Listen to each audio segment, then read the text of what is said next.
This celebrated bestseller offers an understanding of your personal financial problems that will guide you through a lifetime. The Richest Man in Babylon uses success secrets of the ancients to lead you onto the road of happiness and prosperity. And now, The Richest Man in Babylon. Forward. Our prosperity as a nation depends upon the personal financial prosperity of each of us as individuals. This book deals with the personal successes of each of us. Success means accomplishments as the result of our own efforts and abilities. Proper preparation is the key to our success. Our acts can be no wiser than our thoughts. Our thinking can be no wiser than our understanding. This book of cures for lean purses has been termed a guide to financial understanding. That indeed is its purpose, to offer those who are ambitious for financial success an insight which will aid them to acquire money, to keep money, and to make their surpluses earn more money. In the pages which follow, we are taken back to Babylon, the cradle in which was nurtured the basic principles of finance now recognized and used the world over. To new readers, the author is happy to extend the wish that its pages may contain for them the same inspiration for growing bank accounts, greater financial successes, and the solution of difficult personal financial problems so enthusiastically reported by readers from coast to coast. To the business executives who have distributed these tales in such generous quantities to friends, relatives, employees, and associates, the author takes this opportunity to express his gratitude. No endorsement could be higher than that of practical men who appreciate its teachings because they themselves have worked up to important successes by applying the very principles it advocates. Babylon became the wealthiest city of the ancient world because its citizens were the richest people of their time. They appreciated the value of money. They practiced sound financial principles in acquiring money, keeping money, and making their money earn more money. They provided for themselves what we all desire: incomes for the future. GSC. Chapter 1. The Man Who Desired Gold. Banseer, the chariot builder of Babylon, was thoroughly discouraged. From his seat upon the low wall surrounding his property, he gazed sadly at his simple home and the open workshop in which stood a partially completed chariot. His wife frequently appeared at the open door. Her furtive glances in his direction reminded him that the meal bag was almost empty and he should be at work finishing the chariot, hammering and hewing, polishing and painting, stretching taut the leather over the wheel rims, preparing it for delivery so he could collect from his wealthy customer. Nevertheless, his fat, muscular body sat stolidly upon the wall. His slow mind was struggling patiently with a problem for which he could find no answer. The hot tropical sun, so typical of this valley of the Euphrates, beat down upon him mercilessly. Beads of perspiration formed upon his brow and trickled down unnoticed to lose themselves in the hairy jungle on his chest. Beyond his home towered the high terraced walls surrounding the king's palace. Nearby, cleaving the blue heavens, was the painted tower of the Temple of Bel. In the shadow of such grandeur was his simple home and many others far less neat and well cared for. Babylon was like this, a mixture of grandeur and squalor, of dazzling wealth and direst poverty, crowded together without plan or system within the protecting walls of the city. Behind him, had he cared to turn and look, The noisy chariots of the rich jostled and crowded aside the sandaled tradesmen as well as the barefooted beggars. Even the rich were forced to turn into the gutters to clear the way for the long lines of slave water carriers on the king's business, each bearing a heavy goatskin of water to be poured upon the hanging gardens. Banseer was too engrossed in his own problem to hear or heed the confused hubbub of the busy city. It was the unexpected twanging of the strings from a familiar lyre that aroused him from his reverie. He turned and looked into the sensitive, smiling face of his best friend, Kabai, the musician. "May the gods bless thee with great liberality, my good friend," began Kabai with an elaborate salute. "Yet it does appear they have already been so generous thou needst not to labor. I rejoice with thee in thy good fortune. More, I would even share it with thee. Pray, from thy purse, which must be bulging, else thou wouldst be busy in yon shop, extract but 2 humble shekels and lend them to me until after the nobleman's feast this night. Thou wilt not miss them ere they are returned." "If I did have 2 shekels," Banseer responded gloomily, "to no one could I lend them. Not even to you, my best of friends, for they would be my fortune, my entire fortune." "No one lends his entire fortune, not even to his best friend." "What?" exclaimed Kabai with genuine surprise. "Thou hast not 1 shekel in thy purse, yet sit like a statue upon a wall. Why not complete that chariot? How else canst thou provide for thy noble appetite? 'Tis not like thee, my friend. Where is thy endless energy? Doth something distress thee? Have the gods brought to thee troubles?" "A torment from the gods it must be," Banseer agreed. "It began with a dream, a senseless dream in which I thought I was a man of means. From my belt hung a handsome purse, heavy with coins. There were shekels which I cast with careless freedom to the beggars. There were pieces of silver with which I did buy finery for my wife and whatever I did desire for myself. There were pieces of gold which made me feel assured of the future and unafraid to spend the silver. A glorious feeling of contentment was within me. You would not have known me for thy hard-working friend, nor wouldst have known my wife, so free from wrinkles was her face and shining with happiness. She was again the smiling maiden of our early married days." "A pleasant dream indeed," commented Kabai. "But why should such pleasant feelings as it aroused turn thee into a glum statue upon the wall?" "Why, indeed? Because when I awoke and remembered how empty was my purse, a feeling of rebellion swept over me. Let us talk it over together, for, as the sailors do say, we ride in the same boat, we two. As youngsters we went together to the priests to learn wisdom. As young men we shared each other's pleasures.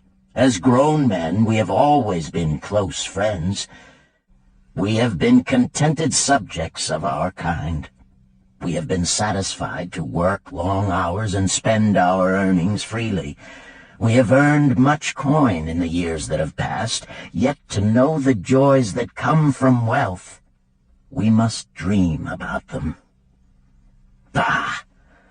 Are we more than dumb sheep?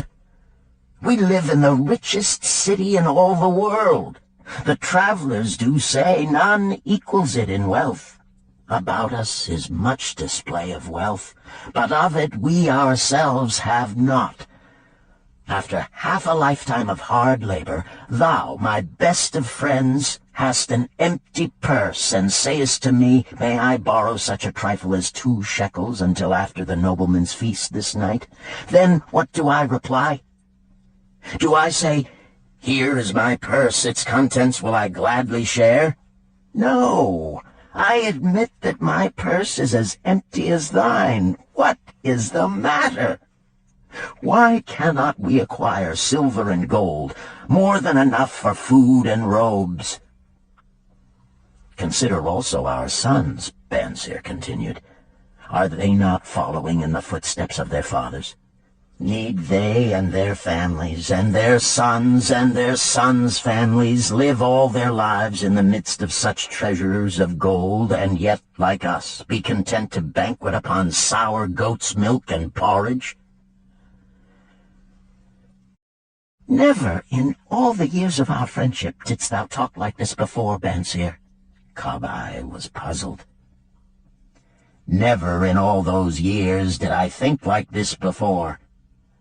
From early dawn until darkness stopped me, I have labored to build the finest chariots any man could make, soft-heartedly hoping someday the gods would recognize my worthy deeds and bestow upon me great prosperity.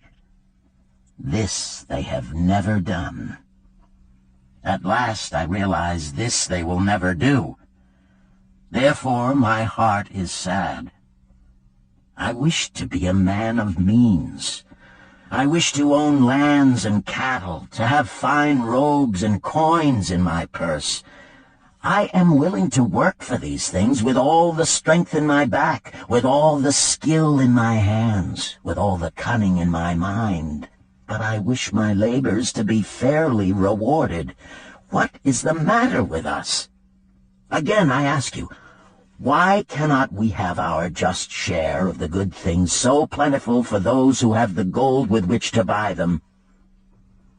Would I knew the answer, Kabai replied. No better than thou am I satisfied. My earnings from my lyre are quickly gone. Often must I plan and scheme that my family be not hungry. Also within my breast is a deep longing for a lyre large enough that it may truly sing the strains of music that do surge through my mind. With such an instrument could I make music finer than even the king has ever heard before. Such a lyre thou shouldst have. No man in all Babylon could make it sing more sweetly. Could make it sing so sweetly not only the king, but the gods themselves would be delighted. But how mayest thou secure it while we both of us are as poor as the king's slaves? Listen to the bell. Here they come. He pointed to the long column of half-naked, sweating water-bearers plodding laboriously up the narrow street from the river. 5 abreast they marched, each bent under a heavy goatskin of water. A fine figure of a man he who doth lead them. Kabai indicated the wearer of the bell who marched in front without a load. A prominent man in his own country, 'tis easy to see. There are many good figures in the line, Bansir agreed, as good men as we. Tall, blond men from the north, laughing black men from the south, little brown men from the nearer countries, all marching together from the river to the gardens, back and forth, day after day, year after year, naught of happiness to look forward to, beds of straw upon which to sleep, hard grain porridge to eat. Pity the poor brutes, Kabai. Pity them I do, yet thou dost make me see how little better off are we, free men though we call ourselves. That is truth, Kabai, unpleasant thought though it may be. We do not wish to go on year after year living slavish lives, working, getting nowhere. Might we not find out how others acquire gold and do as they do? Kabai inquired. Perhaps there is some secret we might learn if we but sought from those who knew, replied Bansir thoughtfully. This very day, suggested Kabai, I did pass our old friend Arkad, riding in his golden chariot. This I will say, he did not look over my humble head as many in his station might consider his right. Instead, he did wave his hand that all onlookers might see him pay greetings and bestow his smile of friendship upon Kabai, the musician. He is claimed to be the richest man in all Babylon, Bansir mused. So rich, the king is said to seek his golden aid in affairs of the treasury, Kabai replied. So rich, Bansir interrupted. I fear if I should meet him in the darkness of the night, I should lay my hands upon his fat wallet.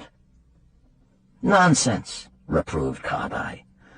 A man's wealth is not in a purse he carries. A fat purse quickly empties if there be no golden stream to refill it. Arkad has an income that constantly keeps his purse full, no matter how liberally he spends. Income, that is the thing, ejaculated Bansir. I wish an income that will keep flowing into my purse whether I sit upon the wall or travel to far lands. Arkad must know how a man can make an income for himself. Dost suppose it is something he could make clear to a mind as slow as mine? Methinks he did teach his knowledge to his son, Nomasir, Kabai responded. Did he not go to Nineveh and, so it is told at the inn, become, without aid from his father, one of the richest men in that city? Kabai, thou bringest to me a rare thought. A new light gleamed in Bansir's eyes. It costs nothing to ask wise advice from a good friend, and Arkad was always that. Never mind though our purses be as empty as the falcon's nest of a year ago. Let that not detain us. We are weary of being without gold in the midst of plenty. We wish to become men of means. Come, let us go to Arkad and ask how we also may acquire incomes for ourselves. Thou speakest with true inspiration, Bansir. Thou bringest to my mind a new understanding. Thou makest me to realize the reason why we have never found any measure of wealth. We never sought it. Thou hast labored patiently to build the staunchest chariots in Babylon. To that purpose was devoted your best endeavors. Therefore, at it thou didst succeed. I strove to become a skillful lyre player, and at it I did succeed. In those things toward which we exerted our best endeavors, we succeeded. The gods were content to let us continue thus. Now at last we see a light, bright like that from the rising sun. It biddeth us to learn more, that we may prosper more. With a new understanding, we shall find honorable ways to accomplish our desires. Let us go to Arkad this very day, Bansir urged. Also let us ask other friends of our boyhood days who have fared no better than ourselves to join us, that they too may share in his wisdom. Thou wert ever thus thoughtful to thy friends, Bansir. Therefore hast thou many friends. It shall be as thou sayest. We go this day and take them with us.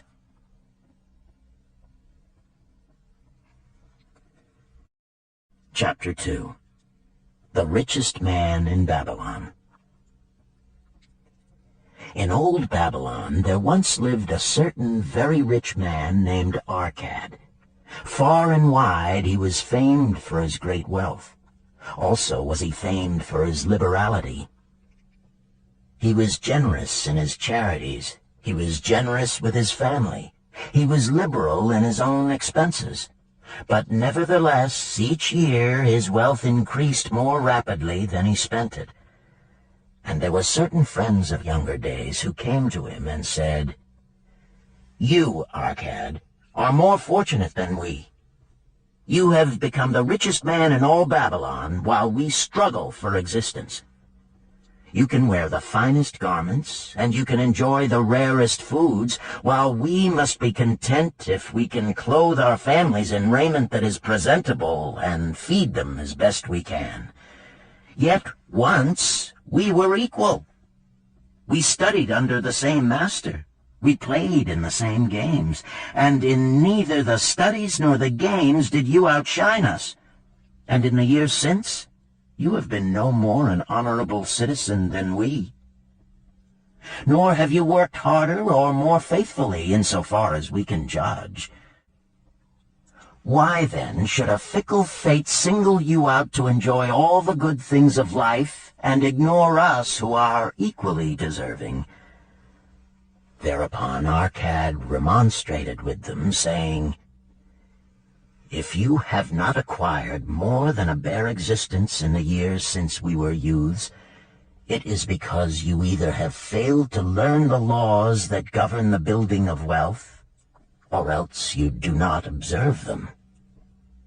Fickle fate is a vicious goddess who brings no permanent good to anyone.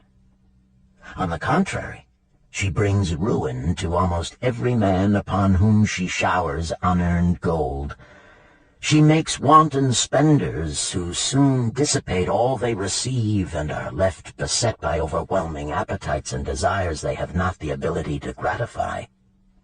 Yet others whom she favors become misers and hoard their wealth, fearing to spend what they have, knowing they do not possess the ability to replace it.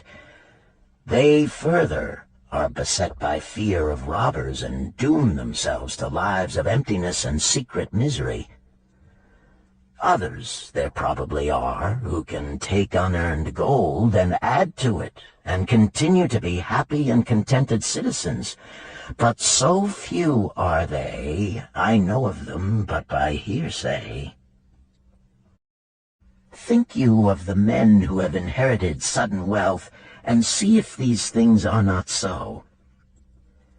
His friends admitted that of the men they knew who had inherited wealth, these words were true, and they besought him to explain to them how he had become possessed of so much prosperity. So he continued,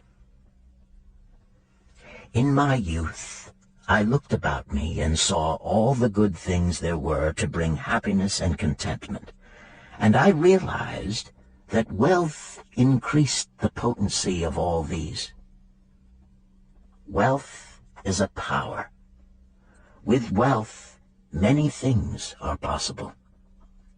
One may ornament the home with the richest of furnishings. One may sail the distant seas. One may feast on the delicacies of far lands. One may buy the ornaments of the gold worker and the stone polisher. One may even build mighty temples for the gods. One may do all these things and many others in which there is delight for the senses and gratification for the soul. And when I realized all this, I decided to myself that I would claim my share of the good things of life. I would not be one of those who stand afar off, enviously watching others enjoy. I would not be content to clothe myself in the cheapest raiment that looked respectable. I would not be satisfied with the lot of a poor man. On the contrary, I would make myself a guest at this banquet of good things. Being, as you know, the son of a humble merchant, one of a large family with no hope of an inheritance, and not being endowed, as you have so frankly said, with superior powers or wisdom, I decided that if I was to achieve what I desired, time and study would be required. As for time, all men have it in abundance. You, each of you, have let slip by sufficient time to have made yourselves wealthy. Yet you admit you have nothing to show except your good families, of which you can be justly proud. As for study, did not our wise teacher teach us that learning was of two kinds? The one kind being the things we learned and knew, and the other being the training that taught us how to find out what we did not know. Therefore did I decide to find out how one might accumulate wealth, and when I had found out, to make this my task and do it well. For is it not wise that we should enjoy while we dwell in the brightness of the sunshine? For sorrows enough shall descend upon us when we depart for the darkness of the world of spirit. I found employment as a scribe in the Hall of Records, and long hours each day I labored upon the clay tablets. Week after week, and month after month I labored, yet for my earnings I had naught to show. Food and clothing and penance to the gods, and other things of which I could remember not what, absorbed all my earnings, but my determination did not leave me. And one day Algamish, the moneylender, came to the house of the city master and ordered a copy of the 9th law, and he said to me, I must have this in 2 days, and if the task is done by that time, 2 coppers will I give to thee. So I labored hard, but the law was long, and when Algamish returned, the task was unfinished. He was angry, and had I been his slave, he would have beaten me. But knowing the city master would not permit him to injure me, I was unafraid. So I said to him, Algamish, you are a very rich man. Tell me how I may also become rich, and all night I will carve upon the clay, and when the sun rises, it shall be completed. He smiled at me and replied, You are a forward knave, but we will call it a bargain. All that night I carved, though my back pained and the smell of the wick made my head ache until my eyes could hardly see. But when he returned at sunup, the tablets were complete. Now, I said, tell me what you promised. You have fulfilled your part of our bargain, my son, he said to me kindly, and I am ready to fulfill mine. I will tell you these things you wish to know, because I am becoming an old man, and an old tongue loves to wag. And when youth comes to age for advice, he receives the wisdom of years. But too often does youth think that age knows only the wisdom of days that are gone, and therefore profits not. But remember this, the sun that shines today is the sun that shone when thy father was born, and will still be shining when thy last grandchild shall pass into the darkness. The thoughts of youth, he continued, are bright lights that shine forth like the meteors that oft make brilliant the sky. But the wisdom of age is like the fixed stars that shine so unchanged that the sailor may depend upon them to steer his course. Mark you well my words, for if you do not, you will fail to grasp the truth that I will tell you, and you will think that your night's work has been in vain. Then he looked at me shrewdly from under his shaggy brows, and said in a low, forceful tone, I found the road to wealth when I decided that a part of all I earned was mine to keep. And so will you. Then he continued to look at me with a glance that I could feel pierce me, but said no more.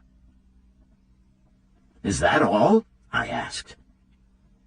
That was sufficient to change the heart of a sheepherder into the heart of a moneylender, he replied.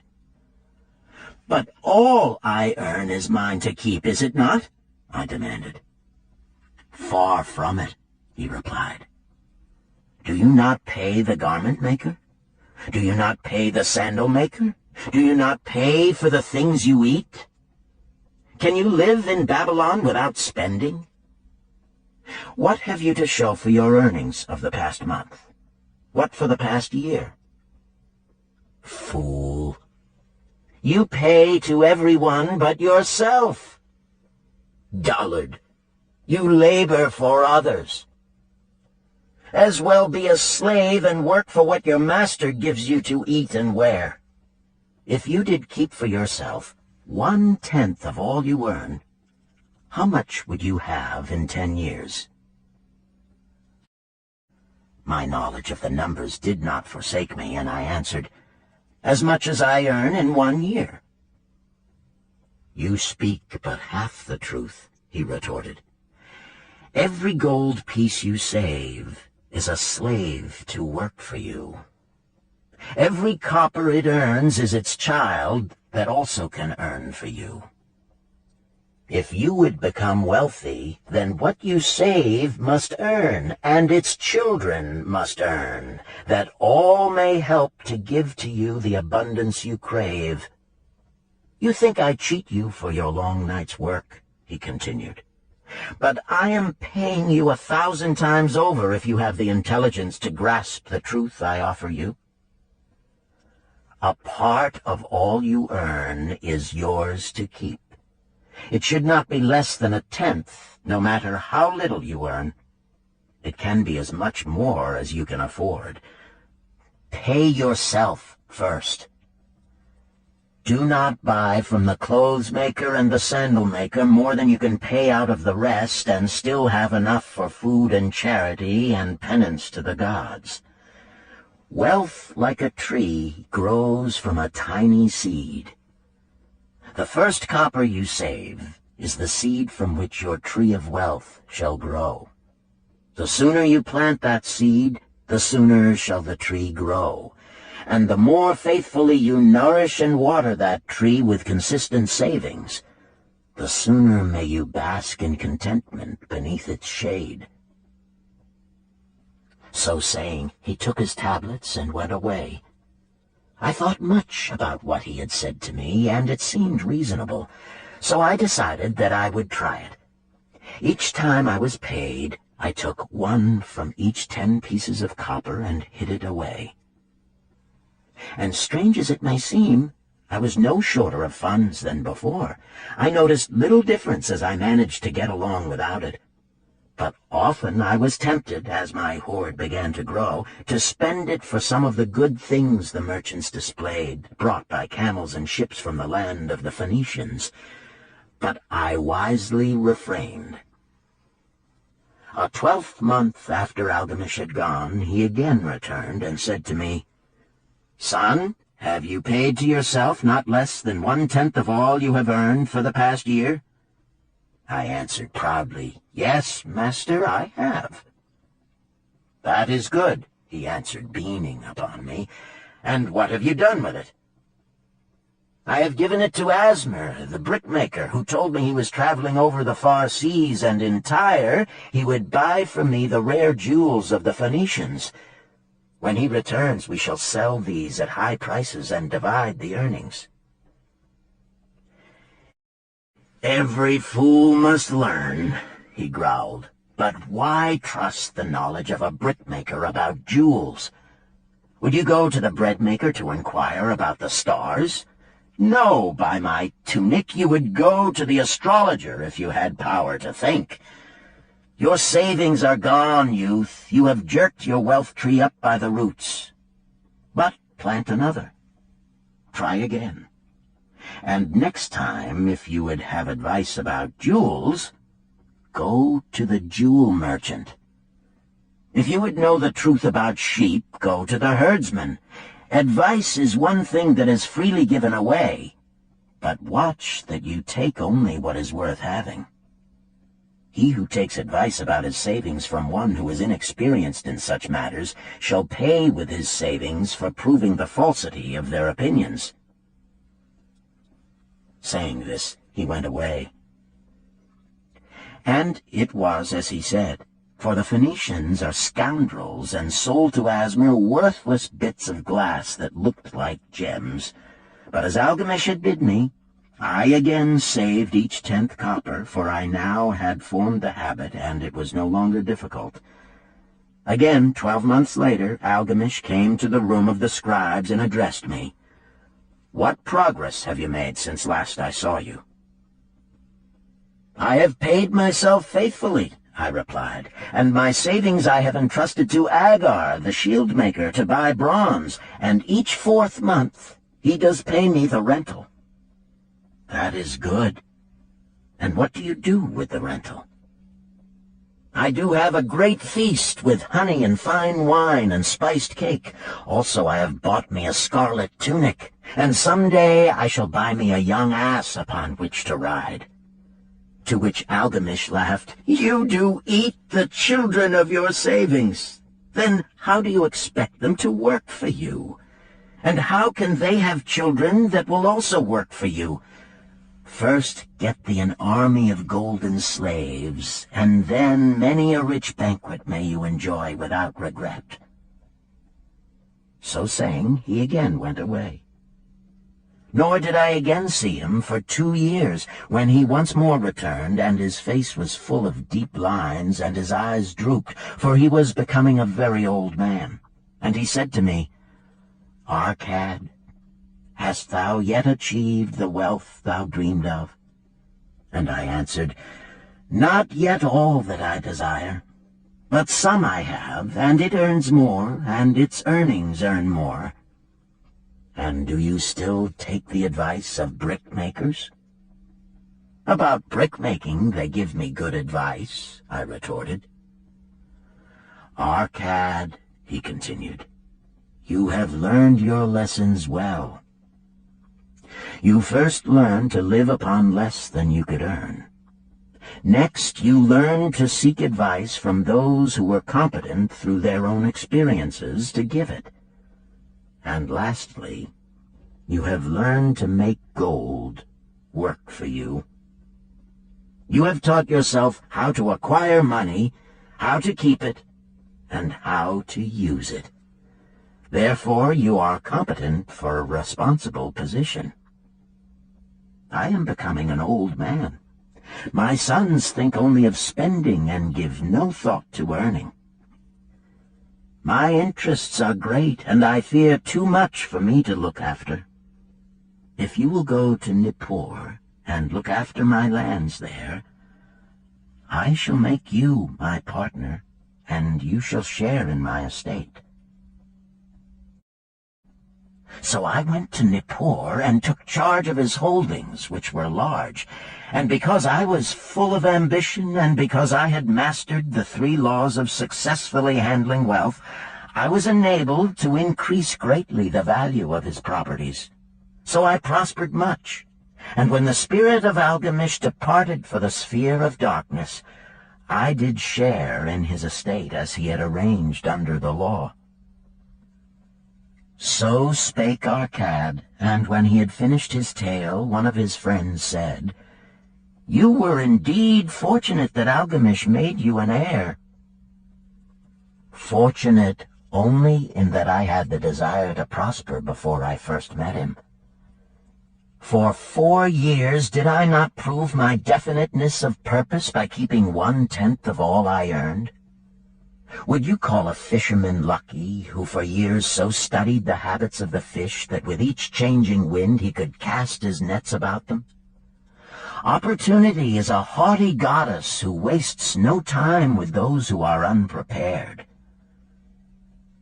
You had strong willpower to keep on after you lost your first year's savings. You are unusual in that way," spoke up another. "Willpower," retorted Arcad. "What nonsense! Do you think willpower gives a man the strength to lift a burden the camel cannot carry, or to draw a load the oxen cannot budge? Willpower is but the unflinching purpose to carry a task you set for yourself to fulfillment.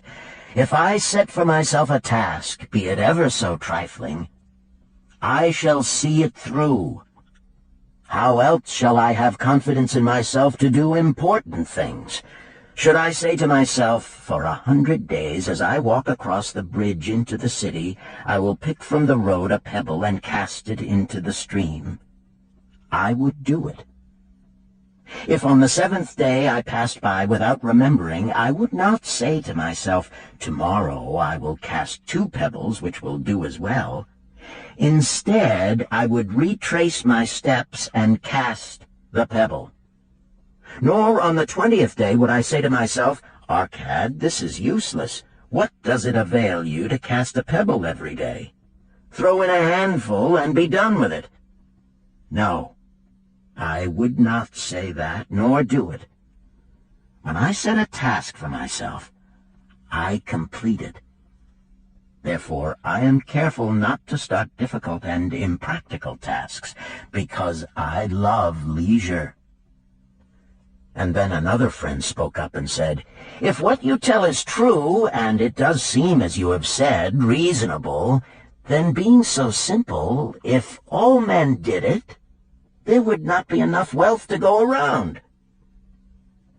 "Wealth grows wherever men exert energy," Arcad replied. "If a rich man builds him a new palace, is the gold he pays out gone? No, the brickmaker has part of it, and the laborer has part of it, and the artist has part of it, and everyone who labors upon the house has part of it. Yet, when the palace is completed, is it not worth all it cost? And is the ground upon which it stands not worth more because it is there? And is the ground that adjoins it not worth more because it is there? Wealth grows in magic ways. No man can prophesy the limit of it. Have not the Phoenicians built great cities on barren coasts with the wealth that comes from their ships of commerce on the seas? What then do you advise us to do that we also may become rich?" asked still another of his friends. "The years have passed, and we are no longer young men, and we have nothing put by." "I advise that you take the wisdom of Algamish and say to yourselves, 'A part of all I earn is mine to keep.' Say it in the morning when you first arise, say it at noon, say it at night.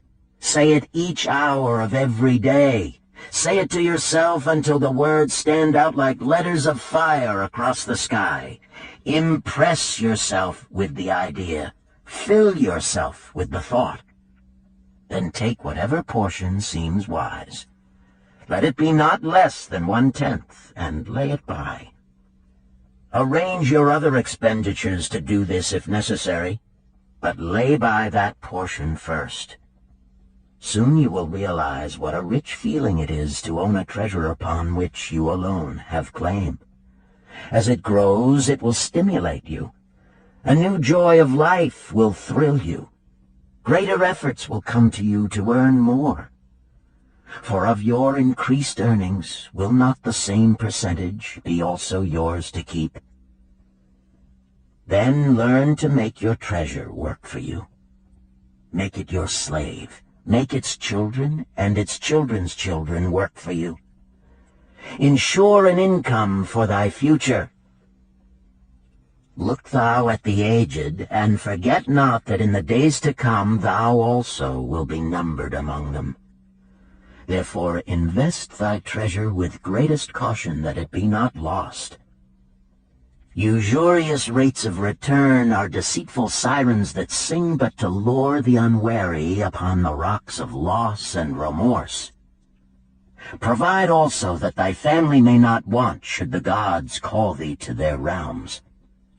For such protection it is always possible to make provision with small payments at regular intervals. Therefore the provident man delays not in expectation of a large sum becoming available for such a wise purpose. Counsel with wise men. Seek the advice of men whose daily work is handling money. Let them save you from such an error as I myself made in entrusting my money to the judgment of Asmer, the brickmaker. A small return and a safe one is far more desirable than risk. Enjoy life while you are here. Do not overstrain or try to save too much. If 1/10 of all you earn is as much as you can comfortably keep, be content to keep this portion. Live otherwise according to your income, and let not yourself get niggardly and afraid to spend. Life is good, and life is rich with things worth while and things to enjoy. His friends thanked him and went away. Some were silent because they had no imagination and could not understand. Some were sarcastic because they thought that one so rich should divide with old friends not so fortunate. But some had in their eyes a new light. They realized that Algamish had come back each time to the room of the scribes because he was watching a man work his way out of darkness into light. When that man had found the light, a place awaited him. No one could fill that place until he had for himself worked out his own understanding, until he was ready for opportunity. These latter were the ones who, in the following years, frequently revisited Arcad, who received them gladly. He counseled with them and gave them freely of his wisdom, as men of broad experience are always glad to do, and he assisted them in so investing their savings that it would bring in a good interest with safety and would neither be lost nor entangled in investments that paid no dividends. The turning point in these men's lives came upon that day when they realized the truth that had come from Algamish to Arcad, and from Arcad to them. A part of all you earn is yours to keep.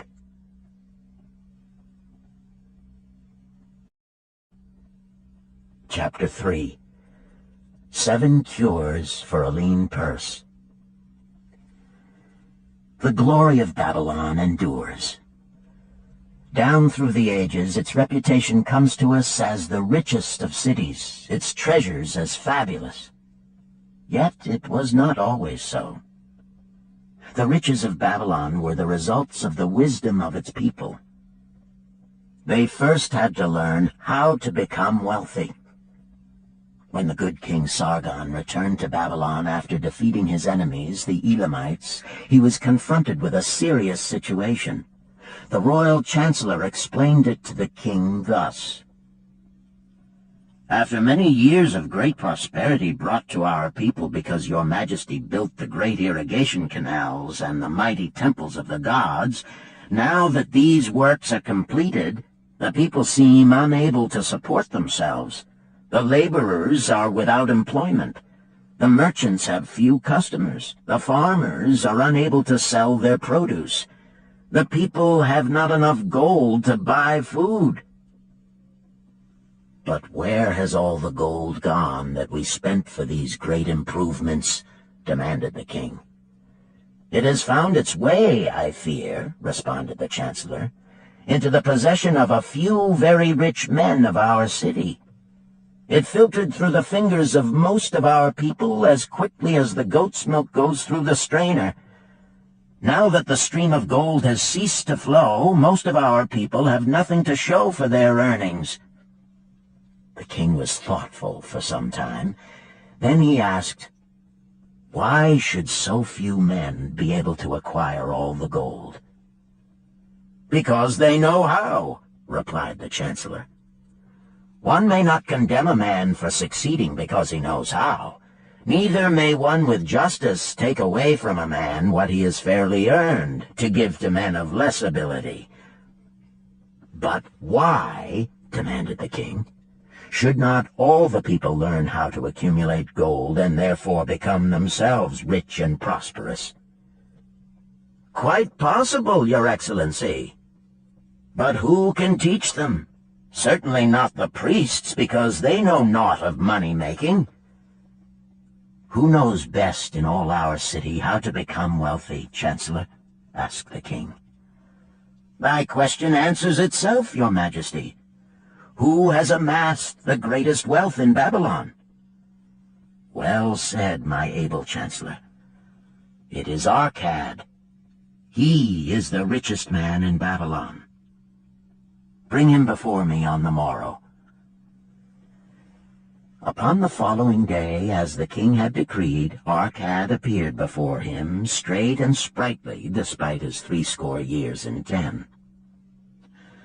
"Arcad," spoke the king, "is it true thou art the richest man in Babylon?" "So it is reported, Your Majesty, and no man disputes it." "How becamest thou so wealthy?" "By taking advantage of opportunities available to all citizens of our good city." Thou hadst nothing to start with? Only a great desire for wealth. Besides this, nothing. Arcad, continued the king, our city is in a very unhappy state because a few men know how to acquire wealth and therefore monopolize it, while the mass of our citizens lack the knowledge of how to keep any part of the gold they receive. It is my desire that Babylon be the wealthiest city in the world. Therefore, it must be a city of many wealthy men. Therefore, we must teach all the people how to acquire riches. Tell me, Arcad, is there any secret to acquiring wealth? Can it be taught? It is practical, your majesty. That which one man knows can be taught to others. The king's eyes glowed. Arcad, thou speakest the words I wish to hear. Wilt thou lend thyself to this great cause? Wilt thou teach thy knowledge to a school for teachers, each of whom shall teach others until there are enough trained to teach these truths to every worthy subject in my domain? Arcad bowed and said, I am thy humble servant to command. Whatever knowledge I possess will I gladly give for the betterment of my fellow men and the glory of my king.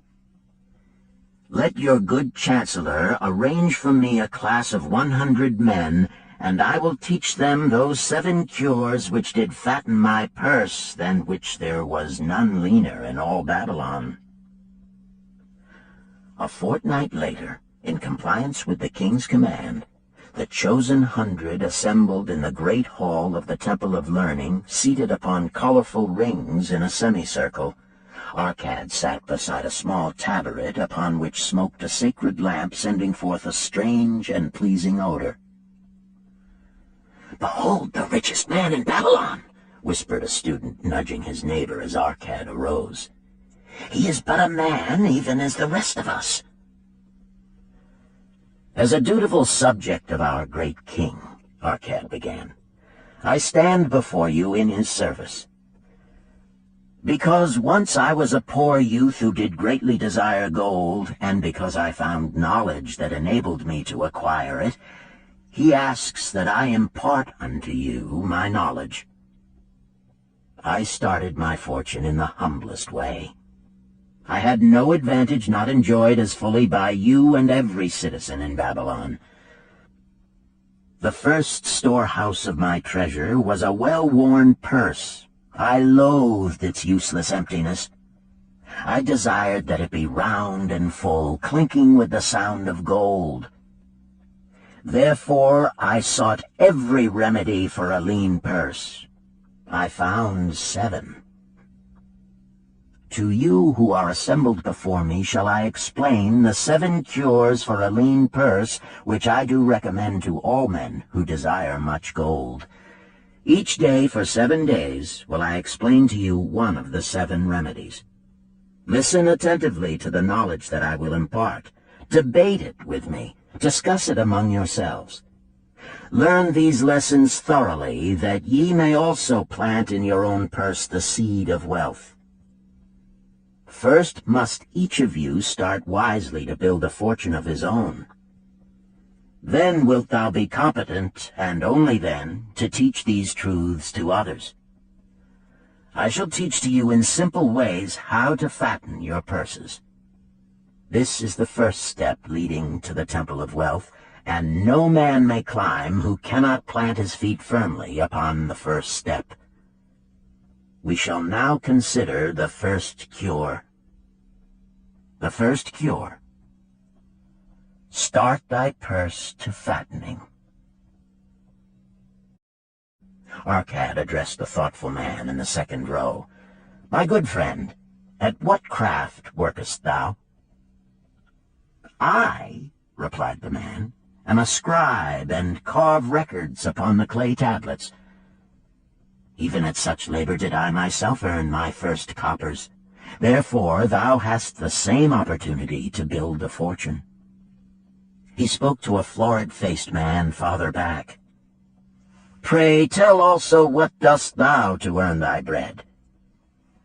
I, responded this man, am a meat butcher.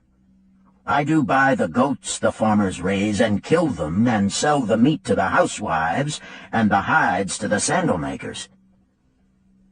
Because thou dost also labor and earn, thou hast every advantage to succeed that I did possess.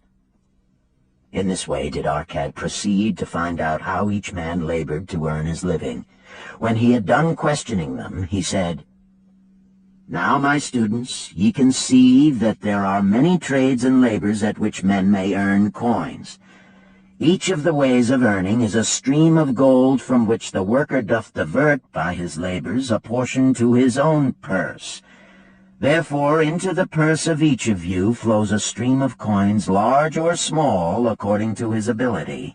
Is it not so? Thereupon they agreed that it was so.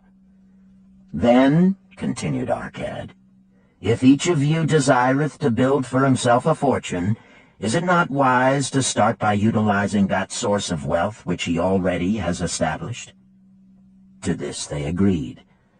Then Arcad turned to a humble man who had declared himself an egg merchant. If thou select one of thy baskets, and put into it each morning 10 eggs, and take out from it each evening 9 eggs, what will eventually happen? It will become in time overflowing. Why? Because each day I put in 1 more egg than I take out. Arcad turned to the class with a smile. Does any man here have a lean purse? First they looked amused, then they laughed. Lastly, they waved their purses in jest. All right, he continued. Now I shall tell thee the first remedy I learned to cure a lean purse. Do exactly as I have suggested to the egg merchant. For every 10 coins thou placest within thy purse, take out for use but 9. Thy purse will start to fatten at once, and its increasing weight will feel good in thy hand and bring satisfaction to thy soul. Deride not what I say because of its simplicity. Truth is always simple. I told thee I would tell how I built my fortune. This was my beginning. I, too, carried a lean purse and cursed it because there was naught within to satisfy my desires. But when I began to take out from my purse but 9 parts of 10 I put in, it began to fatten. So will thine. Now I will tell a strange truth, the reason for which I know not. When I ceased to pay out more than 9/10 of my earnings, I managed to get along just as well. I was not shorter than before. Also, ere long, did coins come to me more easily than before. Surely it is a law of the gods that unto him who keepeth and spendeth not a certain part of all his earnings shall gold come more easily. Likewise him whose purse is empty does gold avoid. Which desirest thou the most? Is it the gratification of thy desires of each day, a jewel, a bit of finery, better raiment, more food, things quickly gone and forgotten? Or is it substantial belongings, gold, lands, herds, merchandise, income-bringing investments? The coins thou takest from thy purse bring the first. The coins thou leavest within it will bring the latter. This, my students, was the first cure I did discover for my lean purse. For each 10 coins I put in, to spend but 9. Debate this among yourselves. If any man proves it untrue, tell me upon the morrow when we shall meet again. The second cure. Control thy expenditures. Some of your members, my students, have asked me this. How can a man keep 1/10 of all he earns in his purse when all the coins he earns are not enough for his necessary expenses? So did Arcad address his students upon the second day. "Yesterday, how many of thee carried lean purses?" "All of us," answered the class. "Yet thou do not all earn the same. Some earn much more than others. Some have much larger families to support. Yet all purses were equally lean. Now I will tell thee an unusual truth about men and sons of men. It is this, that what each of us calls our necessary expenses will always grow to equal our incomes unless we protest to the contrary. Confuse not the necessary expenses with thy desires. Each of you, together with your good families, have more desires than your earnings can gratify. Therefore are thy earnings spent to gratify these desires insofar as they will go. Still thou retainest many ungratified desires. All men are burdened with more desires than they can gratify. Because of my wealth, thinkest thou I may gratify every desire? 'Tis a false idea. There are limits to my time. There are limits to my strength. There are limits to the distance I may travel. There are limits to what I may eat. There are limits to the zest with which I may enjoy. I say to you that just as weeds grow in a field wherever the farmer leaves space for their roots, even so freely do desires grow in men whenever there is a possibility of their being gratified. Thy desires are a multitude, and those that thou mayest gratify are but few. Study thoughtfully thy accustomed habits of living. Herein may be most often found certain accepted expenses that may wisely be reduced or eliminated. Let thy motto be 100% of appreciated value demanded for each coin spent. Therefore engrave upon the clay each thing for which thou desireth to spend. Select those that are necessary and others that are possible through the expenditure of 9/10 of thy income. Cross out the rest and consider them but a part of that great multitude of desires that must go unsatisfied, and regret them not. Budget then thy necessary expenses. Touch not the 1/10 that is fattening thy purse. Let this be thy great desire that is being fulfilled. Keep working with thy budget. Keep adjusting it to help thee. Make it thy first assistant in defending thy fattening purse. Hereupon one of the students, wearing a robe of red and gold, arose and said, I am a free man. I believe that it is my right to enjoy the good things of life. Therefore do I rebel against the slavery of a budget which determines just how much I may spend and for what. I feel it would take much pleasure from my life and make me little more than a pack-ass to carry a burden. To him Arcad replied, Who, my friend, would determine thy budget? I would make it for myself, responded the protesting one. In that case, were a pack-ass to budget his burden, would he include therein jewels and rugs and heavy bars of gold? Not so. He would include hay and grain and a bag of water for the desert trail. The purpose of a budget is to help thy purse to fatten. It is to assist thee to have thy necessities and, insofar as attainable, thy other desires. It is to enable thee to realize thy most cherished desires by defending them from thy casual wishes. Like a bright light in a dark cave, thy budget shows up the leaks from thy purse and enables thee to stop them and control thy expenditures for definite and gratifying purposes. This, then, is the second cure for a lean purse. Budget thy expenses, that thou mayest have coins to pay for thy necessities, to pay for thy enjoyments, and to gratify thy worthwhile desires without spending more than 9/10 of thy earnings. The third cure. Make thy gold multiply.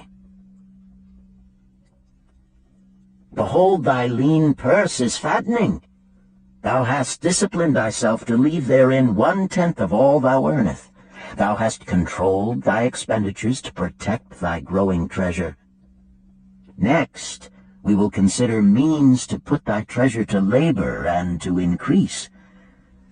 Gold in a purse is gratifying to own, and satisfieth a miserly soul, but earns nothing. The gold we may retain from our earnings is but the start. The earnings it will make shall build our fortunes. So spoke our cat upon the third day to his class. How, therefore, may we put our gold to work? My first investment was unfortunate, for I lost all. Its tale I will relate later. My first profitable investment was a loan I made to a man named Agar, a shield maker.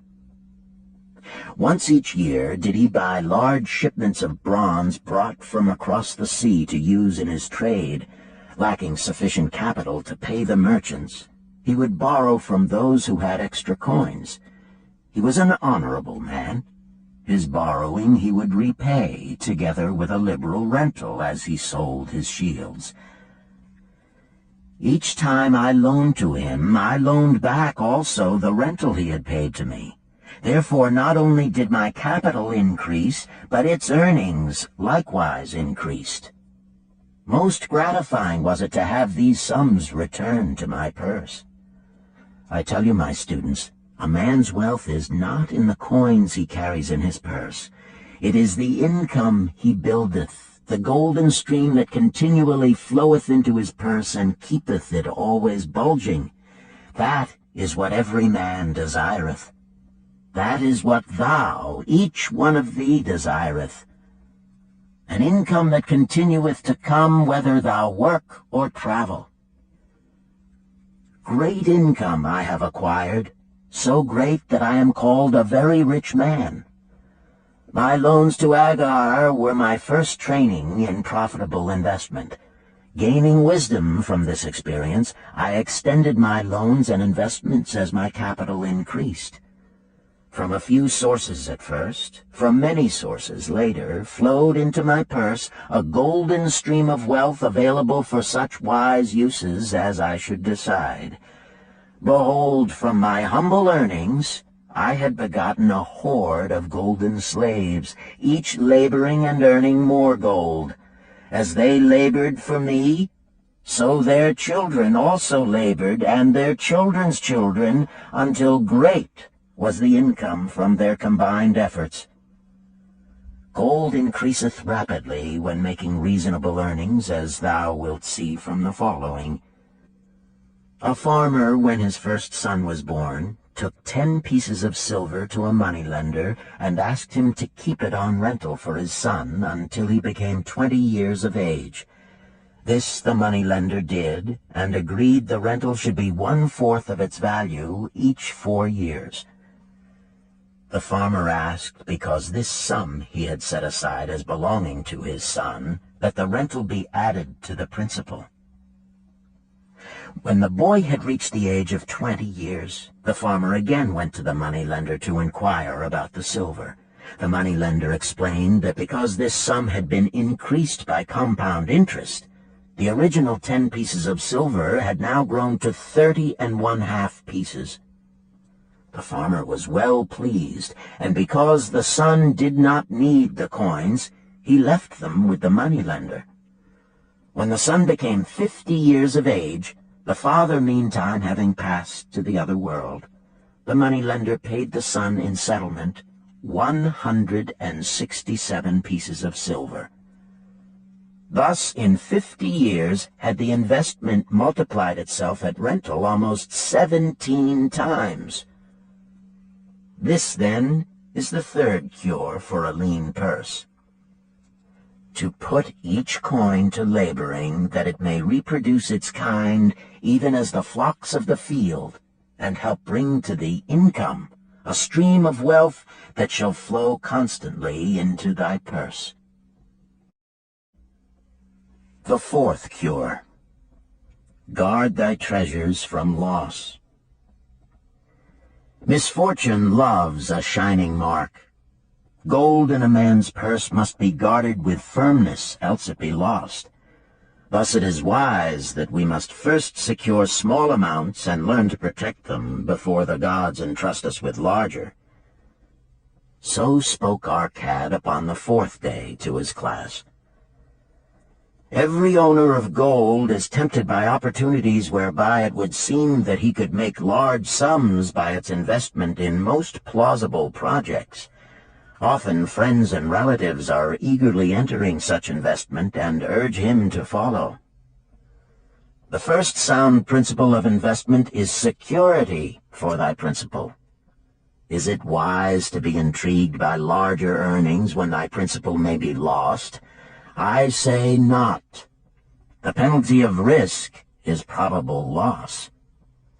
Study carefully before parting with thy treasure each assurance that it may be safely reclaimed. Be not misled by thine own romantic desires to make wealth rapidly. Before thou loan it to any man, assure thyself of his ability to repay and his reputation for doing so, that thou mayest not unwittingly be making him a present of thy hard-earned treasure. Before thou entrust it as an investment in any field, acquaint thyself with the dangers which may beset it. My own first investment was a tragedy to me at the time. The guarded savings of a year I did entrust to a brickmaker named Asmer, who was traveling over the far seas, and in Tyre agreed to buy for me the rare jewels of the Phoenicians. These we would sell upon his return and divide the profits. The Phoenicians were scoundrels and sold them bits of glass. My treasure was lost. Today, my training would show to me at once the folly of entrusting a brickmaker to buy jewels. Therefore do I advise thee from the wisdom of my experiences, be not too confident of thine own wisdom in entrusting thy treasures to the possible pitfalls of investments. Better by far to consult the wisdom of those experienced in handling money for profit. Such advice is freely given for the asking, and may readily possess a value equal in gold to the sum thou considerest investing. In truth, such is its actual value if it save thee from loss. This, then, is the fourth cure for a lean purse, and of great importance if it prevent thy purse from being emptied once it has become well filled. Guard thy treasure from loss by investing only where thy principal is safe, where it may be reclaimed if desirable, and where thou wilt not fail to collect a fair rental. Consult with wise men. Secure the advice of those experienced in the profitable handling of gold. Let their wisdom protect thy treasure from unsafe investments. This ends Disc 1. The Richest Man in Babylon, Disc 2. The fifth cure. Make of thy dwelling a profitable investment. If a man setteth aside 9 parts of his earnings upon which to live and enjoy life, and if any part of this 9 parts he can turn into a profitable investment without detriment to his well-being, then so much faster will his treasures grow. So spake our cad to his class at their 5th lesson. All too many of our men of Babylon do raise their families in unseemly quarters. They do pay to exacting landlords liberal rentals for rooms where their wives have not a spot to raise the blooms that gladden a woman's heart, and their children have no place to play their games except in the unclean alleys. No man's family can fully enjoy life unless they do have a plot of ground wherein children can play in the clean earth, and where the wife may raise not only blossoms, but good rich herbs to feed her family. To a man's heart it brings gladness to eat the figs from his own trees and the grapes of his own vines, to own his own domicile and to have it a place he is proud to care for, putteth confidence in his heart and greater effort behind all his endeavors. Therefore do I recommend that every man own the roof that sheltereth him and his. Nor is it beyond the ability of any well-intentioned man to own his home. Hath not our great king so widely extended the walls of Babylon that within them much land is now unused, and may be purchased at sums most reasonable? Also I say to you, my students, that the money-lenders gladly consider the desires of men who seek homes and land for their families. Readily may thou borrow to pay the brickmaker and the builder for such commendable purposes, if thou can show a reasonable portion of the necessary sum which thou thyself hast provided for the purpose. Then when the house be built, thou canst pay the money-lender with the same regularity as thou didst pay the landlord, because each payment will reduce thy indebtedness to the money-lender. A few years will satisfy his loan. Then will thy heart be glad, because thou wilt own in thy own right a valuable property, and thy only cost will be the king's taxes. Also wilt thy good wife go more often to the river to wash thy robes, that each time returning she may bring a goatskin of water to pour upon the growing things. Thus come many blessings to the man who owneth his own house, and greatly will it reduce his cost of living, making available more of his earnings for pleasures and the gratification of his desires. This, then, is the fifth cure for a lean purse. Own thy own home. The sixth cure. Ensure a future income. The life of every man proceedeth from his childhood to his old age. This is the path of life, and no man may deviate from it, unless the gods call him prematurely to the world beyond. Therefore do I say that it behooves a man to make preparation for a suitable income in the days to come, when he is no longer young, and to make preparations for his family, should he be no longer with them to comfort and support them. This lesson shall instruct thee in providing a full purse when time has made thee less able to earn. So Arcad addressed his class upon the sixth day. The man who, because of his understanding of the laws of wealth, acquireth a growing surplus, should give thought to those future days. He should plan certain investments or provisions that may endure safely for many years, yet will be available when the time arrives which he has so wisely anticipated. There are diverse ways by which a man may provide with safety for his future. He may provide a hiding place and there bury a secret treasure. Yet no matter with what skill it be hidden, it may nevertheless become the loot of thieves. For this reason I recommend not this plan. A man may buy houses or lands for this purpose.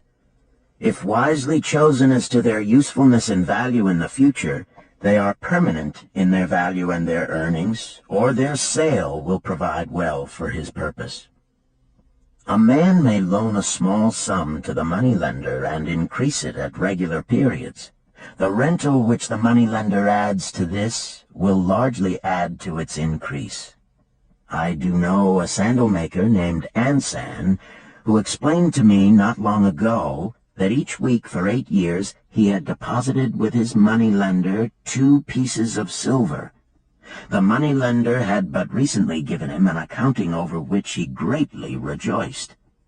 The total of his small deposits with their rental at the customary rate of 1/4 their value for each 4 years had now become 1,040 pieces of silver. I did gladly encourage him further by demonstrating to him with my knowledge of the numbers that in 12 years more, if he would keep his regular deposits of but 2 pieces of silver each week, the moneylender would then owe him 4,000 pieces of silver, a worthy competence for the rest of his life. Surely when such a small payment made with regularity doth produce such profitable results, no man can afford not to insure a treasure for his old age and the protection of his family, no matter how prosperous his business and his investments may be. I would that I might say more about this. In my mind rests a belief that someday wise-thinking men will devise a plan to insure against death, whereby many men pay in but a trifling sum regularly, the aggregate making a handsome sum for the family of each member who passeth to the beyond. This do I see as something desirable, and which I could highly recommend. But today it is not possible, because it must reach beyond the life of any man or any partnership to operate. It must be as stable as the king's throne. Some day do I feel that such a plan shall come to pass, and be a great blessing to many men, because even the first small payment will make available a snug fortune for the family of a member, should he pass on. But because we live in our own day, and not in the days which are to come, must we take advantage of those means and ways of accomplishing our purposes. Therefore do I recommend to all men that they, by wise and well-thought-out methods, do provide against a lean purse in their mature years. For a lean purse to a man no longer able to earn, or to a family without its head, is a sore tragedy. This, then, is the 6th cure for a lean purse.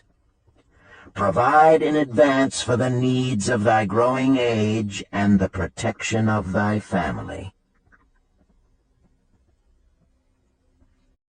The 7th cure. Increase thy ability to earn.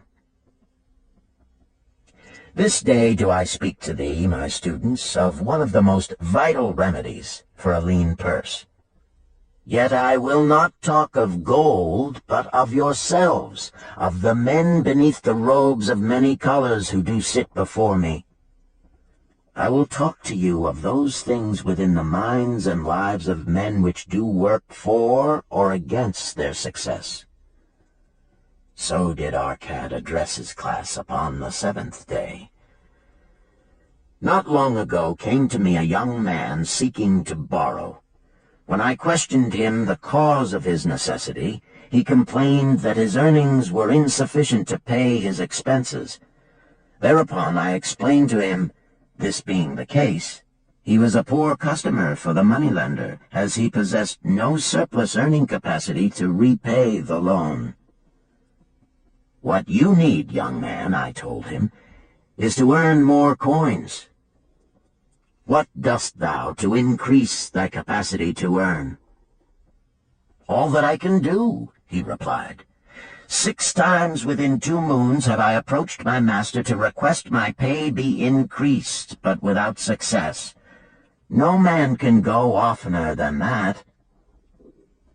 We may smile at his simplicity, yet he did possess one of the vital requirements to increase his earnings.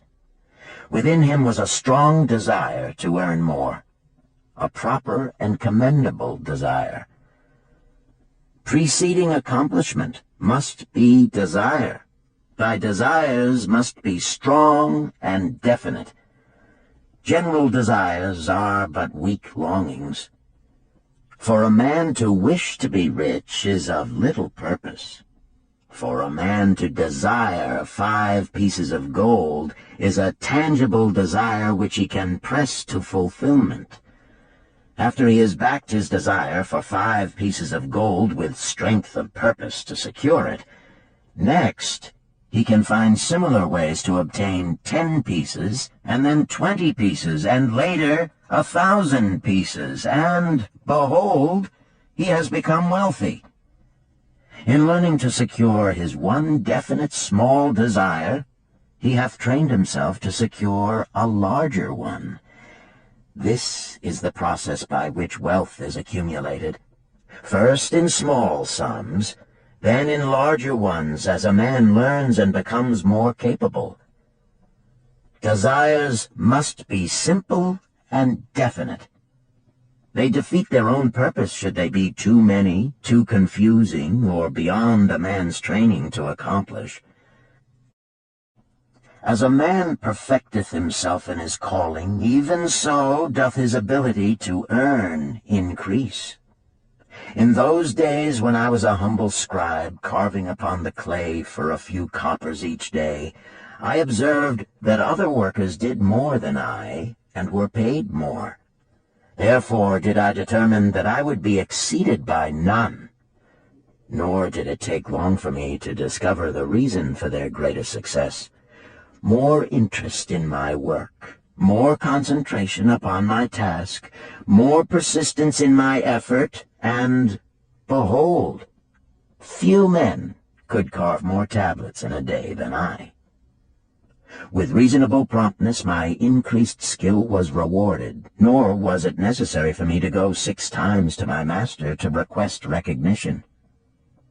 The more of wisdom we know, the more we may earn. That man who seeks to learn more of his craft shall be richly rewarded. If he is an artisan, he may seek to learn the methods and the tools of those most skillful in the same line. If he laboreth at the law or at healing, he may consult and exchange knowledge with others of his calling. If he be a merchant, he may continually seek better goods that can be purchased at lower prices. Always do the affairs of men change and improve, because keen-minded men seek greater skill, that they may better serve those upon whose patronage they depend. Therefore I urge all men to be in the front rank of progress, and not to stand still, lest they be left behind. Many things come to make a man's life rich with gainful experiences. Such things as the following a man must do if he respects himself. He must pay his debts with all the promptness within his power, not purchasing that for which he is unable to pay. He must take care of his family, that they may think and speak well of him. He must make a will of record, that in case the gods call him, proper and honorable division of his property be accomplished. He must have compassion upon those who are injured and smitten by misfortune, and aid them within reasonable limits. He must do deeds of thoughtfulness to those dear to him. Thus, the 7th and last remedy for a lean purse is to cultivate thy own powers, to study and become wiser, to become more skillful, to so act as to respect thyself. Thereby shalt thou acquire confidence in thyself to achieve thy carefully considered desires. These, then, are the 7 cures for a lean purse, which, out of the experience of a long and successful life, I do urge for all men who desire wealth. There is more gold in Babylon, my students, than thou dreamest of. There is abundance for all. Go thou forth and practice these truths, that thou mayest prosper and grow wealthy, as is thy right. Go thou forth and teach these truths, that every honorable subject of his majesty may also share liberally in the ample wealth of our beloved city. Chapter 4. Meet the Goddess of Good Luck. Babylonian Proverb. If a man be lucky, there is no foretelling the possible extent of his good fortune. Pitch him into the Euphrates, and like as not he will swim out with a pearl in his hand. The desire to be lucky is universal. It was just as strong in the breasts of men 4,000 years ago in ancient Babylon as it is in the hearts of men today. We all hope to be favored by the whimsical goddess of good luck. Is there some way we can meet her and attract not only her favorable attention, but her generous favors? Is there a way to attract good luck? That is just what the men of ancient Babylon wished to know. It is exactly what they decided to find out. They were shrewd men and keen thinkers. That explains why their city became the richest and most powerful city of their time. In that distant past, they had no schools or colleges. Nevertheless, they had a center of learning, and a very practical one it was. Among the towered buildings in Babylon was one that ranked in importance with the palace of the king, the hanging gardens, and the temples of the gods. You will find scant mention of it in the history books, more likely no mention at all, yet it exerted a powerful influence upon the thought of that time. This building was the temple of learning, where the wisdom of the past was expounded by voluntary teachers, and where subjects of popular interest were discussed in open forums. Within its walls, all men met as equals. The humblest of slaves could dispute with impunity the opinions of a prince of the royal house. Among the many who frequented the Temple of Learning was a wise rich man named Arcad, called the richest man in Babylon. He had his own special hall where almost any evening a large group of men, some old, some very young, but mostly middle-aged, gathered to discuss and argue interesting subjects. Suppose we listen in to see whether they knew how to attract good luck. The sun had just set like a great red ball of fire shining through the haze of desert dust when Arcad strolled to his accustomed platform. Already full 80 men were awaiting his arrival, reclining on their small rugs spread upon the floor. More were still arriving. "What shall we discuss this night?" Arcad inquired. After a brief hesitation, a tall cloth weaver addressed him, arising as was the custom. "I have a subject I would like to hear discussed, yet hesitate to offer, lest it seem ridiculous to you, Arcad, and my good friends here." Upon being urged to offer it, both by Arcad and by calls from the others, he continued, "This day I have been lucky, for I have found a purse in which there are pieces of gold. To continue to be lucky is my great desire. Feeling that all men share with me this desire, I do suggest we debate how to attract good luck, that we may discover ways it can be enticed to one." "A most interesting subject has been offered," Arcad commented. "One most worthy of our discussion. To some men, good luck bespeaks but a chance happening that, like an accident, may befall one without purpose or reason. Others do believe that the instigator of all good fortune is our most bounteous goddess Ashtar, ever anxious to reward with generous gifts those who please her. Speak up, my friends, what say you? Shall we seek to find if there be means by which good luck may be enticed to visit each and all of us?" "Yea, and much of it," responded the growing group of eager listeners. Thereupon Arcad continued, "To start our discussion, let us first hear from those among us who have enjoyed experiences similar to that of the cloth weaver in finding or receiving, without effort upon their part, valuable treasures or jewels." There was a pause in which all looked about, expecting someone to reply, but no one did. "What? No one?" Arcad asked. Then rare indeed must be this kind of good luck. Who now will offer a suggestion as to where we shall continue our search? That I will do, spoke a well-robed young man, arising. When a man speaketh of luck, is it not natural that his thoughts turn to the gaming tables?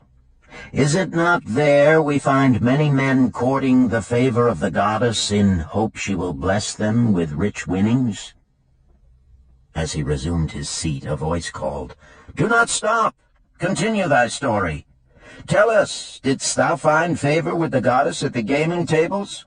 Did she turn the cubes with red side up, so thou filled thy purse at the dealer's expense? Or did she permit the blue sides to come up, so the dealer raked in thy hard-earned pieces of silver?" The young man joined the good-natured laughter, then replied, "I am not averse to admitting she seemed not to know I was even there. But how about the rest of you? Have you found her waiting about such places to roll the cubes in your favor? We are eager to hear as well as to learn." "A wise start," broke in Arcad. "We meet here to consider all sides of each question. To ignore the gaming table would be to overlook an instinct common to most men, the love of taking a chance with a small amount of silver in the hope of winning much gold." "That doth remind me of the races but yesterday," called out another listener. "If the goddess frequents the gaming tables, certainly she does not overlook the races where the gilded chariots and the foaming horses offer far more excitement. Tell us honestly, Arcad, didst she whisper to you to place your bet upon those gray horses from Nineveh yesterday? I was standing just behind thee, and could scarce believe my ears when I heard thee place thy bet upon the grays. Thou knowest as well as any of us that no team in all Assyria can beat our beloved bays in a fair race. Didst the goddess whisper in thy ear to bet upon the grays, because at the last turn the inside black would stumble and so interfere with our bays that the grays would win the race and score an unearned victory?" Arcad smiled indulgently at the banter. "What reason have we to feel the good goddess would take that much interest in any man's bet upon a horse race? To me she is a goddess of love and dignity, whose pleasure it is to aid those who are in need and to reward those who are deserving. I look to find her, not at the gaming tables or the races where men lose more gold than they win, but in other places where the doings of men are more worthwhile and more worthy of reward. In tilling the soil, in honest trading, in all of man's occupations, there is opportunity to make a profit upon his efforts and his transactions. Perhaps not all the time will he be rewarded, because sometimes his judgment may be faulty, and other times the winds and the weather may defeat his efforts. Yet, if he persists, he may usually expect to realize his profit. This is so because the chances of profit are always in his favor. But when a man playeth the games, the situation is reversed, for the chances of profit are always against him, and always in favor of the gamekeeper. The game is so arranged that it will always favor the keeper. It is his business at which he plans to make a liberal profit for himself from the coins bet by the players. Few players realize how certain are the gamekeeper's profits and how uncertain are their own chances to win. For example, let us consider wagers placed upon the cube. Each time it is cast, we bet which side will be uppermost. If it be the red side, the game master pays to us 4 times our bet. But if any other of the 5 sides come uppermost, we lose our bet. Thus, the figures show that for each cast we have 5 chances to lose, but because the red pays 4 for 1, we have 4 chances to win. In a night's play, the game master can expect to keep for his profit 1/5 of all the coins wagered. Can a man expect to win more than occasionally against odds so arranged that he should lose 1/5 of all his bets? Yet some men do win large sums at times, volunteered one of the listeners. Quite so, they do, Arcad continued. Realizing this, the question comes to me whether money secured in such ways brings permanent value to those who are thus lucky. Among my acquaintances are many of the successful men of Babylon, yet among them I am unable to name a single one who started his success from such a source. You who are gathered here tonight know many more of our substantial citizens. To me, it would be of much interest to learn how many of our successful citizens can credit the gaming tables with their start to success. Suppose each of you tell of those you know. What say you? After a prolonged silence, a wag ventured, "Wouldst thy inquiry include the gamekeepers?" "If you think of no one else," Arcad responded. "If not one of you can think of anyone else, then how about yourselves? Are there any consistent winners with us who hesitate to advise such a source for their incomes?" His challenge was answered by a series of groans from the rear, taken up and spread amid much laughter. "It would seem we are not seeking good luck in such places as the goddess frequents," he continued. "Therefore let us explore other fields. We have not found it in picking up lost wallets, neither have we found it haunting the gaming tables. As to the races, I must confess to have lost far more coins there than I have ever won. Now suppose we consider our trades and businesses. Is it not natural, if we conclude a profitable transaction, to consider it not good luck, but a just reward for our efforts? I am inclined to think we may be overlooking the gifts of the goddess. Perhaps she really does assist us when we do not appreciate her generosity. Who can suggest further discussion?" Thereupon an elderly merchant arose, smoothing his genteel white robe. "With thy permission, most honorable Arcad and my friends, I offer a suggestion. If, as you have said, we take credit to our own industry and ability for our business success, why not consider the successes we almost enjoyed but which escaped us, happenings which would have been most profitable? They would have been rare examples of good luck if they had actually happened. Because they were not brought to fulfillment, we cannot consider them as our just rewards. Surely many men here have such experiences to relate." "Here is a wise approach," Arcad approved. "Who among you have had good luck within your grasp only to see it escape?" Many hands were raised, among them that of the merchant. Arcad motioned to him to speak. "As you suggested this approach, we should like to hear first from you." "I will gladly relate a tale," he resumed, "that doth illustrate how closely unto a man good luck may approach, and how blindly he may permit it to escape, much to his loss and later regret. Many years ago, when I was a young man, just married and well started to earning, my father did come one day and urge most strongly that I enter upon an investment. The son of one of his good friends had taken notice of a barren tract of land not far beyond the outer walls of our city. It lay high above the canal where no water could reach it.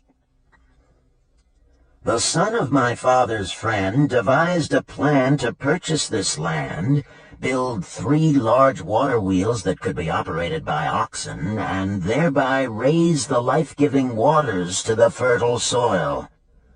This accomplished, he planned to divide it into small tracts and sell to the residents of the city for herb patches. The son of my father's friend did not possess sufficient gold to complete such an undertaking. Like myself, he was a young man earning a fair sum. His father, like mine, was a man of large family and small means. He therefore decided to interest a group of men to enter the enterprise with him. The group was to comprise 12, each of whom must be a money earner and agree to pay 1/10 of his earnings into the enterprise until the land was made ready for sale. All would then share justly in the profits in proportion to their investment. Thou, my son, bespoke my father unto me, art now in thy young manhood.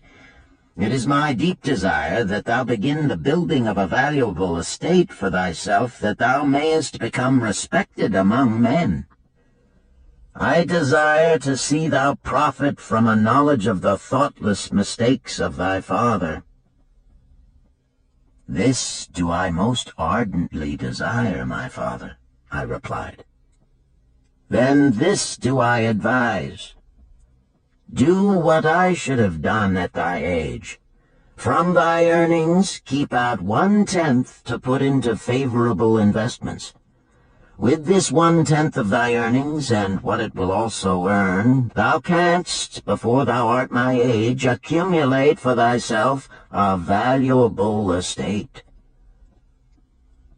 Thy words are words of wisdom, my father. Greatly do I desire riches. Yet there are many uses to which my earnings are called. Therefore do I hesitate to do as thou dost advise. I am young. There is plenty of time. So I thought at thy age, yet behold, many years have passed, and I have not yet made the beginning. We live in a different age, my father. I shall avoid thy mistakes. Opportunity stands before thee, my son. It is offering a chance that may lead to wealth. I beg of thee, do not delay. Go upon the morrow to the son of my friend, and bargain with him to pay 10% of thy earnings into this investment. Go promptly upon the morrow. Opportunity waits for no man. Today it is here, soon it is gone, therefore delay not. In spite of the advice of my father, I did hesitate. There were beautiful new robes just brought by the tradesmen from the east, robes of such richness and beauty my good wife and I felt we must each possess one.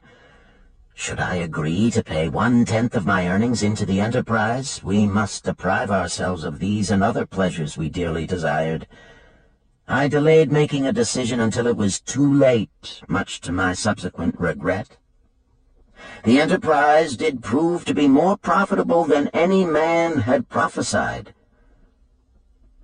This is my tale, showing how I did permit good luck to escape. In this tale, we see how good luck waits to come to that man who accepts opportunity, commented a swarthy man of the desert. To the building of an estate, there must always be the beginning. That start may be a few pieces of gold or silver which a man diverts from his earnings to his first investment. I, myself, am the owner of many herds. The start of my herds I did begin when I was a mere boy, and did purchase with 1 piece of silver a young calf. This, being the beginning of my wealth, was of great importance to me. To take his first start to building an estate is as good luck as can come to any man. With all men, that first step, which changes them from men who earn from their own labor to men who draw dividends from the earnings of their gold, is important. Some fortunately take it when young and thereby outstrip in financial success those who do take it later, or those unfortunate men, like the father of this merchant, who never take it. Had our friend, the merchant, taken this step in his early manhood when this opportunity came to him, this day he would be blessed with much more of this world's goods. Should the good luck of our friend the cloth weaver cause him to take such a step at this time, it will indeed be but the beginning of much greater good fortune.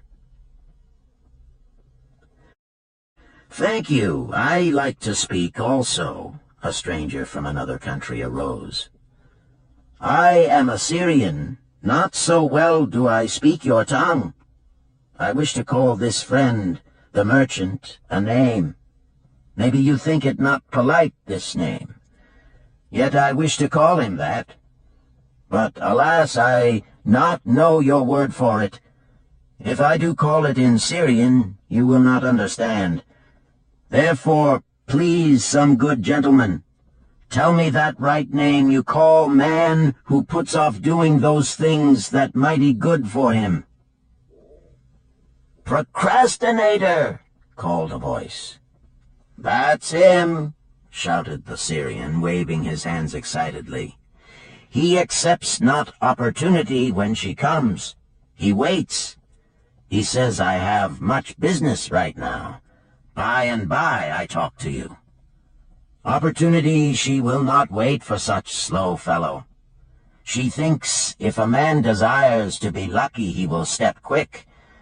Any man who not step quick when opportunity comes, he big procrastinator like our friend, this merchant."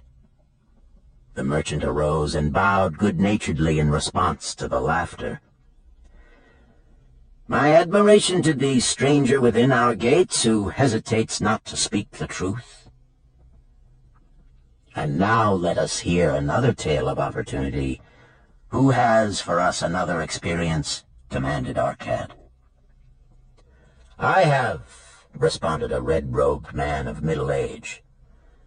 "I am a buyer of animals, mostly camels and horses. Sometimes I do also buy the sheep and goats. The tale I am about to relate will tell truthfully how opportunity came one night when I did least expect it. Perhaps for this reason I did let it escape. Of this you shall be the judge. Returning to the city one evening after a disheartening 10 days' journey in search of camels, I was much angered to find the gates of the city closed and locked. While my slaves spread our tent for the night, which we looked to spend with little food and no water, I was approached by an elderly farmer who, like ourselves, found himself locked outside. "Honored sir," he addressed me, "from thy appearance I do judge thee to be a buyer. If this be so, much would I like to sell to thee the most excellent flock of sheep just driven up. Alas, my good wife lies very sick with the fever. I must return with all haste. Buy thou my sheep, that I and my slaves may mount our camels and travel back without delay." So dark it was that I could not see his flock, but from the bleating I did know it must be large. Having wasted 10 days searching for camels I could not find, I was glad to bargain with him. In his anxiety he did set a most reasonable price. I accepted, well knowing my slaves could drive the flock through the city gates in the morning and sell at a substantial profit. The bargain concluded, I called my slaves to bring torches, that we might count the flock which the farmer declared to contain 900.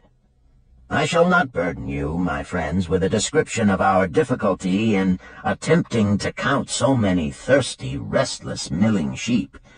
It proved to be an impossible task. Therefore, I bluntly informed the farmer I would count them at daylight and pay him then. "Please, most honorable sir," he pleaded, Pay me but 2/3 of the price tonight, that I may be on my way. I will leave my most intelligent and educated slave to assist to make the count in the morning. He is trustworthy, and to him thou canst pay the balance."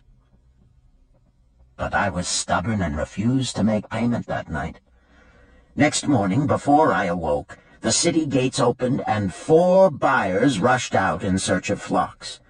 They were most eager and willing to pay high prices, because the city was threatened with siege and food was not plentiful. Nearly 3 times the price at which he had offered the flock to me did the old farmer receive for it. Thus was rare good luck allowed to escape. "Here is a tale most unusual," commented Arcad. "What wisdom doth it suggest?" "The wisdom of making a payment immediately when we are convinced our bargain is wise," suggested a venerable saddle-maker. "If the bargain be good, then dost thou need protection against thy own weaknesses as much as against any other man. We mortals are changeable.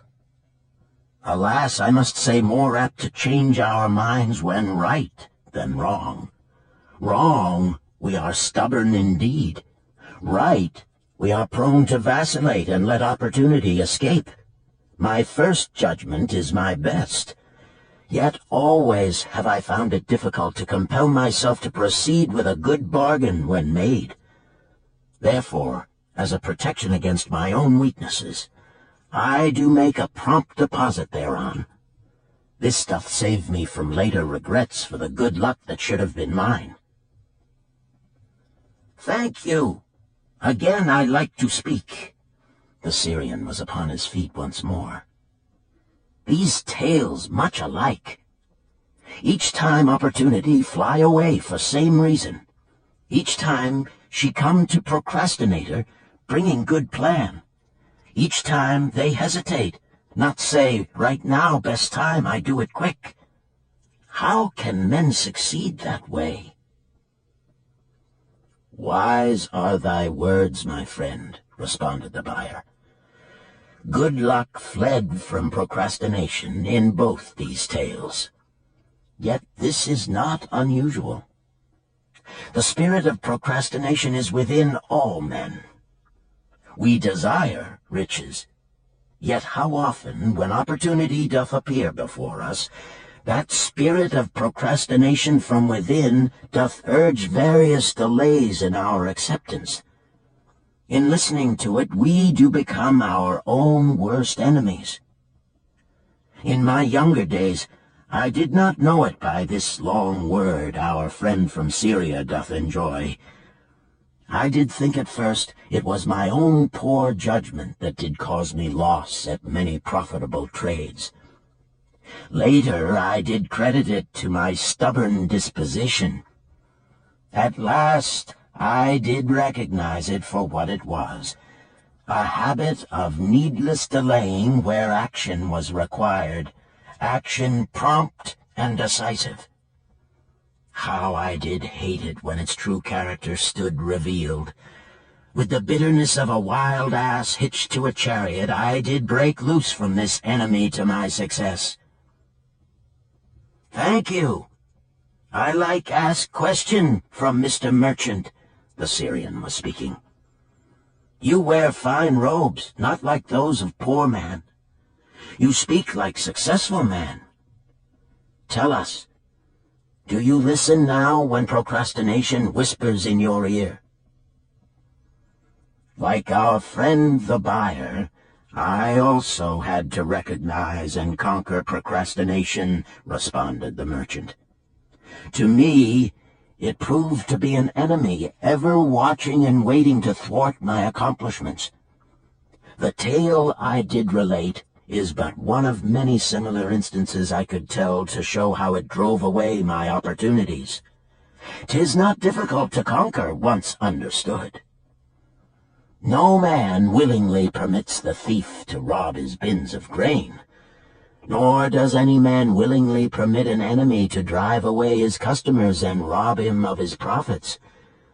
When once I did recognize that such acts as these my enemy was committing, with determination I conquered him.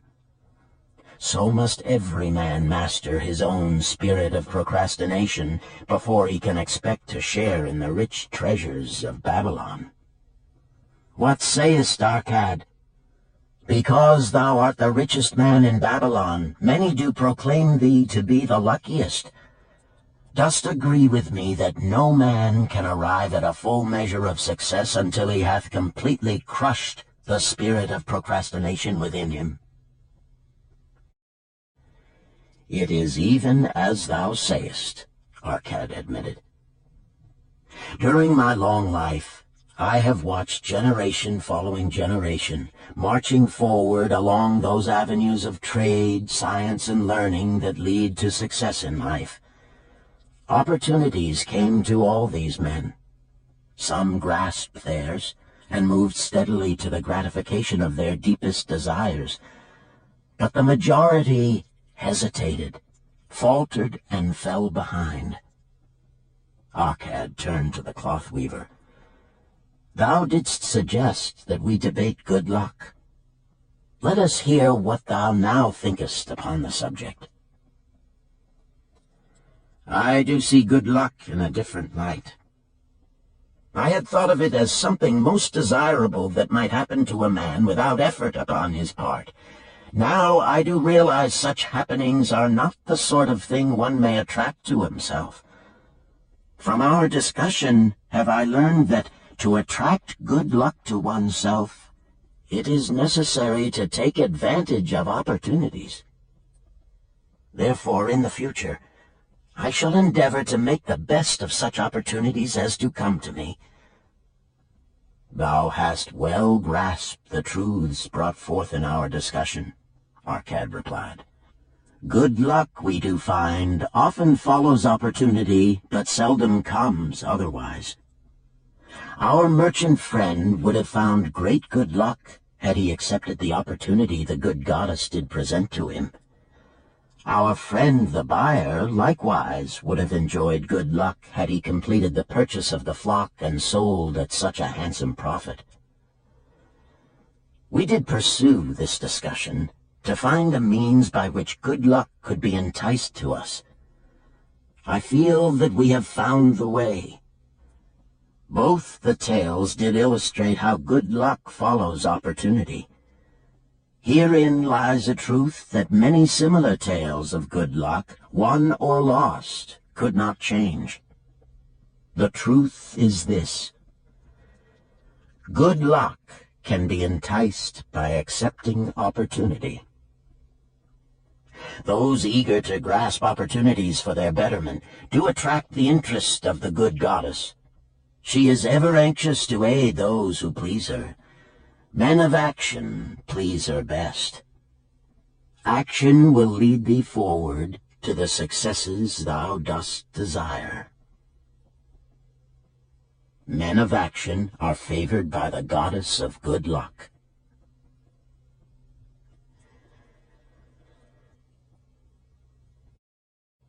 Chapter 5. The 5 Laws of Gold. A bag heavy with gold, or a clay tablet carved with words of wisdom. If thou hadst thy choice, which wouldst thou choose? By the flickering light from the fire of desert shrubs, the sun-tanned faces of the listeners gleamed with interest. "The gold! The gold!" chorused the 27. Old Calabab smiled knowingly. "Hark!" he resumed, raising his hand. "Hear the wild dogs out there in the night? They howl and wail because they are lean with hunger. Yet feed them, and what do they? Fight and strut. Then fight and strut some more, giving no thought to the morrow that will surely come. Just so it is with the sons of men. Give them a choice of gold and wisdom. What do? Ignore the wisdom and waste the gold. On the morrow they wail because they have no more gold. Gold is reserved for those who know its laws and abide by them." Calabab drew his white robe close about his lean legs, for a cool night wind was blowing. "Because thou hast served me faithfully upon our long journey, because thou cared well for my camels, because thou toiled uncomplainingly across the hot sands of the desert, because thou fought bravely the robbers that sought to despoil my merchandise, I will tell thee this night the tale of the 5 laws of gold, such a tale as thou never hast heard before.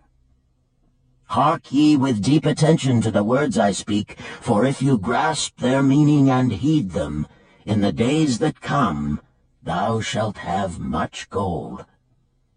He paused impressively. Above, in a canopy of blue, the stars shone brightly in the crystal-clear skies of Babylonia. Behind the group loomed their faded tents tightly staked against possible desert storms. Beside the tents were neatly stacked bales of merchandise covered with skins. Nearby, the camel herd sprawled in the sand, some chewing their cuds contentedly, others snoring in hoarse discord. "Thou hast told us many good tales, Calabab," spoke up the chief packer. "We look to thy wisdom to guide us upon the morrow when our service with thee shall be at an end.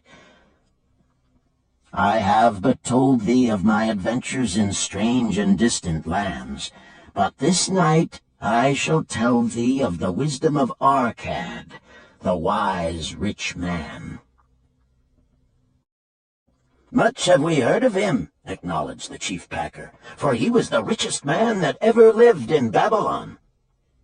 "The richest man he was, and that because he was wise in the ways of gold, even as no man had ever been before him.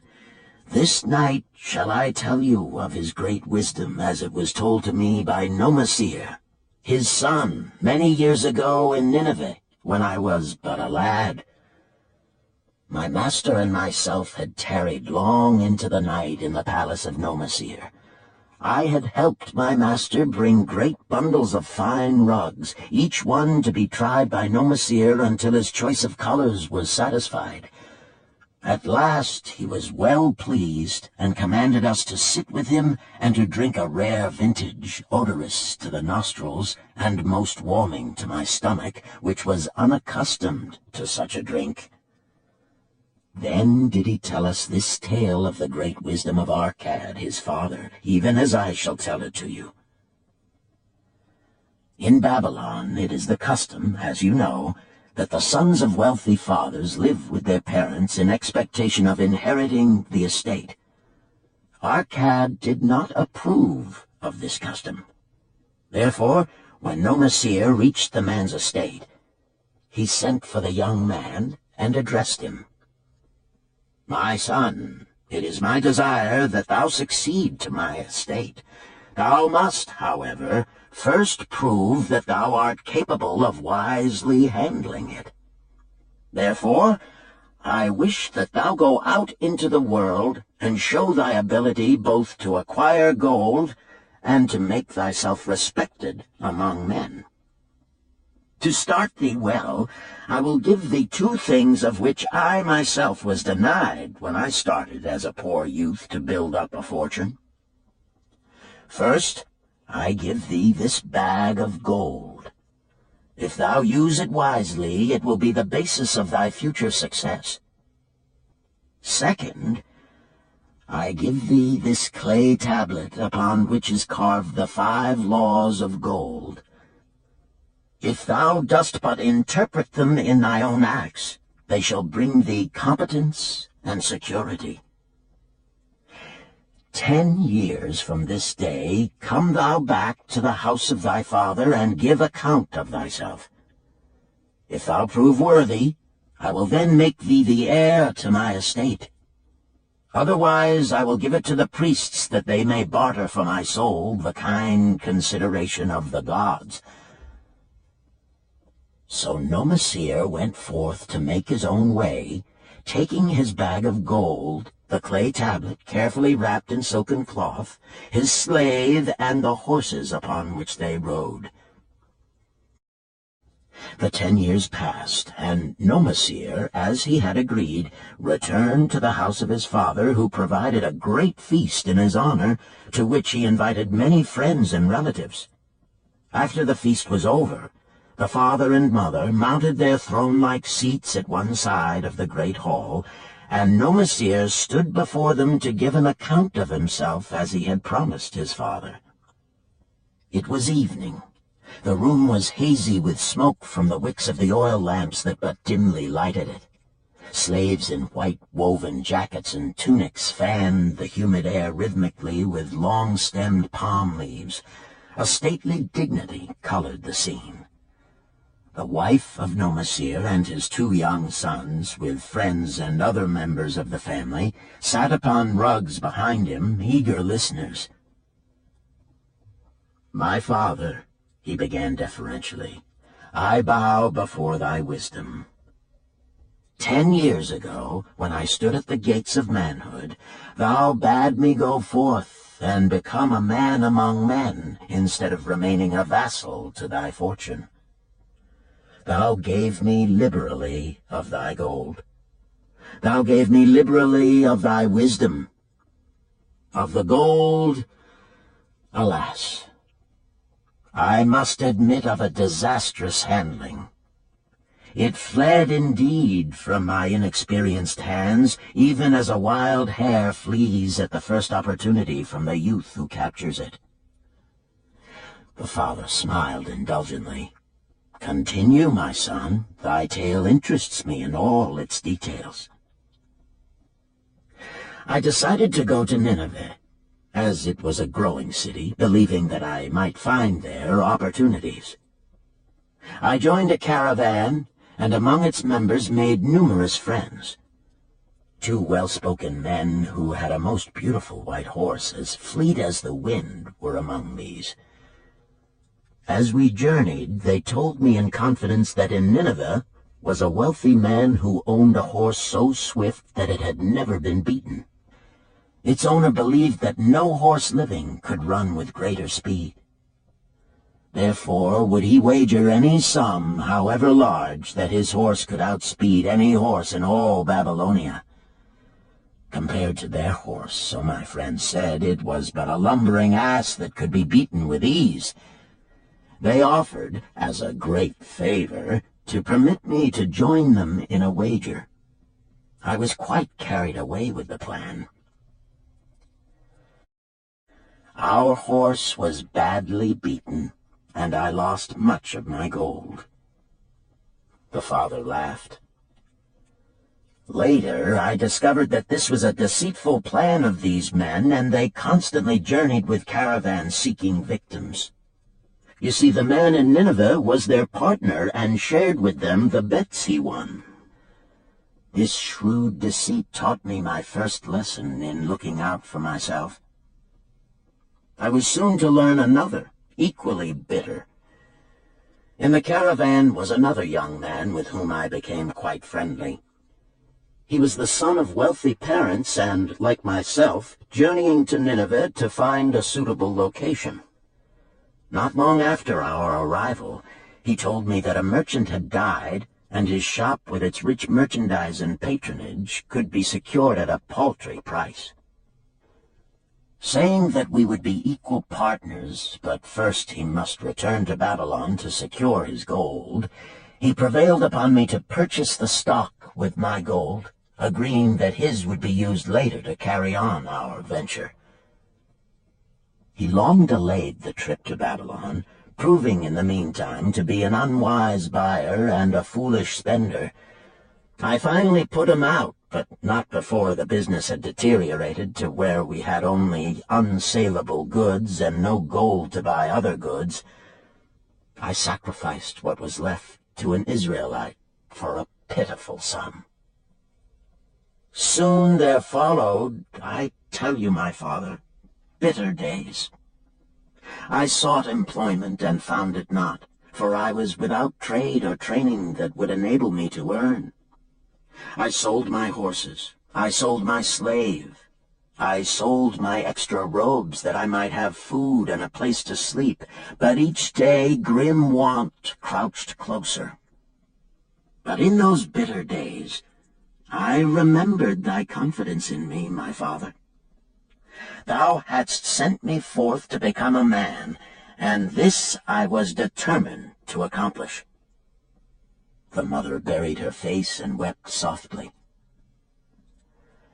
At this time I bethought me of the table thou had given to me, upon which thou had carved the 5 laws of gold. Thereupon I read most carefully thy words of wisdom, and realized that had I but sought wisdom first, my gold would not have been lost to me. I learned by heart each law, and determined that when once more the goddess of good fortune smiled upon me, I would be guided by the wisdom of age, and not by the inexperience of youth. For the benefit of you who are seated here this night, I will read the wisdom of my father as engraved upon the clay tablet which he gave to me 10 years ago. The 5 laws of gold. 1. Gold cometh gladly and in increasing quantity to any man who will put by not less than 1/10 of his earnings to create an estate for his future and that of his family. 2. Gold laboreth diligently and contentedly for the wise owner who finds for it profitable employment, multiplying even as the flocks of the field. 3. Gold clingeth to the protection of the cautious owner who invests it under the advice of men wise in its handling. 4. Gold slippeth away from the man who invests it in businesses or purposes with which he is not familiar, or which are not approved by those skilled in its keep. 5.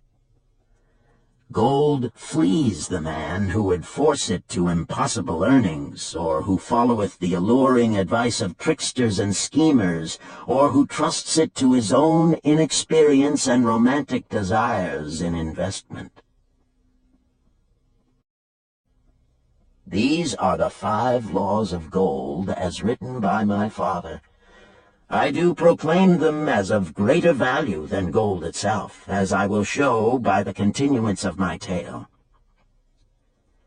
He again faced his father.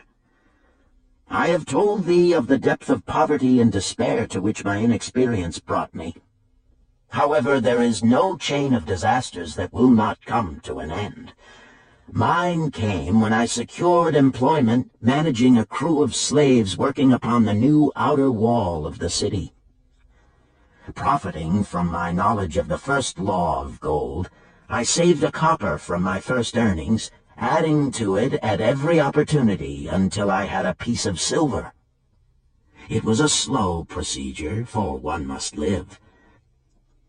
I did spend grudgingly, I admit, because I was determined to earn back before the 10 years were over as much gold as you, my father, had given to me. One day the slave-master with whom I had become quite friendly said to me, "Thou art a thrifty youth who spends not wantonly what he earns. Hast thou gold put by that is not earning?" "Yes," I replied. "It is my greatest desire to accumulate gold, to replace that which my father gave to me and which I have lost. 'Tis a worthy ambition, I will grant. And do you know that the gold which you have saved can work for you and earn much more gold?" "Alas, my experience has been bitter, for my father's gold has fled from me, and I am in much fear lest my own do the same." "If thou hast confidence in me, I will give thee a lesson in the profitable handling of gold," he replied.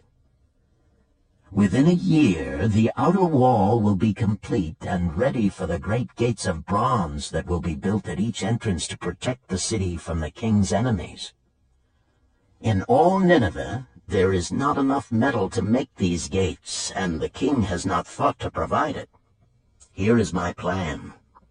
A group of us will pool our gold and send a caravan to the mines of copper and tin which are distant, and bring to Nineveh the metal for the gates. When the king says, 'Make the great gates,' we alone can supply the metal, and a rich price he will pay. If the king will not buy from us, we will yet have the metal which can be sold for a fair price." In his offer, I recognized an opportunity to abide by the third law and invest my savings under the guidance of wise men. Nor was I disappointed. Our pool was a success, and my small store of gold was greatly increased by the transaction. In due time, I was accepted as a member of this same group in other ventures. They were men wise in the profitable handling of gold. They talked over each plan presented with great care before entering upon it. They would take no chance on losing their principal or tying it up in unprofitable investments from which their gold could not be recovered. Such foolish things as the horse race and the partnership into which I had entered with my inexperience would have had scant consideration with them. They would have immediately pointed out their weaknesses. Through my association with these men, I learned to safely invest gold to bring profitable returns. As the years went on, my treasure increased more and more rapidly.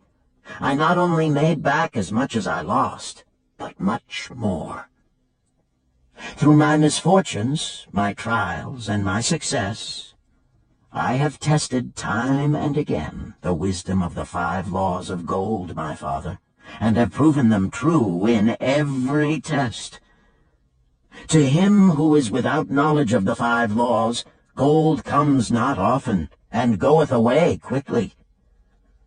But to him who abide by the 5 laws, gold comes and works as his dutiful slave. Nomasir ceased speaking and motioned to a slave in the back of the room. The slave brought forward one at a time 3 heavy leather bags. One of these Nomasir took and placed upon the floor before his father, addressing him again.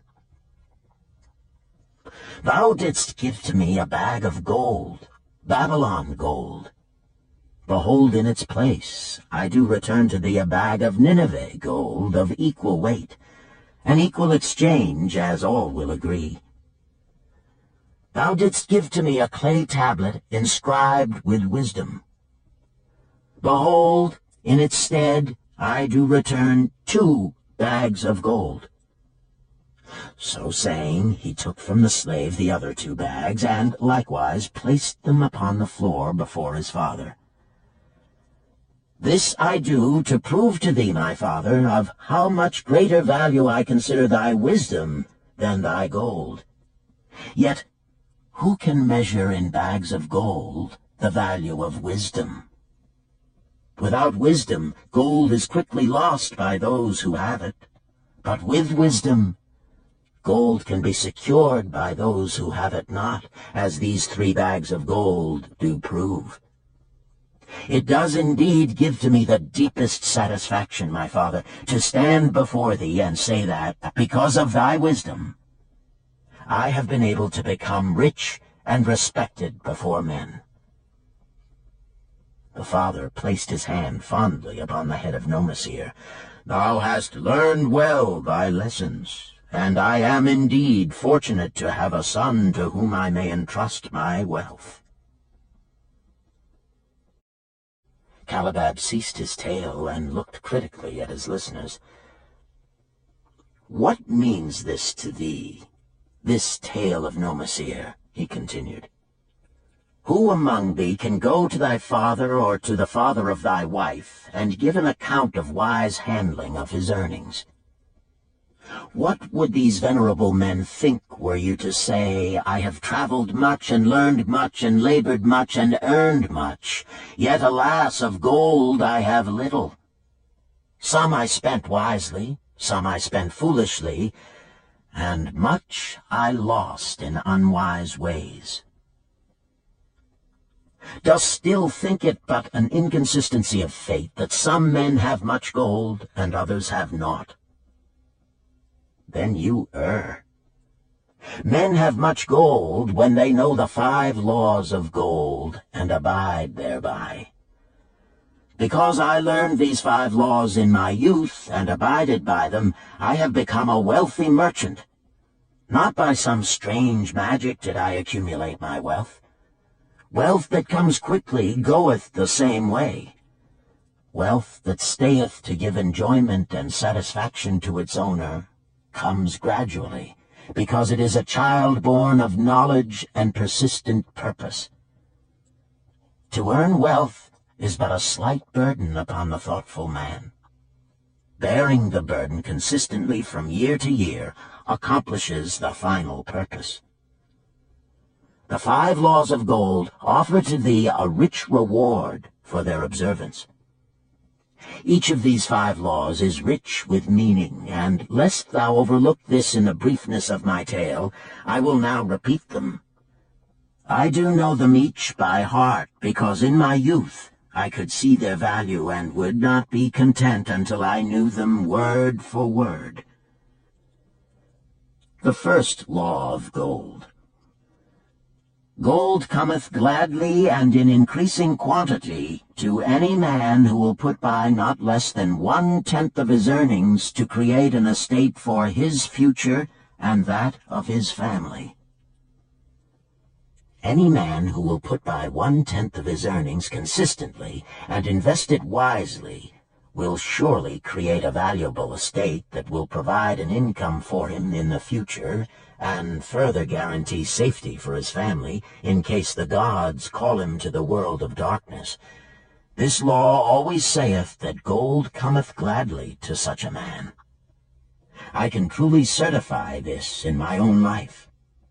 The more gold I accumulate, the more readily it comes to me, and in increased quantities.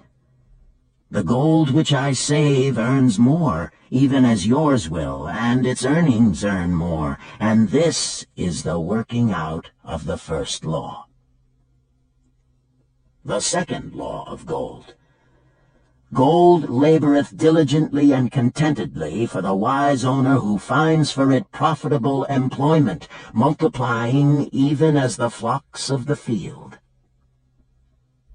Gold indeed is a willing worker. It is ever eager to multiply when opportunity presents itself. To every man who hath a store of gold set by, opportunity comes for its most profitable use. As the years pass, it multiplies itself in surprising fashion. The third law of gold. Gold clingeth to the protection of the cautious owner who invests it under the advice of men wise in its handling. Gold indeed clingeth to the cautious owner, even as it flees the careless owner. The man who seeks the advice of men wise in handling gold soon learneth not to jeopardize his treasure, but to preserve in safety and to enjoy in contentment its consistent increase. This ends Disc 2. The Richest Man in Babylon, Disc 3. The fourth law of gold. Gold slippeth away from the man who invests it in businesses or purposes with which he is not familiar, or which are not approved by those skilled in its keep. To the man who hath gold, yet is not skilled in its handling, many uses for it appear most profitable. Too often these are fraught with danger of loss, and if properly analyzed by wise men, show small possibility of profit. Therefore, the inexperienced owner of gold who trusts to his own judgment and invests it in businesses or purposes with which he is not familiar, too often finds his judgment imperfect and pays with his treasure for his inexperience. Wise indeed is he who investeth his treasures under the advice of men skilled in the ways of gold. The fifth law of gold. Gold flees the man who would force it to impossible earnings, or who followeth the alluring advice of tricksters and schemers, or who trusts it to his own inexperience and romantic desires in investment. Fanciful propositions that thrill like adventure tales always come to the new owner of gold. These appear to endow his treasure with magic powers that will enable it to make impossible earnings. Yet heed ye the wise men, for verily they know the risks that lurk behind every plan to make great wealth suddenly. Forget not the rich men of Nineveh, who would take no chance of losing their principal or tying it up in unprofitable investments. This ends my tale of the 5 laws of gold. In telling it to thee, I have told the secrets of my own success. Yet they are not secrets, but truths which every man must first learn and then follow, who wishes to step out of the multitude that, like yon wild dogs, must worry each day for food to eat. Tomorrow we enter Babylon. Look, see the fire that burns eternal above the temple of Bel? We are already in sight of the golden city. Tomorrow each of thee shall have gold, the gold thou hast so well earned by thy faithful services. 10 years from this night, what can you tell about this gold? If there be men among you who, like Nomasir, will use a portion of their gold to start for themselves an estate and be thenceforth wisely guided by the wisdom of Arkad, 10 years from now, 'tis a safe wager, like the son of Arkad, they will be rich and respected among men. Our wise acts accompany us through life to please us and to help us. Just as surely our unwise acts follow us to plague and torment us. Alas, they cannot be forgotten.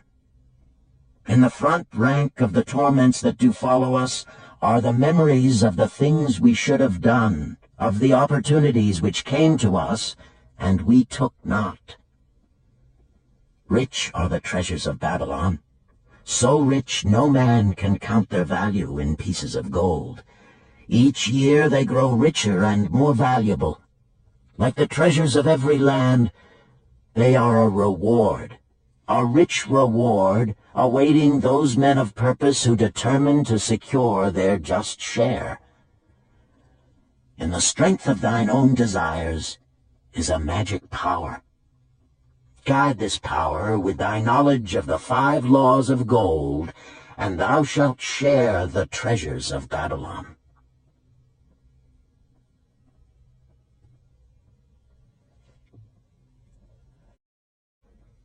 Chapter 6. The Gold Lender of Babylon. 50 pieces of gold. Never before had Rodan, the spearmaker of old Babylon, carried so much gold in his leather wallet. Happily down the king's highway from the palace of his most liberal majesty he strode. Cheerfully the gold clinked as the wallet at his belt swayed with each step, the sweetest music he had ever heard. 50 pieces of gold, all his. He could hardly realize his good fortune. What power in those clinking discs! They could purchase anything he wanted. A grand house, land, cattle, camels, horses, chariots, whatever he might desire. What use should he make of it? This evening, as he turned into a side street toward the home of his sister, he could think of nothing he would rather possess than those same glittering, heavy pieces of gold, his to keep. It was upon an evening some days later that a perplexed Rodan entered the shop of Mathon, the lender of gold and dealer in jewels and rare fabrics. Glancing neither to the right nor the left at the colorful articles artfully displayed, he passed through to the living quarters at the rear. Here he found the genteel Mathon lounging upon a rug partaking of a meal served by a black slave. I would counsel with thee, for I know not what to do." Rodan stood stolidly, feet apart, hairy breast exposed by the gaping front of his leather jacket. Mathon's narrow, sallow face smiled a friendly greeting. "What indiscretions hast thou done that thou shouldst seek the lender of gold? Hast been unlucky at the gaming table? Or hath some plump dame entangled thee? For many years have I known thee, yet never hast thou sought me to aid thee in thy troubles. No, no, not such as that. I seek no gold. Instead, I crave thy wise advice. Hear, hear, what this man doth say. No one comes to the lender of gold for advice. My ears must play me false. They listen true. Can this be so? Rodan, the spear-maker, doth display more cunning than all the rest, for he comes to Mathon not for gold, but for advice. Many men come to me for gold to pay for their follies, but as for advice, they want it not. Yet who is more able to advise than the lender of gold, to whom many men come in trouble? Thou shalt eat with me, Rodan, he continued. Thou shalt be my guest for the evening. Ando, he commanded of the black slave, draw up a rug for my friend Rodan, the spear-maker, who comes for advice. He shall be mine honored guest. Bring to him much food, and get for him my largest cup. Choose well of the best wine, that he may have satisfaction in the drinking. Now tell me, what troubles thee? It is the king's gift. The king's gift? The king did make thee a gift, and it gives thee trouble? What manner of gift? Because he was much pleased with the design I did submit to him for a new point on the spears of the royal guard, he did present me with 50 pieces of gold, and now I am much perplexed. I am beseeched each hour the sun doth travel across the sky by those who would share it with me. That is natural. More men want gold than have it, and would wish one who comes by it easily to divide. But can you not say no? Is thy will not as strong as thy fist? To many I can say no, yet sometimes it would be easier to say yes. Can one refuse to share with one's sister to whom he is deeply devoted? Surely thy own sister would not wish to deprive thee of enjoying thy reward? But it is for the sake of Araman, her husband, whom she wishes to see a rich merchant. She does feel that he has never had a chance, and she beseeches me to loan to him this gold, that he may become a prosperous merchant and repay me from his profits. My friend, resumed Mathon, 'tis a worthy subject thou bringest to discuss. Gold bringeth unto its possessor responsibility and a changed position with his fellow men. It bringeth fear lest he lose it, or it be tricked away from him. It bringeth a feeling of power and ability to do good.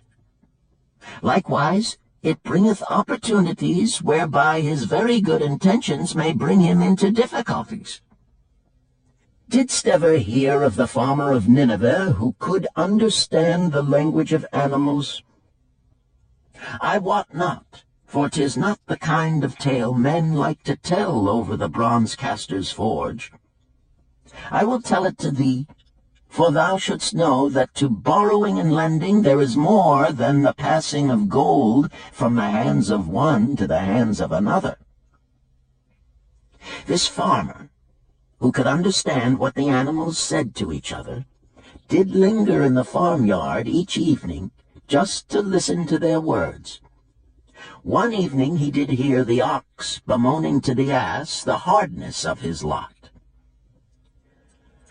I do labor pulling the plow from morning until night, no matter how hot the day, or how tired my legs, or how the bow doth chafe my neck, still must I work. But you are a creature of leisure. You are trapped with a colorful blanket and do nothing more than carry our master about where he wishes to go. When he goes nowhere, you do rest and eat the green grass all the day." Now the ass, in spite of his vicious heels, was a goodly fellow and sympathized with the ox. "My good friend," he replied, "you do work very hard, and I would help ease your lot. Therefore will I tell you how you may have a day of rest. In the morning, when the slave comes to fetch you to the plow, lie upon the ground and bellow much, that he may say you are sick and cannot work." So the ox took the advice of the ass, and the next morning the slave returned to the farmer and told him the ox was sick and could not pull the plow. "Then," said the farmer, "hitch the ass to the plow, for the plowing must go on." All that day the ass, who had only intended to help his friend, found himself compelled to do the ox's task. When night came and he was released from the plow, his heart was bitter, and his legs were weary, and his neck was sore where the bow had chafed it. The farmer lingered in the barnyard to listen. The ox began first. "You are my good friend. Because of your wise advice I have enjoyed a day of rest." "And I," retorted the ass, "am like many another simple-hearted one who starts to help a friend and ends up by doing his task for him. Hereafter you draw your own plow, for I did hear the master tell the slave to send for the butcher were you sick again. I wish he would, for you are a lazy fellow." Thereafter they spoke to each other no more. This ended their friendship. Canst thou tell the moral to this tale, Rodan? "'Tis a good tale," responded Rodan, "but I see not the moral." "I thought not that you would, but it is there, and simple too. Just this: if you desire to help thy friend, do so in a way that will not bring thy friend's burdens upon thyself." "I had not thought of that. It is a wise moral. I wish not to assume the burdens of my sister's husband. But tell me, you lend to many. Do not the borrowers repay?" Mathon smiled the smile of one whose soul is rich with much experience. "Could a loan be well made if the borrower cannot repay? Must not the lender be wise and judge carefully whether his gold can perform a useful purpose to the borrower and return to him once more? Or whether it will be wasted by one unable to use it wisely, and leave him without his treasure, and leave the borrower with a debt he cannot repay? I will show to thee the tokens in my token chest, and let them tell thee some of their stories." Into the room he brought a chest as long as his arm, covered with red pigskin and ornamented with bronze designs. He placed it upon the floor and squatted before it, both hands upon the lid.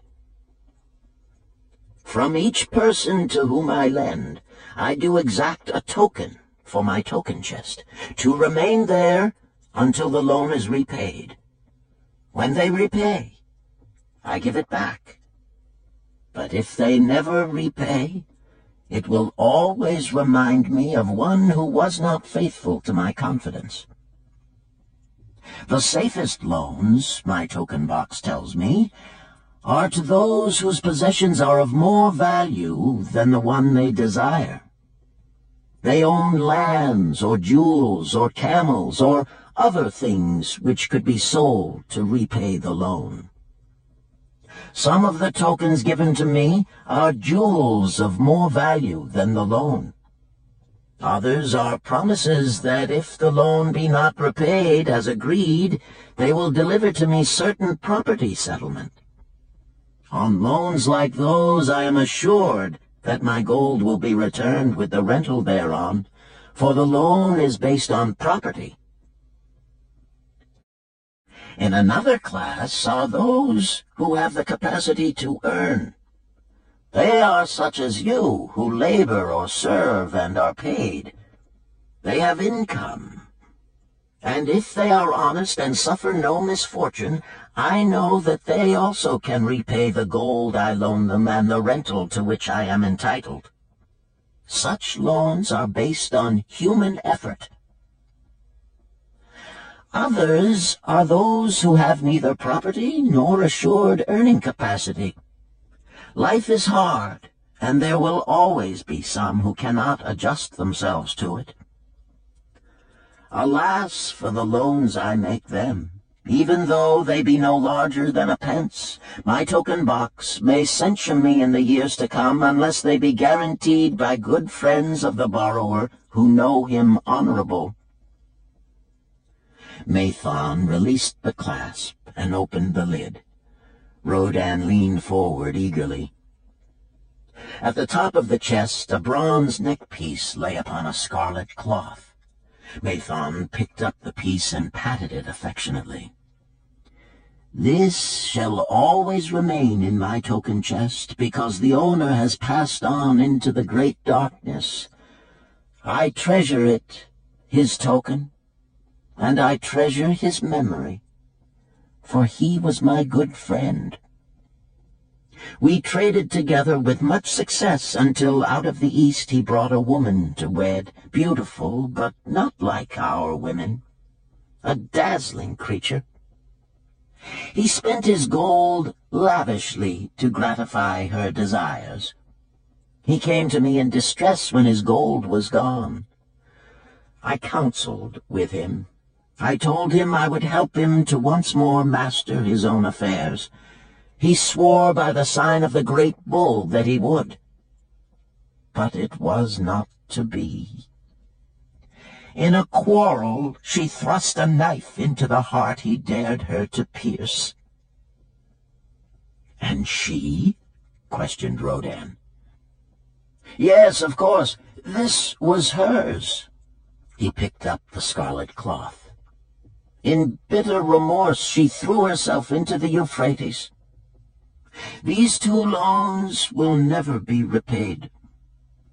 The chest tells you, Rodan, that humans in the throes of great emotions are not safe risks for the gold lender. Here, now, this is different." He reached for a ring carved of ox bone.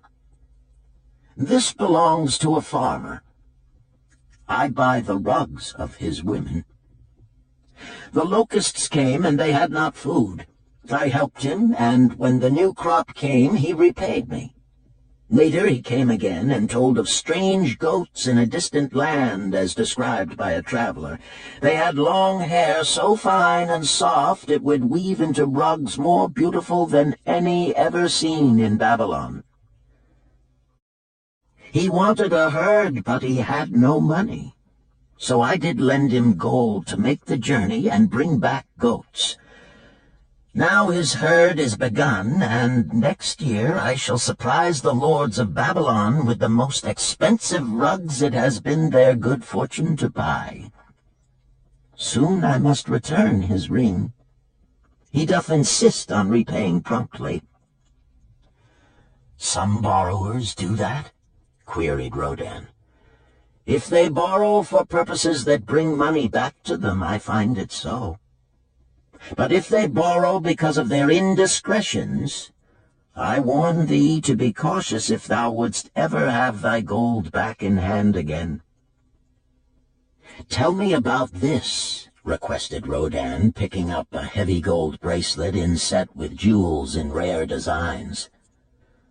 "The women do appeal to my good friend," bantered Mathon. I am still much younger than you, retorted Rodin. I grant that, but this time thou doth suspicion romance where it is not. The owner of this is fat and wrinkled, and doth talk so much and say so little, she drives me mad. Once they had much money and were good customers, but ill times came upon them. She has a son of whom she would make a merchant, so she came to me and borrowed gold that he might become a partner of a caravan owner who travels with his camels, bartering in one city what he buys in another. This man proved a rascal, for he left the poor boy in a distant city without money and without friends, pulling out early while the youth slept. Perhaps when this youth has grown to manhood he will repay. Until then I get no rental for the loan, only much talk. But I do admit the jewels are worthy of the loan. Did this lady ask thy advice as to the wisdom of the loan? Quite otherwise. She had pictured to herself this son of hers as a wealthy and powerful man of Babylon. To suggest the contrary was to infuriate her. A fair rebuke I had. I knew the risk for this inexperienced boy, but as she offered security, I could not refuse her. This, continued Mathon, waving a bit of pack rope tied into a knot, belongs to Nebator, the camel trader. When he would buy a herd larger than his funds, he brings to me this knot, and I lend to him according to his needs. He is a wise trader. I have confidence in his good judgment and can lend him freely. Many other merchants of Babylon have my confidence because of their honorable behavior. Their tokens come and go frequently in my token box. Good merchants are an asset to our city, and it profits me to aid them to keep trade moving that Babylon be prosperous. Mathon picked out a beetle carved in turquoise and tossed it contemptuously on the floor. A bug from Egypt. The lad who owns this does not care whether I ever receive back my gold. When I reproach him, he replies, "How can I repay when ill fate pursues me? You have plenty more. What can I do?" The token is his father's, a worthy man of small means who did pledge his land and herd to back his son's enterprises. The youth found success at first, and then was overzealous to gain great wealth. His knowledge was immature. His enterprises collapsed. Youth is ambitious. Youth would take shortcuts to wealth and the desirable things for which it stands. To secure wealth quickly, youth often borrows unwisely. Youth, never having had experience, cannot realize that hopeless debt is like a deep pit into which one may descend quickly, and where one may struggle vainly for many days. It is a pit of sorrow and regrets, where the brightness of the sun is overcast, and night is made unhappy by restless sleeping. Yet I do not discourage borrowing gold. I encourage it. I recommend it if it be for a wise purpose. I myself made my first real success as a merchant with borrowed gold. Yet what should the lender do in such a case? The youth is in despair and accomplishes nothing. He is discouraged. He makes no effort to repay. My heart turns against depriving the father of his land and cattle. You tell me much that I am interested to hear, ventured Rodin, but I hear no answer to my question. Should I lend my 50 pieces of gold to my sister's husband? They mean much to me. Thy sister is a sterling woman whom I do much esteem. Should her husband come to me and ask to borrow 50 pieces of gold, I should ask him for what purpose he would use it.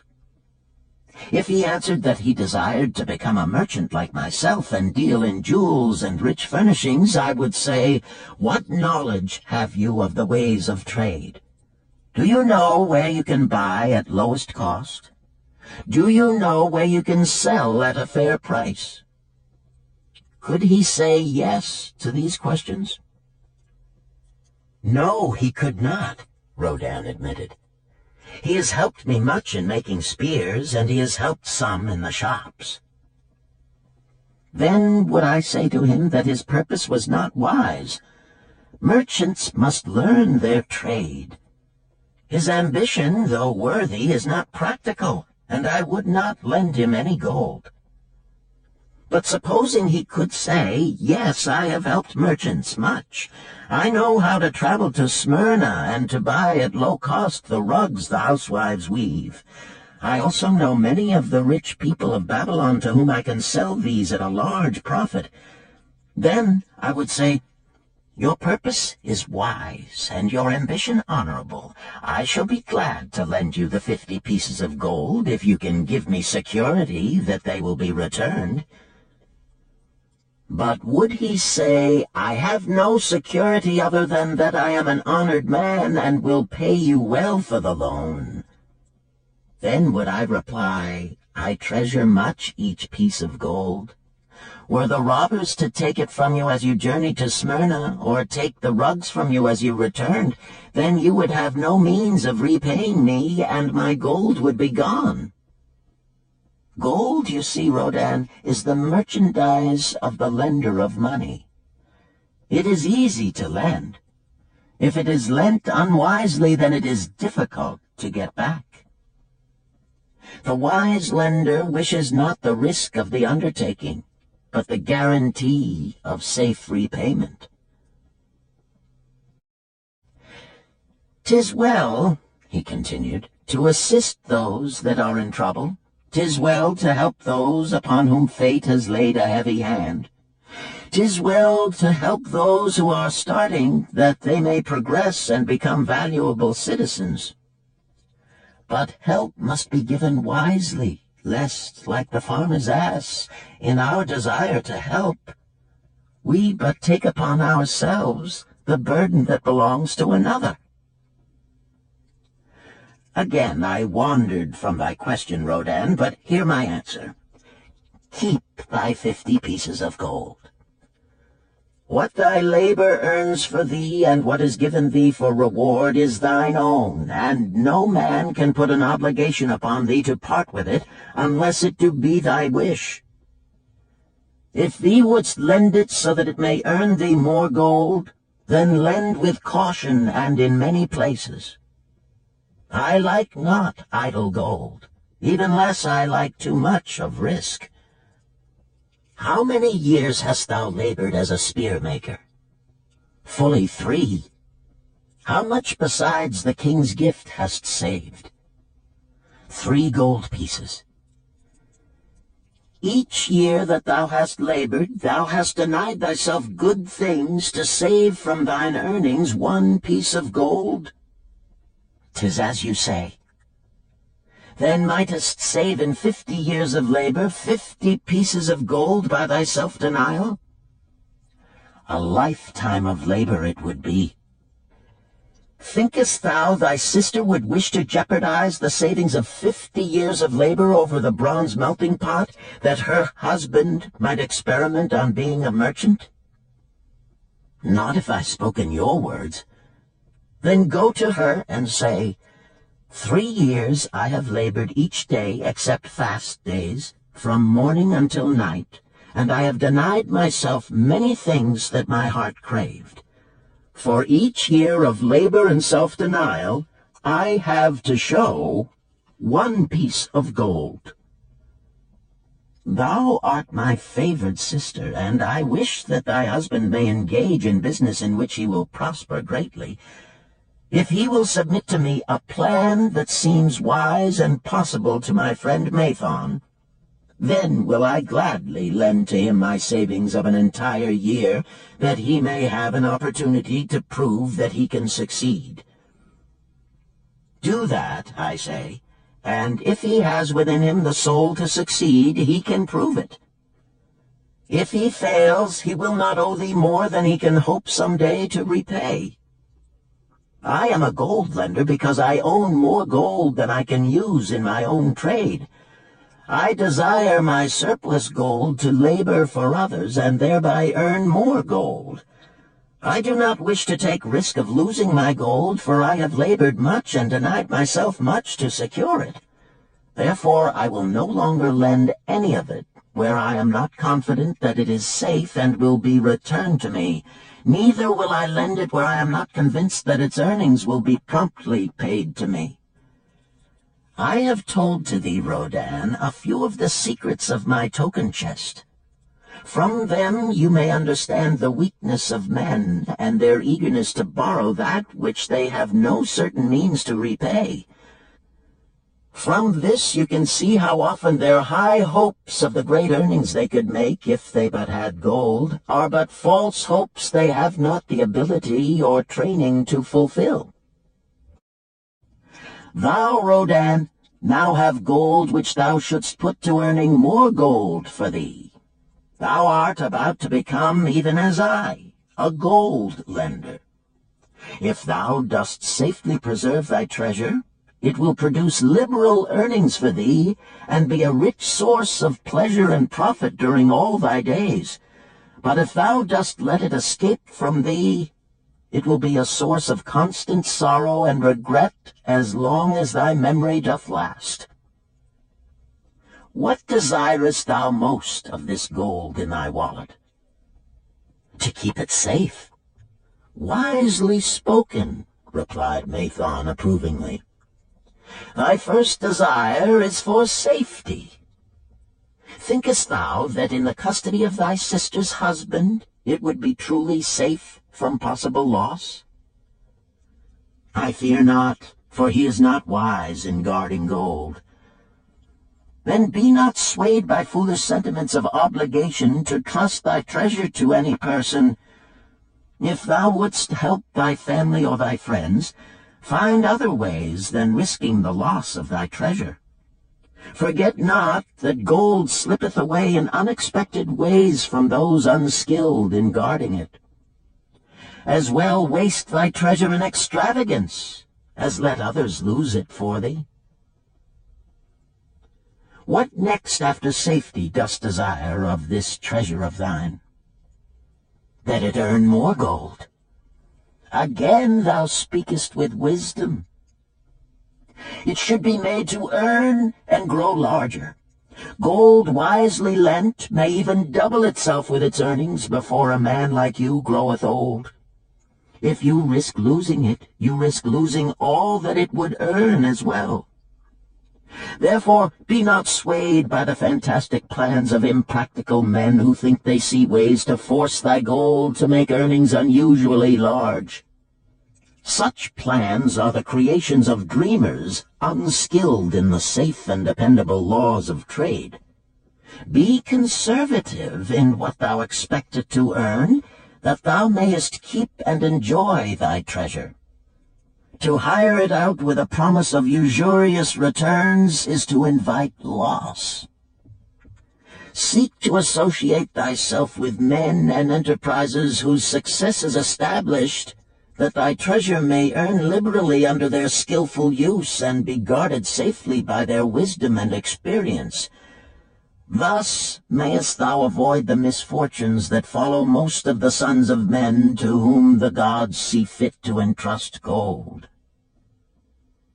When Rodan would thank him for his wise advice, he would not listen, saying, "The king's gift shall teach thee much wisdom. If wouldst keep thy 50 pieces of gold, thou must be discreet indeed. Many uses will tempt thee. Much advice will be spoken to thee. Numerous opportunities to make large profits will be offered thee. The stories from my token box should warn thee, before thou let any piece of gold leave thy pouch, to be sure that thou hast a safe way to pull it back again. Should my further advice appeal to thee, return again.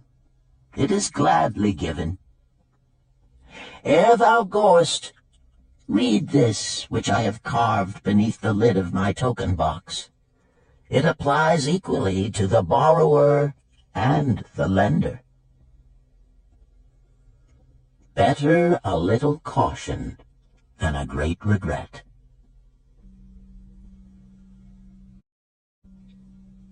Chapter 7. The Walls of Babylon. Old Banzar, grim warrior of another day, stood guard at the passageway leading to the top of the ancient walls of Babylon. Up above, valiant defenders were battling to hold the walls. Upon them depended the future existence of this great city with its hundreds of thousands of citizens. Over the walls came the roar of the attacking armies, the yelling of many men, the trampling of thousands of horses, the deafening boom of the battering rams pounding the bronzed gates. In the street behind the gate lounged the spearmen, waiting to defend the entrance should the gates give way. They were but few for the task. The main armies of Babylon were with their king, far away in the east on a great expedition against the Elamites. No attack upon the city having been anticipated during their absence, the defending forces were small. Unexpectedly from the north bore down the mighty armies of the Assyrians, and now the walls must hold or Babylon was doomed. About Banzar were great crowds of citizens, white-faced and terrified, eagerly seeking news of the battle. With hushed awe they viewed the stream of wounded and dead being carried or led out of the passageway. Here was the crucial point of attack. After 3 days of circling about the city, the enemy had suddenly thrown his great strength against this section and this gate. The defenders from the top of the wall fought off the climbing platforms and the scaling ladders of the attackers with arrows, burning oil, and, if any reached the top, spears. Against the defenders, thousands of the enemy's archers poured a deadly barrage of arrows. Old Banzar had the vantage point for news. He was closest to the conflict and first to hear of each fresh repulse of the frenzied attackers. An elderly merchant crowded close to him, his palsied hands quivering. tell me," he pleaded. "They cannot get in. My sons are with the good king. There is no one to protect my old wife. My goods, they will steal all. My food, they will leave nothing. We are old, too old to defend ourselves, too old for slaves. We shall starve, we shall die. Tell me they cannot get in." "Calm thyself, good merchant," the guard responded. "The walls of Babylon are strong. Go back to the bazaar and tell your wife that the walls will protect you and all of your possessions as safely as they protect the rich treasures of the king. Keep close to the walls, lest the arrows flying over strike you." A woman with a babe in arms took the old man's place as he withdrew. "Sergeant, what news from the top? Tell me truly that I may reassure my poor husband. He lies with fever from his terrible wounds, yet insists upon his armor and his spear to protect me, who am with child. Terrible, he says, will be the vengeful lust of our enemies should they break in." "Be thou good of heart, thou mother that is and is again to be. The walls of Babylon will protect you and your babes. They are high and strong. Hear ye not the yells of our valiant defenders as they empty the cauldrons of burning oil upon the ladder scalers?" "Yes, that do I hear, and also the roar of the battering rams that do hammer at our gates." "Back to thy husband. Tell him the gates are strong and withstand the rams. Also that the scalers climb the walls, but to receive the waiting spear thrust. Watch thy way, and hasten behind yon buildings." Banzar stepped aside to clear the passage for heavily armed reinforcements. As, with clanking bronze shields and heavy tread, they tramped by, a small girl plucked at his girdle. "Tell me, soldier, are we safe?" she pleaded. "I hear the awful noises. I see the men all bleeding. I am so frightened. What will become of our family, of my mother, little brother, and the baby?" The grim old campaigner blinked his eyes and thrust forward his chin as he beheld the child. "Be not afraid, little one," he reassured her. "The walls of Babylon will protect you and mother and little brother and the baby. It was for the safety of such as you that the good Queen Semiramis built them over 100 years ago. Never have they been broken through. Go back and tell your mother and little brother and the baby that the walls of Babylon will protect them and they need have no fear." Day after day, old Banzar stood at his post and watched the reinforcements file up the passageway, there to stay and fight until, wounded or dead, they came down once more. Around him unceasingly crowded the throngs of frightened citizens, eagerly seeking to learn if the walls would hold. To all he gave his answer with the fine dignity of an old soldier: "The walls of Babylon will protect you."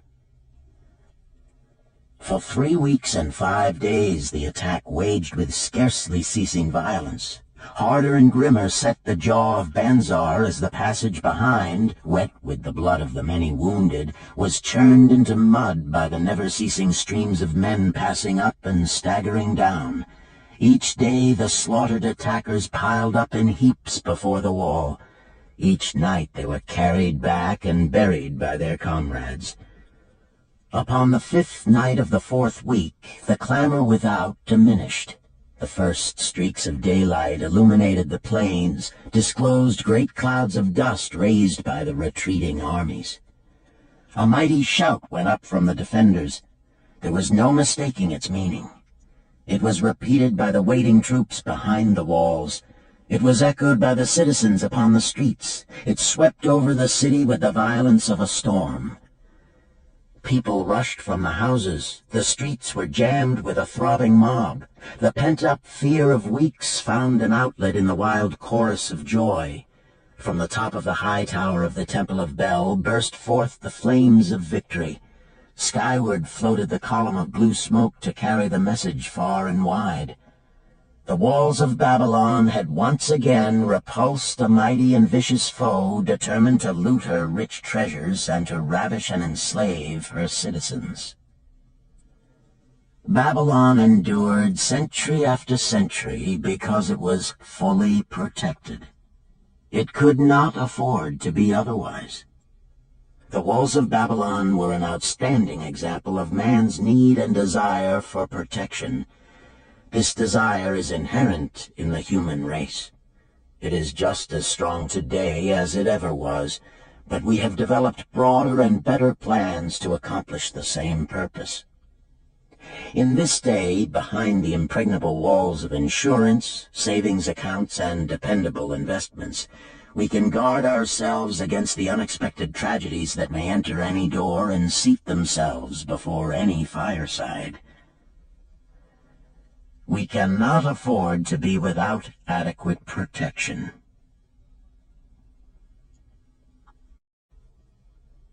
Chapter 8.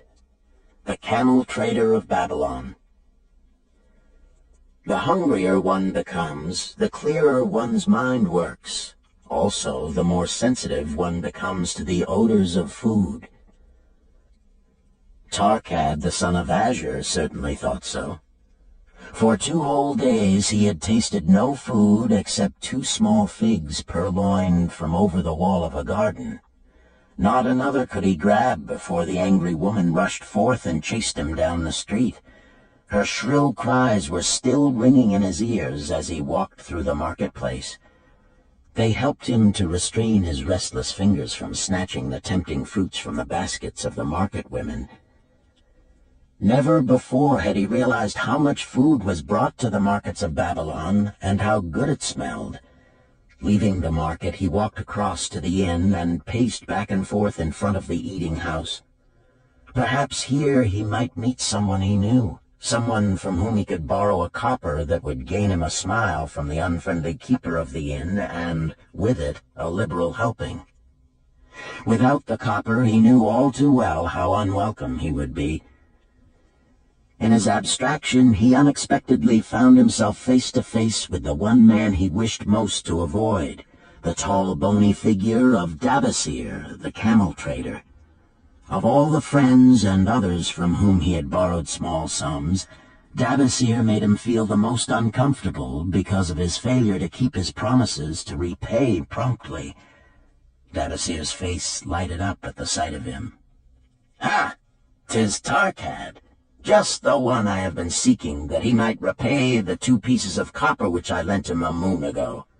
Also the piece of silver which I lent to him before that. We are well met. I can make good use of the coins this very day. What say, boy, what say?" Tarkad stuttered, and his face flushed. He had naught in his empty stomach to nerve him to argue with the outspoken Davasir. "I am sorry, very sorry," he mumbled weakly. "But this day I have neither the copper nor the silver with which I could repay." "Then get it," Davasir insisted. "Surely thou canst get hold of a few coppers and a piece of silver to repay the generosity of an old friend of thy father, who aided thee whence thou wast in need." "'Tis because ill fortune does pursue me that I cannot pay." "Ill fortune? Wouldst blame the gods for thine own weakness? Ill fortune pursues every man who thinks more of borrowing than of repaying. Come with me, boy, while I eat. I am hungry, and I would tell thee a tale." Tarkad flinched from the brutal frankness of Davasir, but here at least was an invitation to enter the coveted doorway of the eating-house. Davasir pushed him to a far corner of the room, where they seated themselves upon small rugs. When Koskor, the proprietor, appeared smiling, Davasir addressed him with his usual freedom. "Fat lizard of the desert, bring to me a leg of the goat, very brown, with much juice, and bread and all of the vegetables, for I am hungry and want much food. Do not forget my friend here. Bring to him a jug of water. Have it cooled, for the day is hot." Tarkad's heart sank. Must he sit here and drink water while he watched this man devour an entire goat leg?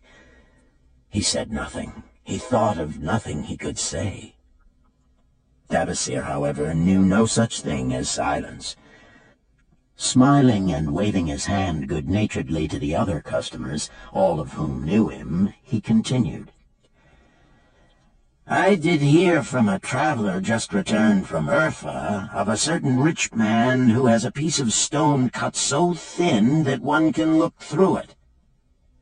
He put it in the window of his house to keep out the rains. It is yellow, so this traveler does relate, and he was permitted to look through it, and all the outside world looks strange and not like it really is. What say you to that, Tarkad? Thinkest all the world could look to a man a different color from what it is?" "I dare say," responded the youth, much more interested in the fat leg of goat placed before Davasir. "Well, I know it to be true, for I myself have seen the world all of a different color from what it really is, and the tale I am about to tell relates how I came to see it in its right color once more." "Davasir will tell a tale," whispered a neighboring diner to his neighbor, and dragged his rug close. Other diners brought their food and crowded in a semicircle. They crunched noisily in the ears of Tarkad and brushed him with their meaty bones. He alone was without food. Davasir did not offer to share with him, nor even motion him to a small corner of the hard bread that was broken off and had fallen from the platter to the floor. "The tale that I am about to tell," began Davasir, pausing to bite a goodly chunk from the goat leg, "relates to my early life and how I came to be a camel trader. Didst anyone know that I once was a slave in Syria?" A murmur of surprise ran through the audience, to which Davasir listened with satisfaction. "When I was a young man," continued Davasir after another vicious onslaught on the goat leg, "I learned the trade of my father, the making of saddles. I worked with him in his shop and took to myself a wife. Being young and not greatly skilled, I could earn but little, just enough to support my excellent wife in a modest way. I craved good things which I could not afford. Soon I found that the shopkeepers would trust me to pay later, even though I could not pay at the time. Being young and without experience, I did not know that he who spends more than he earns is sowing the winds of needless self-indulgence from which he is sure to reap the whirlwinds of trouble and humiliation. So I indulged my whims for fine raiment and bought luxuries for my good wife and our home beyond our means. I paid as I could, and for a while all went well. But in time I discovered I could not use my earnings both to live upon and to pay my debts. Creditors began to pursue me to pay for my extravagant purchases, and my life became miserable. I borrowed from my friends, but could not repay them either. Things went from bad to worse. My wife returned to her father, and I decided to leave Babylon and seek another city where a young man might have better chances. For 2 years I had a restless and unsuccessful life working for caravan traders. From this I fell in with a set of likable robbers who scoured the desert for unarmed caravans. Such deeds were unworthy of the son of my father, but I was seeing the world through a colored stone and did not realize to what degradation I had fallen. We met with success on our first trip, capturing a rich haul of gold and silks and valuable merchandise. This loot we took to Ganir and squandered. The second time we were not so fortunate. Just after we had made our capture, we were attacked by the spearsmen of a native chief to whom the caravans paid for protection. Our 2 leaders were killed, and the rest of us were taken to Damascus, where we were stripped of our clothing and sold as slaves. I was purchased for 2 pieces of silver by a Syrian desert chief. With my hair shorn and but a loincloth to wear, I was not so different from the other slaves. Being a reckless youth, I thought it merely an adventure until my master took me before his 4 wives and told them they could have me for a eunuch. Then, indeed, did I realize the hopelessness of my situation. These men of the desert were fierce and warlike. I was subject to their will without weapons or means of escape. Fearful I stood as those 4 women looked me over. I wondered if I could expect pity from them. Sirah, the first wife, was older than the others. Her face was impassive as she looked upon me. I turned from her with little consolation. The next was a contemptuous beauty who gazed at me as indifferently as if I had been a worm of the earth. The 2 younger ones tittered as though it were all an exciting joke. It seemed an age that I stood waiting sentence. Each woman appeared willing for the others to decide. Finally, Sirah spoke up in a cold voice. "Of eunuchs we have plenty, but of camel-tenders we have few, and they are a worthless lot. Even this day I would visit my mother who is sick with the fever, and there is no slave I would trust to lead my camel. Ask this slave if he can lead a camel." My master thereupon questioned me, "What know you of camels?" Striving to conceal my eagerness, I replied, "I can make them kneel, I can load them, I can lead them on long trips without tiring. If need be, I can repair their trappings." "The slave speaks forward enough," observed my master. "If thou so desires, Sirah, take this man for thy camel-tender." So I was turned over to Sirah, and that day I led her camel upon a long journey to her sick mother. I took the occasion to thank her for her intercession, and also to tell her that I was not a slave by birth, but the son of a freeman, an honorable saddle-maker of Babylon. I also told her much of my story. Her comments were disconcerting to me, and I pondered much afterward on what she said. How can you call yourself a free man when your weakness has brought you to this? If a man has in himself the soul of a slave, will he not become one, no matter what his birth, even as water seeks its level? If a man has within him the soul of a free man, will he not become respected and honored in his own city in spite of his misfortune? For over a year I was a slave and lived with the slaves, but I could not become as one of them. One day Sira asked me, "In the eventime, when the other slaves can mingle and enjoy the society of each other, why dost thou sit in thy tent alone?" To which I responded, "I am pondering what you have said to me. I wonder if I have the soul of a slave. I cannot join them, so I must sit apart." "I, too, must sit apart," she confided. "My dowry was large, and my lord married me because of it. Yet he does not desire me. What every woman longs for is to be desired. Because of this, and because I am barren and have neither son nor daughter, must I sit apart. Were I a man, I would rather die than be such a slave, but the conventions of our tribe make slaves of women." "What think thou of me by this time?" I asked her suddenly. "Have I the soul of a man, or have I the soul of a slave?" "Have you a desire to repay the just debts you owe in Babylon?" she parried. "Yes, I have the desire, but I see no way." "If thou contentedly let the years slip by and make no effort to repay, then thou hast but the contemptible soul of a slave. No man is otherwise who cannot respect himself, and no man can respect himself who does not repay honest debts." "But what can I do who am a slave in Syria?" "Stay a slave in Syria, thou weakling." "I am not a weakling," I denied hotly. "Then prove it." "How?" "Does not thy great king fight his enemies in every way he can, and with every force he has? Thy debts are thy enemies. They ran thee out of Babylon. You left them alone, and they grew too strong for thee.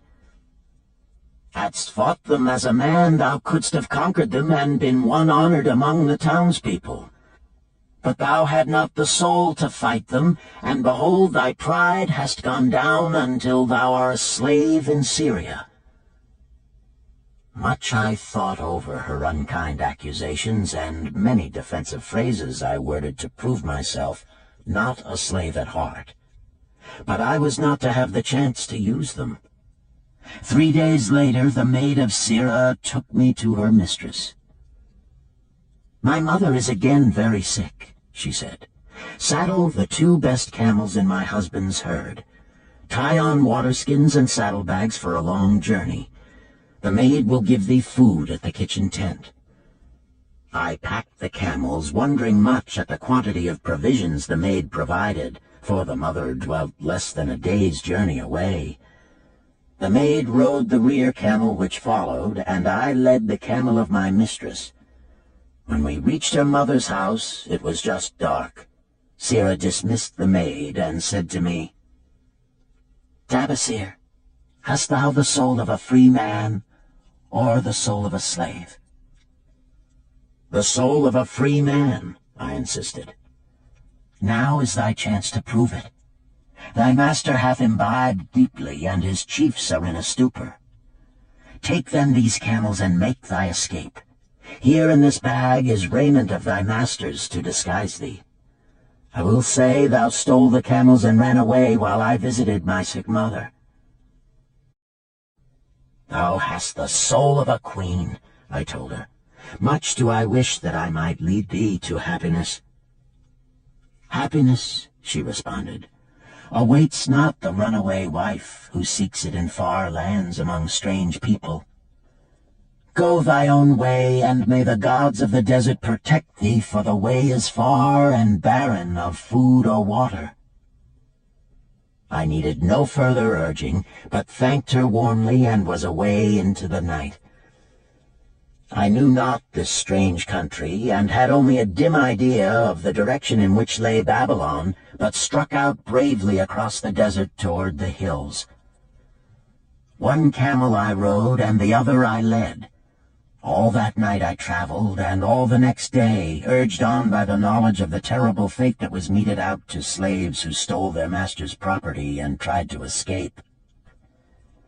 Late that afternoon I reached a rough country as uninhabitable as the desert.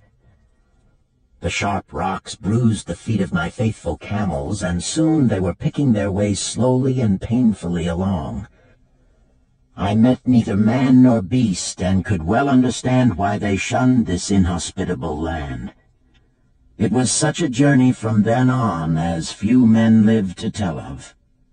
Day after day we plodded along. Food and water gave out.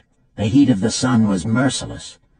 At the end of the 9th day I slid from the back of my mount with the feeling that I was too weak to ever remount, and I would surely die, lost in this abandoned country.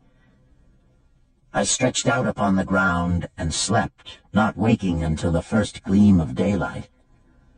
I sat up and looked about me. There was a coolness in the morning air. My camels lay dejected not far away. About me was a vast waste of broken country covered with rock and sand and thorny things. No sign of water, not to eat for man or camel.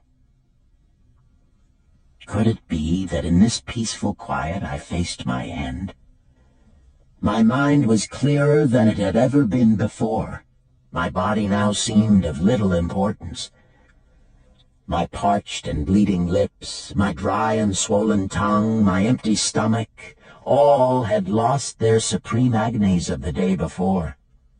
I looked across into the uninviting distance, and once again came to me the question, have I the soul of a slave or the soul of a free man?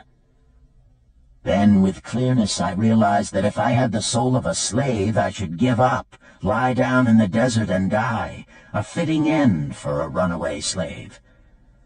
But if I had the soul of a free man, what then? Surely I would force my way back to Babylon, repay the people who had trusted me, bring happiness to my wife who truly loved me, and bring peace and contentment to my parents. Thy debts are thine enemies who have run thee out of Babylon, Sarah had said. Yes, it was so. Why had I refused to stand my ground like a man? Why had I permitted my wife to go back to her father? Then a strange thing happened. All the world seemed to be of a different color, as though I had been looking at it through a colored stone which had suddenly been removed. At last I saw the true values in life. Die in the desert, not I. With a new vision I saw the things that I must do. First, I would go back to Babylon and face every man to whom I owed an unpaid debt.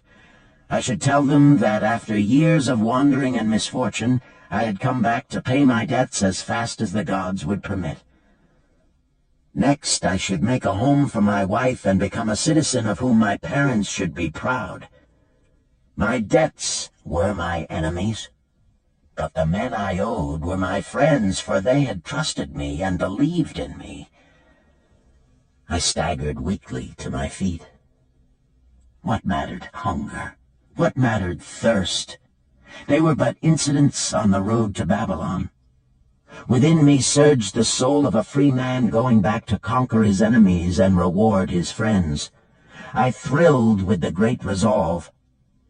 The glazed eyes of my camels brightened at the new note in my husky voice. With great effort, after many attempts, they gained their feet. With pitiful perseverance, they pushed on toward the north, where something within me said we would find Babylon. We found water. We passed into a more fertile country where were grass and fruit. We found the trail to Babylon because the soul of a free man looks at life as a series of problems to be solved, and solves them. while the soul of a slave whines, "What can I do who am but a slave?" How about thee, Tarkad? Does thy empty stomach make thy head exceedingly clear? Art ready to take the road that leads back to self-respect? Canst thou see the world in its true color? Hast thou the desire to pay thy honest debts, however many they may be, and once again be a man respected in Babylon? Moisture came to the eyes of the youth. He rose eagerly to his knees. Thou hast shown me a vision. Already I feel the soul of a free man surge within me. But how fared you upon your return? Questioned an interested listener. Where the determination is, the way can be found, Dabasir replied. I now had the determination, so I set out to find a way. First I visited every man to whom I was indebted, and begged his indulgence until I could earn that with which to repay. Most of them met me gladly.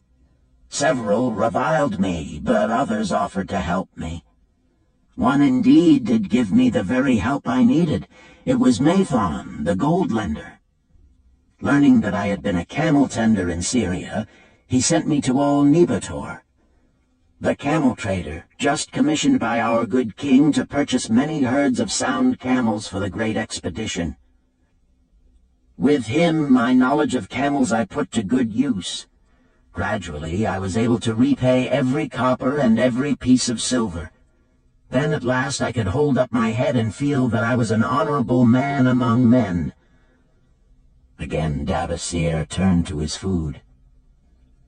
"Kaskor, thou snail," he called loudly to be heard in the kitchen.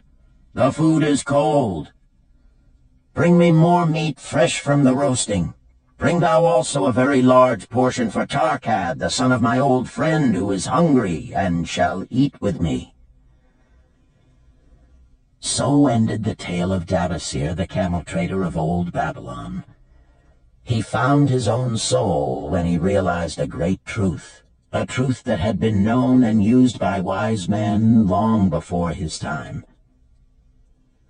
It has led men of all ages out of difficulties and into success, and it will continue to do so for those who have the wisdom to understand its magic power.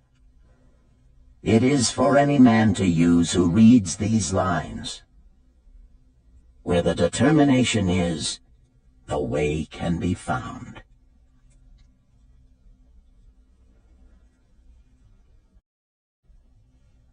Chapter 9. The Clay Tablets from Babylon. St. Swithin's College, Nottingham University, Newark-on-Trent, Nottingham. October 21st, 1934.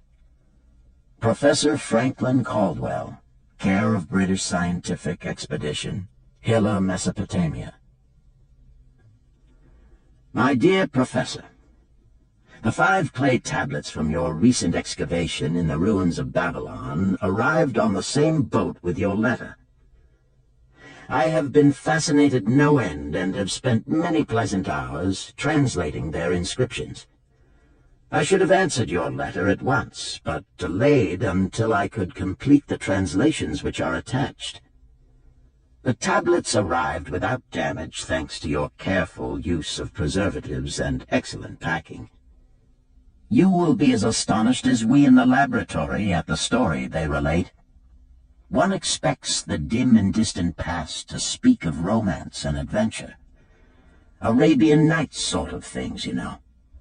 When instead it discloses the problem of a person named Dabasir to pay off his debts, one realizes that conditions upon this old world have not changed as much in 5,000 years as one might expect.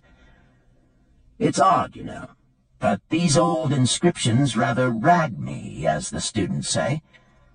Being a college professor, I am supposed to be a thinking human being possessing a working knowledge of most subjects.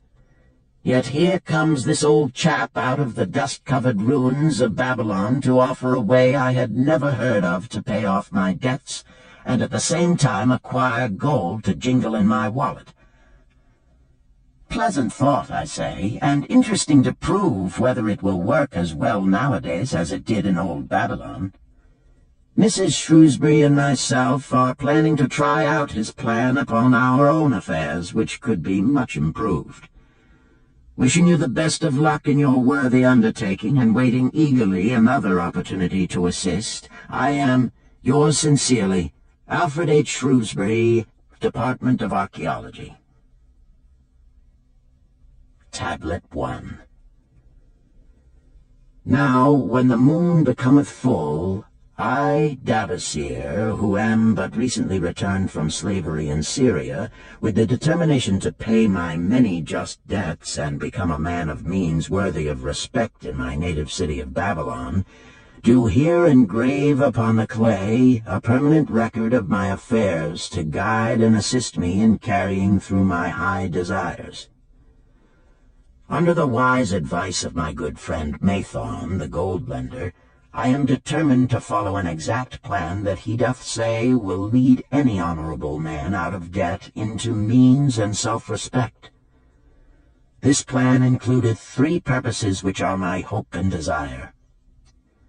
First, the plan doth provide for my future prosperity. Therefore 1/10 of all I earn shall be set aside as my own to keep. For Mathon speaketh wisely when he saith, "That man who keepeth in his purse both gold and silver that he need not spend is good to his family and loyal to his king.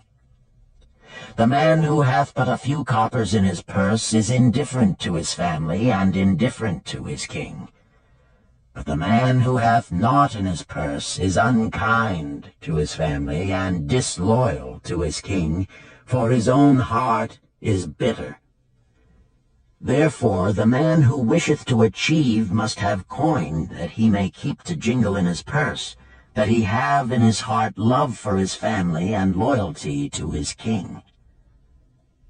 Second, the plan doth provide that I shall support and clothe my good wife who hath returned to me with loyalty from the house of her father.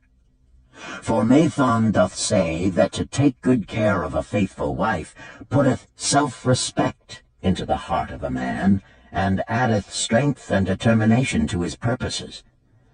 Therefore 7/10 of all I earn shall be used to provide a home, clothes to wear, and food to eat, with a bit extra to spend, that our lives be not lacking in pleasure and enjoyment. But he doth further enjoin the greatest care that we spend not greater than 7/10 of what I earn for these worthy purposes. Herein lieth the success of the plan. I must live upon this portion, and never use more, nor buy what I may not pay for out of this portion. This ends Disc 3. The Richest Man in Babylon, Disc 4. Tablet 2. Third, the plan doth provide that out of my earnings my debts shall be paid.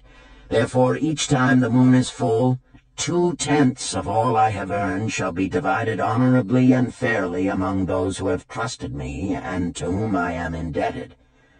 Thus in due time will all my indebtedness be surely paid. Therefore do I here engrave the name of every man to whom I am indebted, and the honest amount of my debt. Faru the cloth weaver, 2 silver, 6 copper. Sinjar the couch maker, 1 silver. Amar my friend, 3 silver, 1 copper. Zantkar my friend, 4 silver, 7 copper. Askamir my friend, 1 silver, 3 copper. Haransir the jewel maker, 6 silver, 2 copper. Diarbakir my father's friend, 4 silver, 1 copper. Alkahad the house owner, 14 silver. Mathon the gold lender, 9 silver. Birajik the farmer, 1 silver, 7 copper. From here on, disintegrated, cannot be deciphered. Tablet 3. To these creditors do I owe in total 119 pieces of silver and 141 pieces of copper.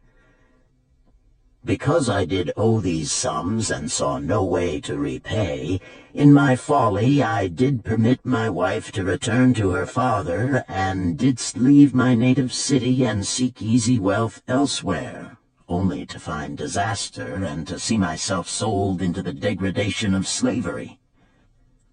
Now that Mathon doth show me how I can repay my debts in small sums of my earnings, do I realize the great extent of my folly in running away from the results of my extravagances. Therefore have I visited my creditors and explained to them that I have no resources with which to pay except my ability to earn, and that I intend to apply 2/10 of all I earn upon my indebtedness evenly and honestly. This much can I pay, but no more. Therefore, if they be patient, in time my obligations will be paid in full. Amar, whom I thought my best friend, reviled me bitterly, and I left him in humiliation. Birajik, the farmer, pleaded that I pay him first, as he didst badly need help.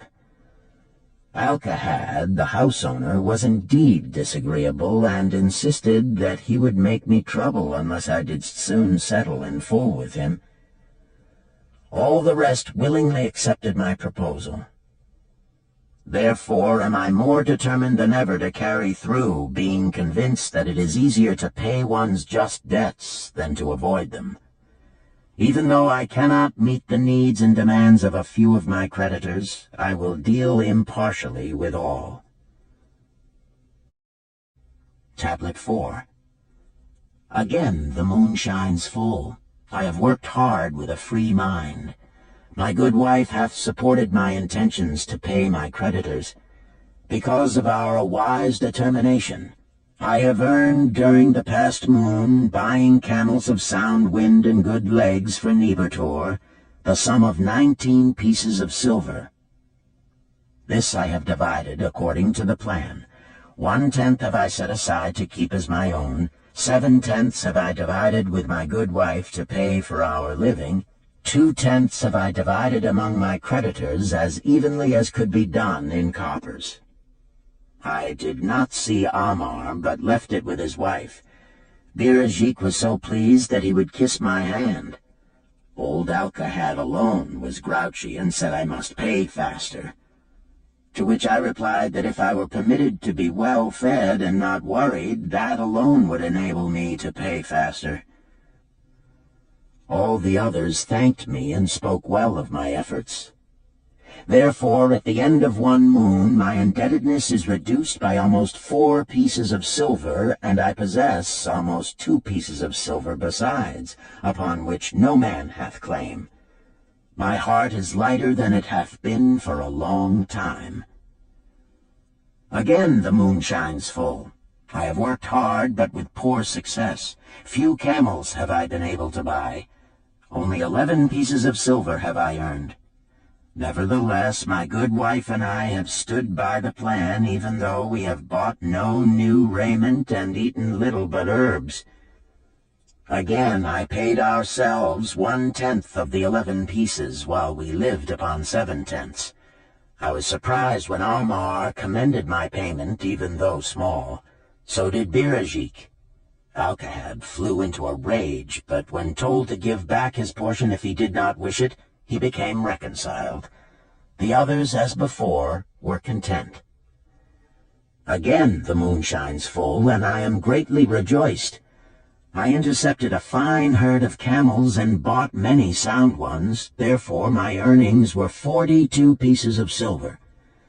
This moon my wife and myself have bought much-needed sandals and raiment.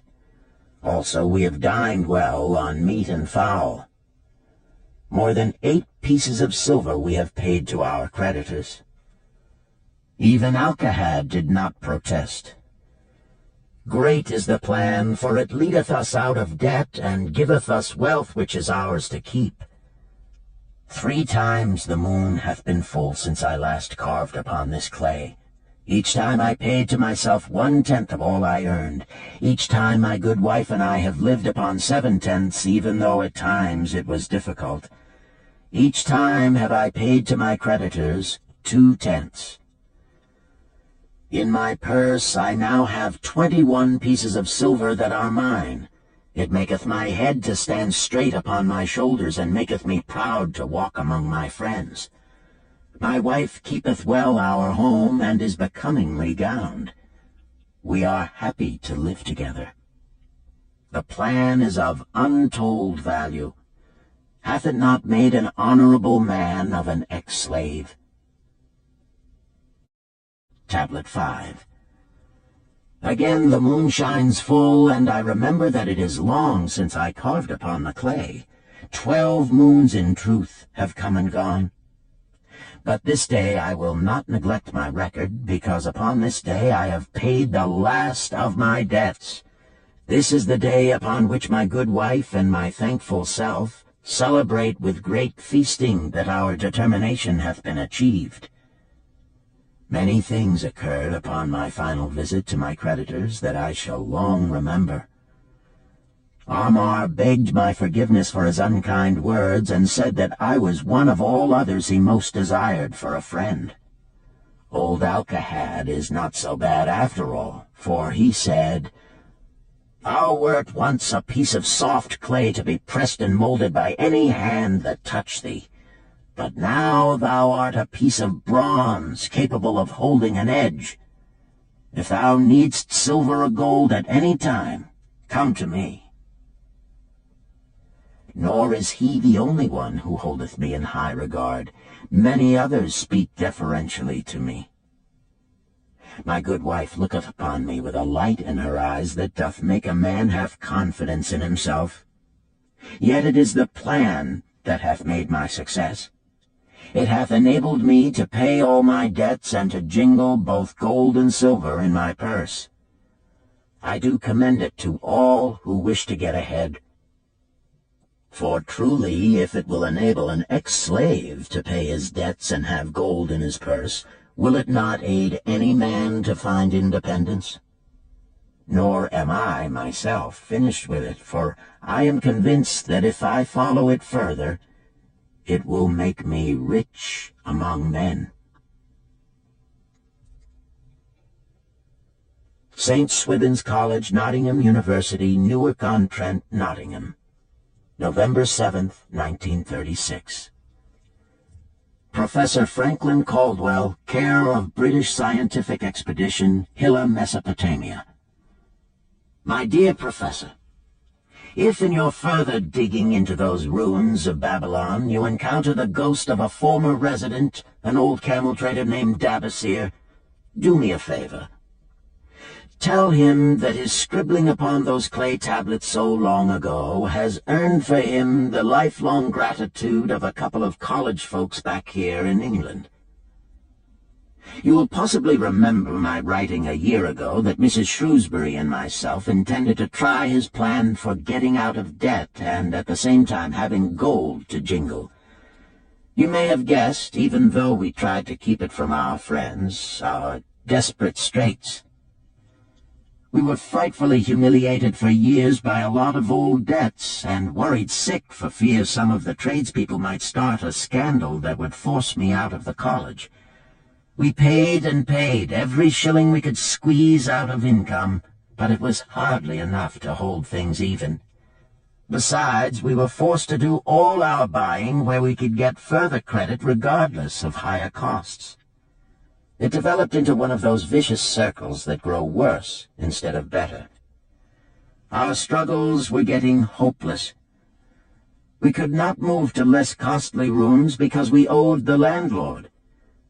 There did not appear to be anything we could do to improve our situation.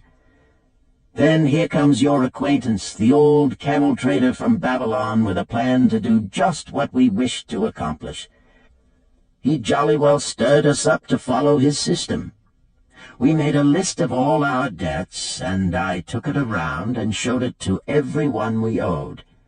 I explained how it was simply impossible for me to ever repay them the way things were going along. They could readily see this themselves from the figures. Then I explained that the only way I saw to pay in full was to set aside 20% of my income each month to be divided pro rata, which would pay them in full in a little over 2 years. That in the meantime we would go on a cash basis and give them the further benefit of our cash purchases. They were really quite decent. Our greengrocer, a wise old chap, put it in a way that helped to bring around the rest. If you pay for all you buy and then pay some on what you owe, that is better than you have done, for you ain't paid down the account none in 3 years. Finally, I secured all their names to an agreement binding them not to molest us as long as the 20% of income was paid regularly. Then we began scheming on how to live upon 70%. We were determined to keep that extra 10% to jingle. The thought of silver and possibly gold was most alluring. It was like having an adventure to make the change. We enjoyed figuring this way and that to live comfortably upon that remaining 70%. We started with rent and managed to secure a fair reduction. Next, we put our favorite brands of tea and such under suspicion, and were agreeably surprised how often we could purchase superior qualities at less cost. It is too long a story for a letter, but anyhow, it did not prove difficult. We managed, and right cheerfully at that. What a relief it proved to have our affairs in such a shape we were no longer persecuted by past due accounts. I must not neglect, however, to tell you about that extra 10% we were supposed to jingle. Well, we did jingle it for some time.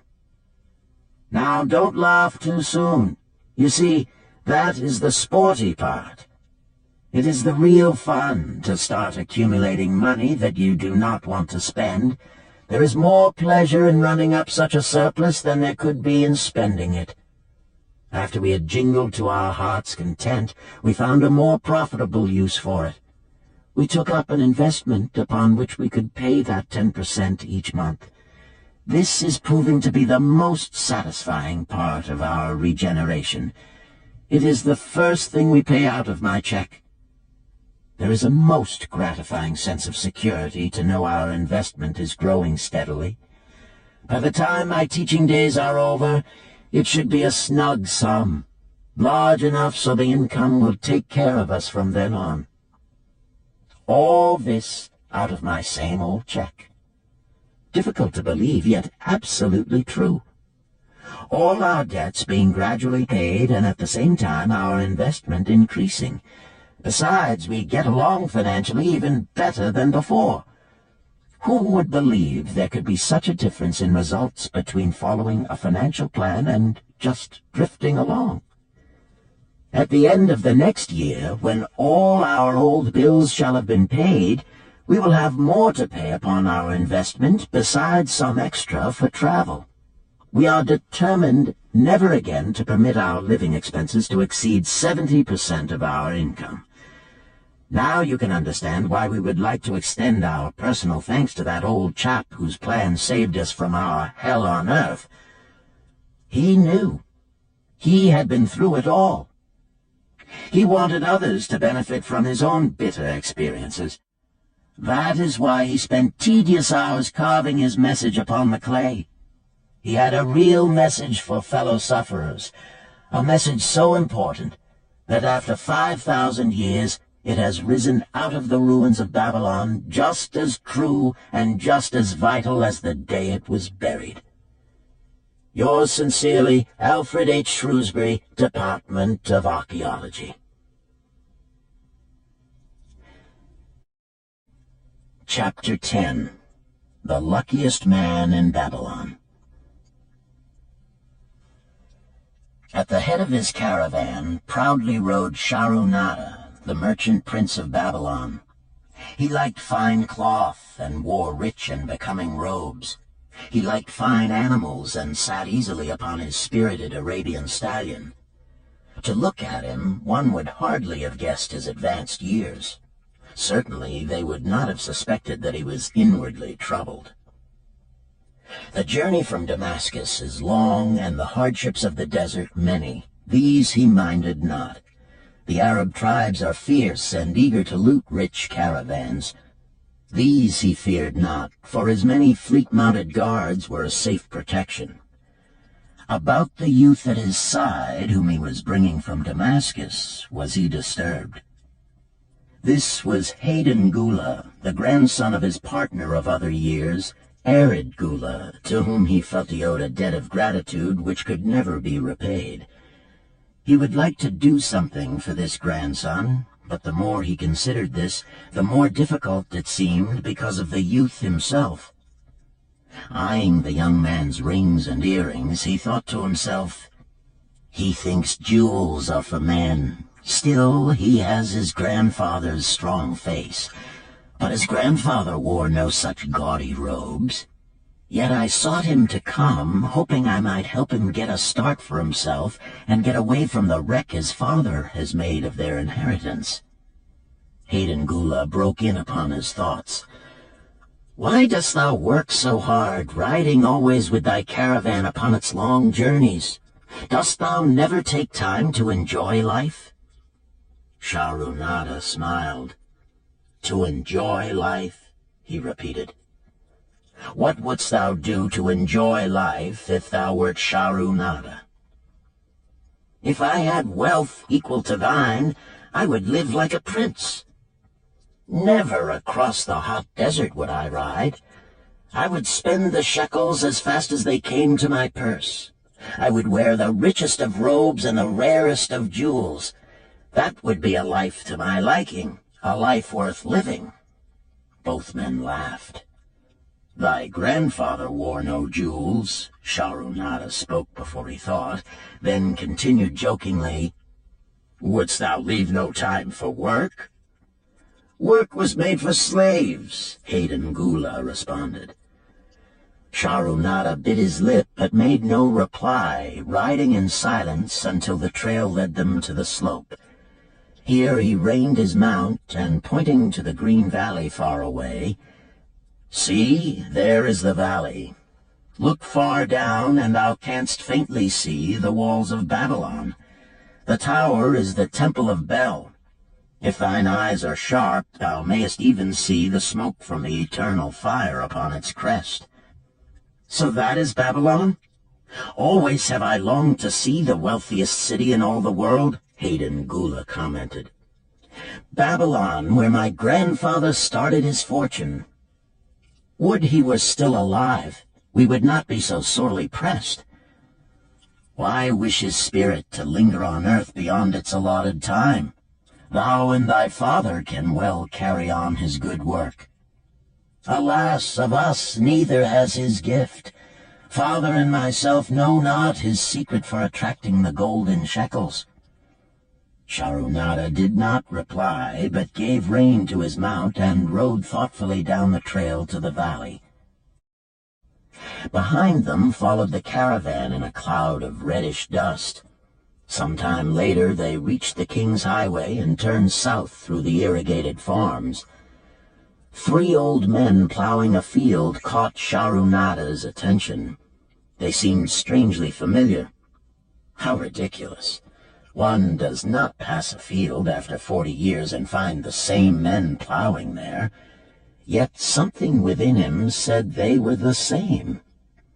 One, with an uncertain grip, held the plow. The others laboriously plodded beside the oxen, ineffectually beating them with their barrel staves to keep them pulling. 40 years ago, he had envied these men. How gladly he would have exchanged places. But what a difference now! With pride he looked back at his trailing caravan, well-chosen camels and donkeys loaded high with valuable goods from Damascus. All this was but one of his possessions. He pointed to the plowers, saying, "Still plowing the same field where they were 40 years ago. They look it, but why thinkest thou they are the same?" "I saw them there," Shahrunada replied. Recollections were racing rapidly through his mind. Why could he not bury the past and live in the present? Then he saw, as in a picture, the smiling face of Arid Gula. The barrier between himself and the cynical youth beside him dissolved. But how could he help such a superior youth with his spendthrift ideas and bejeweled hands? Work he could offer in plenty to willing workers, but not for men who considered themselves too good for work. Yet he owed it to Arid Gula to do something, not a half-hearted attempt. He and Arid Gula had never done things that way. They were not that sort of men. A plan came almost in a flash. There were objections. He must consider his own family and his own standing. It would be cruel. It would hurt. Being a man of quick decisions, he waived objections and decided to act. Wouldst thou be interested in hearing how thy worthy grandfather and myself joined in the partnership which proved so profitable? He questioned. Why not just tell me how thou madest the golden shekels? That is all I need to know, the young man parried. Sharunada ignored the reply and continued. We start with those men plowing. I was no older than thou. As the column of men in which I marched approached, good old Megiddo, the farmer, scoffed at the slipshod way in which they plowed. Megiddo was chained next to me. Look at the lazy fellows, he protested. The plow holder makes no effort to plow deep, nor do the beaters keep the oxen in the furrow. How can they expect to raise a good crop with poor plowing?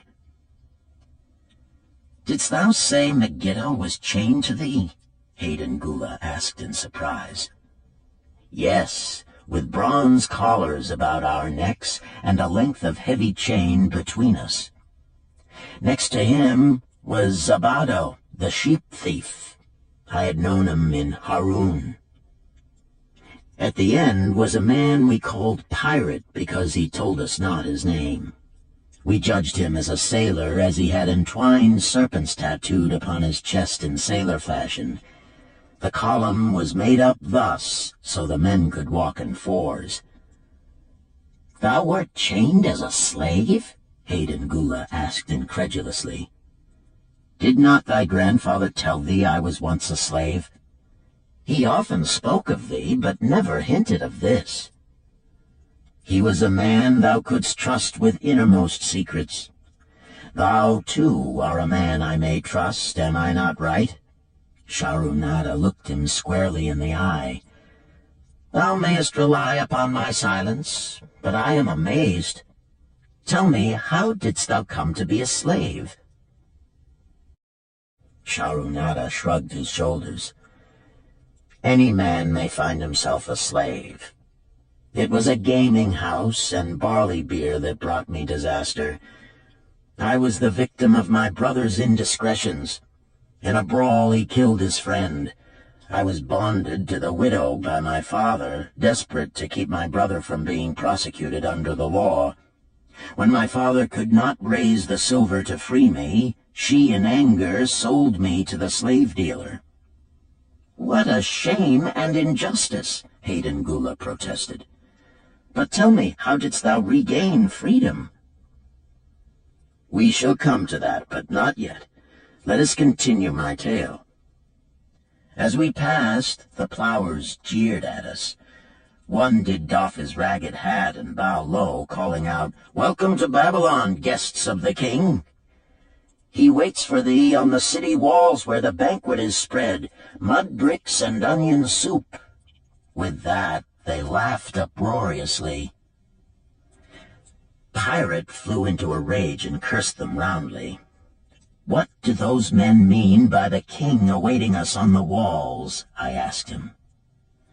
To the city walls ye march to carry bricks until the back breaks. Maybe they beat thee to death before it breaks. They won't beat me. I'll kill 'em. Then Megiddo spoke up. It doesn't make sense to me to talk of masters beating willing, hard-working slaves to death. Masters like good slaves and treat them well. "Who wants to work hard?" commented Zabato. "Those plowers are wise fellows. They're not breaking their backs, just letting on as if they be." "Thou can't get ahead by shirking," Megiddo protested. "If thou plow a hectare, that's a good day's work, and any master knows it. But when thou plow only a half, that's shirking. I don't shirk. I like to work, and I like to do good work, for work is the best friend I've ever known. It has brought me all the good things I've had, my farm and cows and crops, everything." "Yea, and where be these things now?" scoffed Zabato. "I figure it pays better to be smart and get by without working. You watch Zabato. If we're sold to the walls, he'll be carrying the water bag or some easy job, when thou, who like to work, will be breaking thy back carrying bricks." He laughed his silly laugh. Terror gripped me that night. I could not sleep. I crowded close to the guard rope, and when the others slept, I attracted the attention of Godoso, who was doing the first guard watch. He was one of those brigand Arabs, the sort of rogue who, if he robbed thee of thy purse, would think he must also cut thy throat. "Tell me, Godoso," I whispered, "when we get to Babylon, will we be sold to the walls?" "Why want to know?" he questioned cautiously. "Canst thou not understand?" I pleaded. "I am young. I want to live. I don't want to be worked or beaten to death on the walls. Is there any chance for me to get a good master?" He whispered back, "I tell something. Thou good fellow, give Godoso no trouble. Most times we go first to slave market. Listen now. When buyers come, tell 'em you good worker, like to work hard for good master, make 'em want to buy. You not make 'em buy, next day you carry brick, mighty hard work." After he walked away, I lay in the warm sand looking up at the stars and thinking about work. What Megiddo had said about it being his best friend made me wonder if it would be my best friend. Certainly it would be if it helped me out of this. When Megiddo awoke, I whispered my good news to him. It was our one ray of hope as we marched toward Babylon. Late in the afternoon, we approached the walls and could see the lines of men, like black ants, climbing up and down the steep diagonal paths. As we drew closer, we were amazed at the thousands of men working. Some were digging in the moat, others mixed the dirt into mud bricks. The greatest number were carrying the bricks in large baskets up those steep trails to the masons. Overseers cursed the laggards and cracked bullock whips over the backs of those who failed to keep in line. Poor, worn-out fellows were seen to stagger and fall beneath their heavy baskets, unable to rise again. If the lash failed to bring them to their feet, they were pushed to the side of the paths and left writhing in agony. Soon they would be dragged down to join other craven bodies beside the roadway to await unsanctified graves. As I beheld the ghastly sight, I shuddered. So this was what awaited my father's son if he failed at the slave market. Godoso had been right. We were taken through the gates of the city to the slave prison, and next morning marched to the pens in the market. Here the rest of the men huddled in fear, and only the whips of our guard could keep them moving so the buyers could examine them. Megiddo and myself eagerly talked to every man who permitted us to address him. The slave dealer brought soldiers from the king's guard who shackled Pirate and brutally beat him when he protested. As they led him away, I felt sorry for him. Megiddo felt that we would soon part. When no buyers were near, he talked to me earnestly to impress upon me how valuable work would be to me in the future. Some men hate it. They make it their enemy. Better to treat it like a friend. Make thyself like it. Don't mind because it is hard.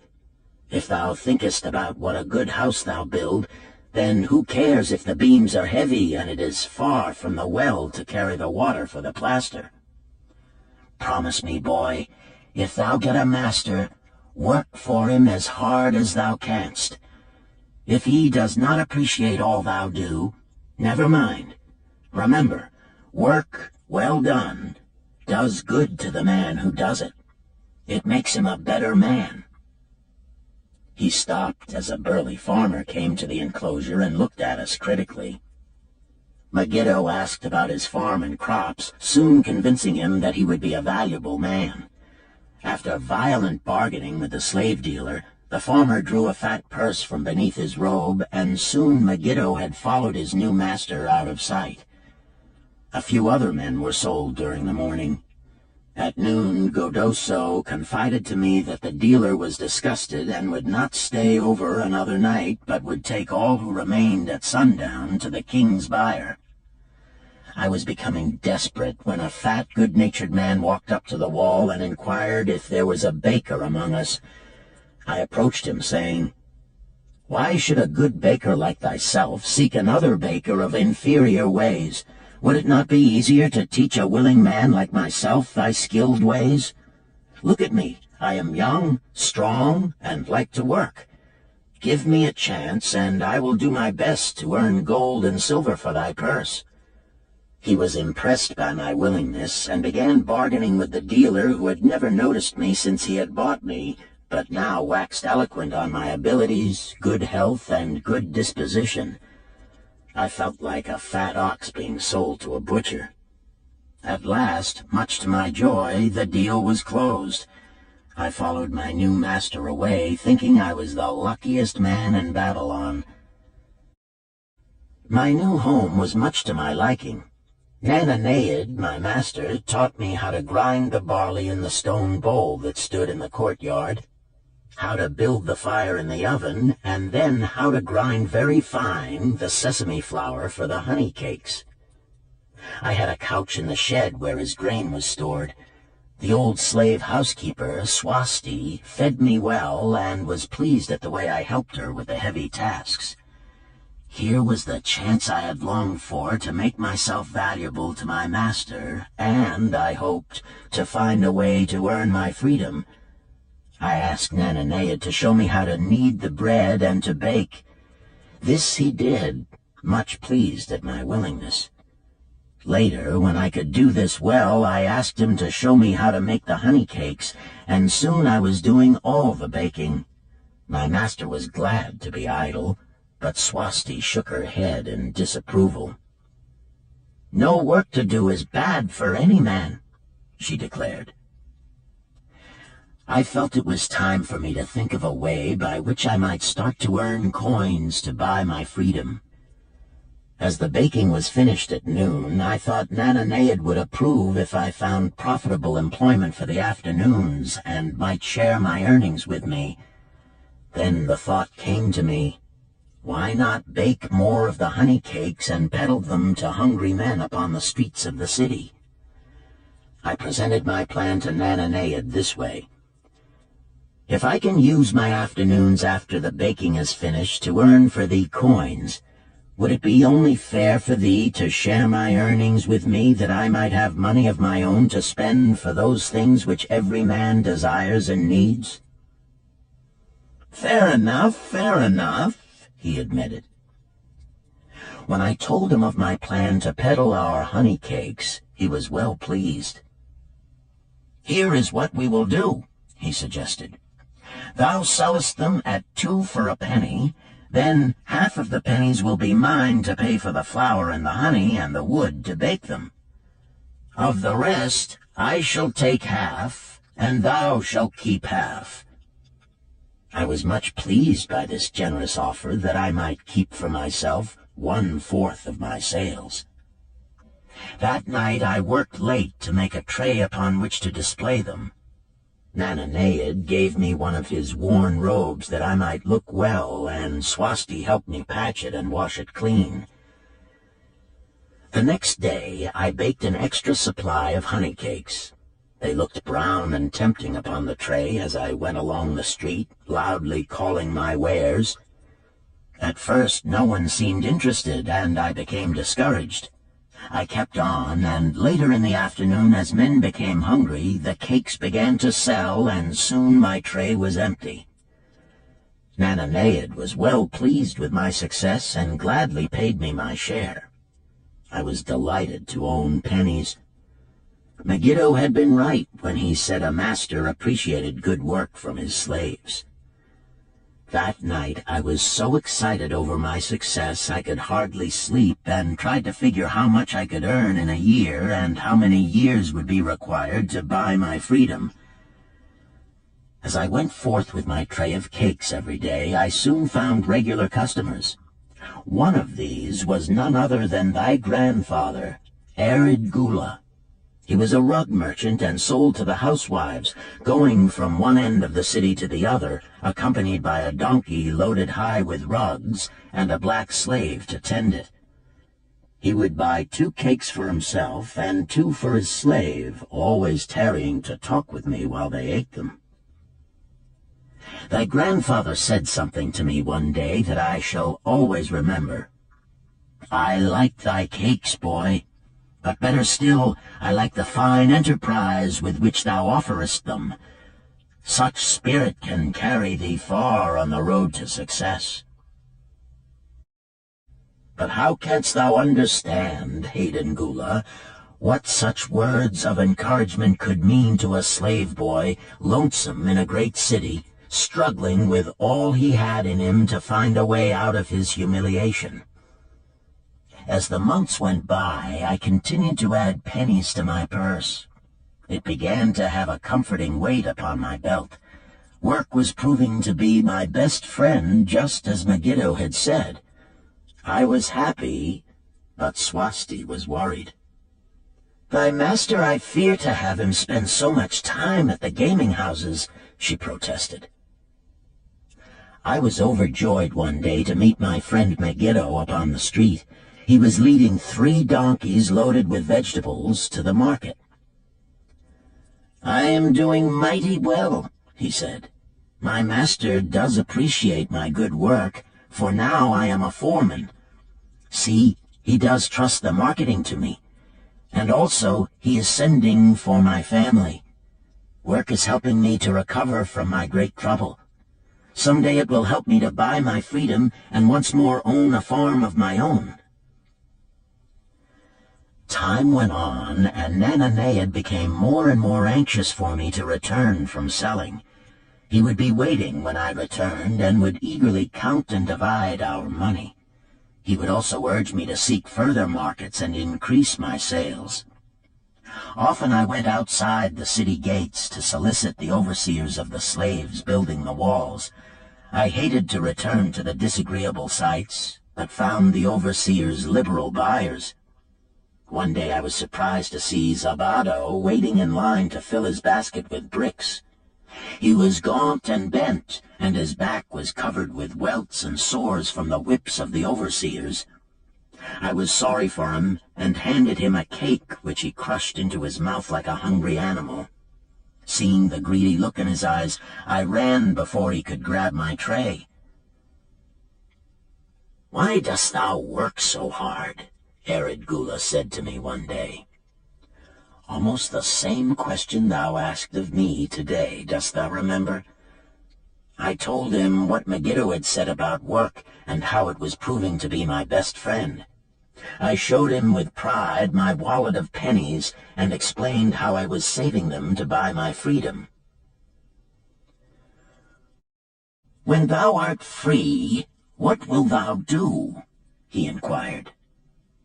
"Then," I answered, "I intend to become a merchant." At that he confided in me, something I had never suspected. "Thou knowest not that I also am a slave. I am in partnership with my master." "Stop," demanded Hayden Gula. "I will not listen to lies defaming my grandfather. He was no slave." His eyes blazed in anger. Sharunada remained calm.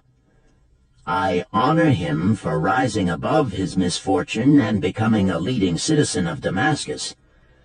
Art thou his grandson, cast of the same mold? Art thou man enough to face true facts, or dost thou prefer to live under false illusions? Hayden Gula straightened in his saddle. In a voice suppressed with deep emotion, he replied, "My grandfather was beloved by all. Countless were his good deeds. When the famine came, did not his gold buy grain in Egypt, and did not his caravan bring it to Damascus and distribute it to the people, so none would starve? Now thou sayest he was but a despised slave in Babylon. Had he remained a slave in Babylon, that he might well have been despised. But when, through his own efforts, he became a great man in Damascus, the gods indeed condoned his misfortunes and honored him with their respect," Sharunada replied. "After telling me that he was a slave," Sharunada continued, "he explained how anxious he had been to earn his freedom. Now that he had enough money to buy this, he was much disturbed as to what he should do. He was no longer making good sales and feared to leave the support of his master." I protested his indecision. "Cling no longer to thy master. Get once again the feeling of being a free man. Act like a free man and succeed like one. Decide what thou desirest to accomplish, and then work will aid thee to achieve it." He went on his way, saying he was glad I had shamed him for his cowardice. One day I went outside the gates again, and was surprised to find a great crowd gathering there. When I asked a man for an explanation, he replied, "Hast thou not heard? An escaped slave who murdered one of the king's guards has been brought to justice and will this day be flogged to death for his crime. Even the king himself is to be here." So dense was the crowd about the flogging post, I feared to go near lest my tray of honey cakes be upset. Therefore I climbed up the unfinished wall to see over the heads of the people. I was fortunate in having a view of Nebuchadnezzar himself as he rode by in his golden chariot.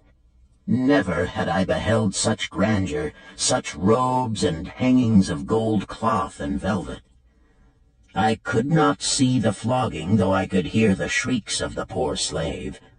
I wondered how one so noble as our handsome king could endure to see such suffering, yet when I saw he was laughing and joking with his nobles, I knew he was cruel and understood why such inhuman tasks were demanded of the slaves building the walls. After the slave was dead, his body was hung upon a pole by a rope attached to his leg so all might see. As the crowd began to thin, I went close. On the hairy chest, I saw tattooed 2 entwined serpents. It was Pirate. The next time I met Arid Gula, he was a changed man. Full of enthusiasm, he greeted me. "Behold, the slave thou knewest is now a free man. There was magic in thy words. Already my sales and my profits are increasing. My wife is overjoyed. She was a free woman, the niece of my master. She much desires that we move to a strange city where no man shall know I was once a slave. Thus our children shall be above reproach for their father's misfortune. Work has become my best helper. It has enabled me to recapture my confidence and my skill to sell." I was overjoyed that I had been able, even in a small way, to repay him for the encouragement he had given me. One evening Swasti came to me in deep distress. "Thy master is in trouble. I fear for him. Some months ago he lost much at the gaming tables. He pays not the farmer for his grain, nor his honey. He pays not the moneylender. They are angry and threaten him." "Why should we worry over his folly? We are not his keepers," I replied thoughtlessly. "Foolish youth, thou understandest not. To the moneylender didst he give thy title to secure a loan? Under the law he can claim thee and sell thee. I know not what to do. He is a good master. Why, oh, why should such trouble come upon him? Not were Swasti's fears groundless. While I was doing the baking next morning, the moneylender returned with a man he called Sasi. This man looked me over and said I would do.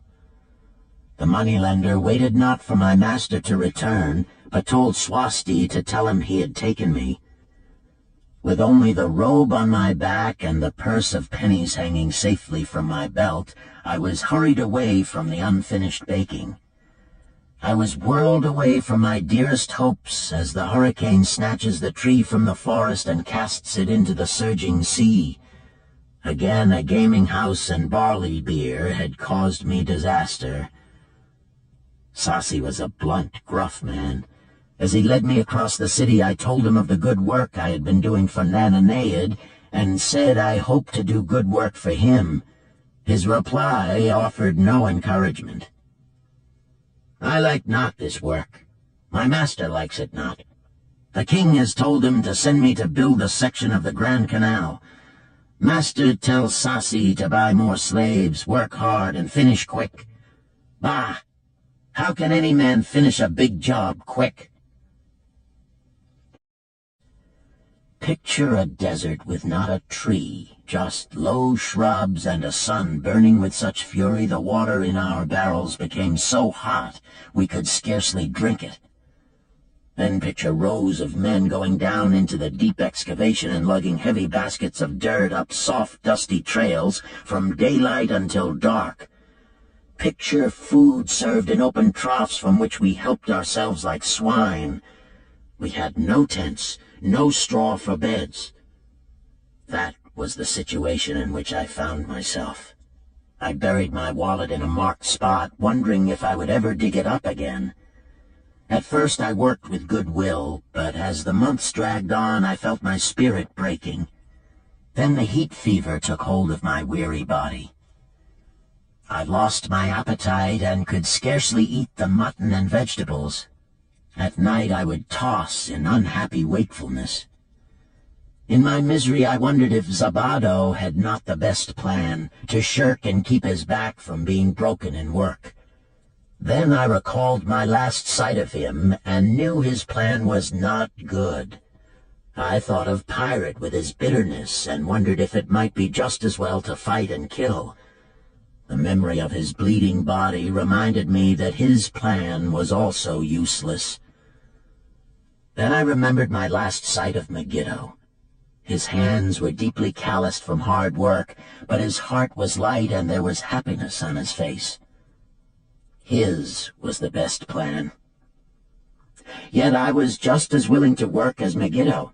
He could not have worked harder than I. Why did not my work bring me happiness and success? Was it work that brought Megiddo happiness, or was happiness and success merely in the laps of the gods? Was I to work the rest of my life without gaining my desires, without happiness and success? All of these questions were jumbled in my mind, and I had not an answer. Indeed, I was sorely confused. Several days later, when it seemed that I was at the end of my endurance and my questions still unanswered, Sasi sent for me. A messenger had come from my master to take me back to Babylon. I dug up my precious wallet, wrapped myself in the tattered remnants of my robe, and was on my way. As we rode, the same thoughts of a hurricane whirling me hither and thither kept racing through my feverish brain. I seemed to be living the weird words of a chant from my native town of Harun. Besetting a man like a whirlwind, driving him like a storm, whose course no one can follow, whose destiny no one can foretell. Was I destined to be ever thus punished for I knew not what? What new miseries and disappointments awaited me? When we rode to the courtyard of my master's house, imagine my surprise when I saw Arid Gula awaiting me. He helped me down and hugged me like a long-lost brother. As we went our way, I would have followed him as a slave should follow his master, but he would not permit me. He put his arm about me, saying, "I hunted everywhere for thee. When I had almost given up hope, I did meet Swasti, who told me of the moneylender who directed me to thy noble owner. A hard bargain he did drive, and made me pay an outrageous price. But thou art worth it. Thy philosophy and thy enterprise have been my inspiration to this new success." "Megiddo's philosophy, not mine," I interrupted. "Megiddo's and thine. Thanks to thee both, we are going to Damascus, and I need thee for my partner." "See," he exclaimed, "in one moment thou wilt be a free man." So saying, he drew from beneath his robe the clay tablet carrying my title. This he raised above his head and hurled it to break in 100 pieces upon the cobblestones. With glee he stamped upon the fragments until they were but dust. Tears of gratitude filled my eyes. I knew I was the luckiest man in Babylon. "Work, thou see, by this, in the time of my greatest distress, didst prove to be my best friend. My willingness to work enabled me to escape from being sold to join the slave gangs upon the walls. It also so impressed thy grandfather, he selected me for his partner." Then Hayden Gula questioned, "Was work my grandfather's secret key to the golden shekels?" "It was the only key he had when I first knew him," Sharunada replied. "Thy grandfather enjoyed working. The gods appreciated his efforts and rewarded him liberally." "I begin to see," Hayden Gula was speaking thoughtfully. "Work attracted as many friends who admired his industry and the success it brought. Work brought him the honors he enjoyed so much in Damascus. Work brought him all those things I have approved. And I thought work was fit only for slaves." "Life is rich with many pleasures for men to enjoy," Sharunada commented. "Each has its place. I am glad that work is not reserved for slaves. Were that the case, I would be deprived of my greatest pleasure. Many things do I enjoy, but nothing takes the place of work." Sharunada and Hayden Gula rode in the shadows of the towering walls up to the massive bronze gates of Babylon. At their approach, the gate guards jumped to attention and respectfully saluted an honored citizen. With head held high, Sharunada led the long caravan through the gates and up the streets of the city. "I have always hoped to be a man like my grandfather," Hayden Gula confided to him. "Never before did I realize just what kind of man he was. This thou hast shown me. Now that I understand, I do admire him all the more and feel more determined to be like him. I fear I can never repay thee for giving me the true key to his success. From this day forth I shall use his key. I shall start humbly as he started, which befits my true station far better than jewels and fine robes." So saying, Hayden Gula pulled the jeweled baubles from his ears and the rings from his fingers. Then, reining his horse, he dropped back and rode with deep respect behind the leader of the caravan.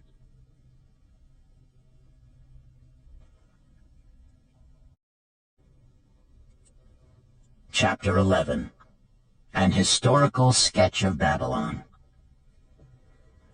In the pages of history, there lives no city more glamorous than Babylon. Its very name conjures visions of wealth and splendor. Its treasures of gold and jewels were fabulous. One naturally pictures such a wealthy city as located in a suitable setting of tropical luxury, surrounded by rich natural resources of forests and mines. Such was not the case. It was located beside the Euphrates River in a flat, arid valley. It had no forests, no mines, not even stone for building. It was not even located upon a natural trade route. The rainfall was insufficient to raise crops. Babylon is an outstanding example of man's ability to achieve great objectives using whatever means are at his disposal. All of the resources supporting this large city were man-developed. All of its riches were man-made. Babylon possessed just two natural resources: a fertile soil and water in the river. With one of the greatest engineering accomplishments of this or any other day, Babylonian engineers diverted the waters from the river by means of dams and immense irrigation canals. Far out across that arid valley went these canals to pour the life-giving waters over the fertile soil. This ranks among the first engineering feats known to history. Such abundant crops as were the reward of this irrigation system the world had never seen before. Fortunately, during its long existence, Babylon was ruled by successive lines of kings to whom conquest and plunder were but incidental. While it engaged in many wars, most of these were local or defensive against ambitious conquerors from other countries who coveted the fabulous treasures of Babylon. The outstanding rulers of Babylon live in history because of their wisdom, enterprise, and justice. Babylon produced no strutting monarchs who sought to conquer the known world that all nations might pay homage to their egotism. As a city, Babylon exists no more. When those energizing human forces that built and maintained the city for thousands of years were withdrawn, it soon became a deserted ruin. The site of the city is in Asia, about 600 miles east of the Suez Canal, just north of the Persian Gulf. The latitude is about 30 degrees above the equator, practically the same as that of Yuma, Arizona. It possessed a climate similar to that of this American city, hot and dry. Today, this valley of the Euphrates, once a populous irrigated farming district, is again a windswept arid waste. Scant grass and desert shrubs strive for existence against the wind-blown sands. Gone are the fertile fields, the mammoth cities, and the long caravans of rich merchandise. Nomadic bands of Arabs, securing a scant living by tending small herds, are the only inhabitants. Such it has been since about the beginning of the Christian era.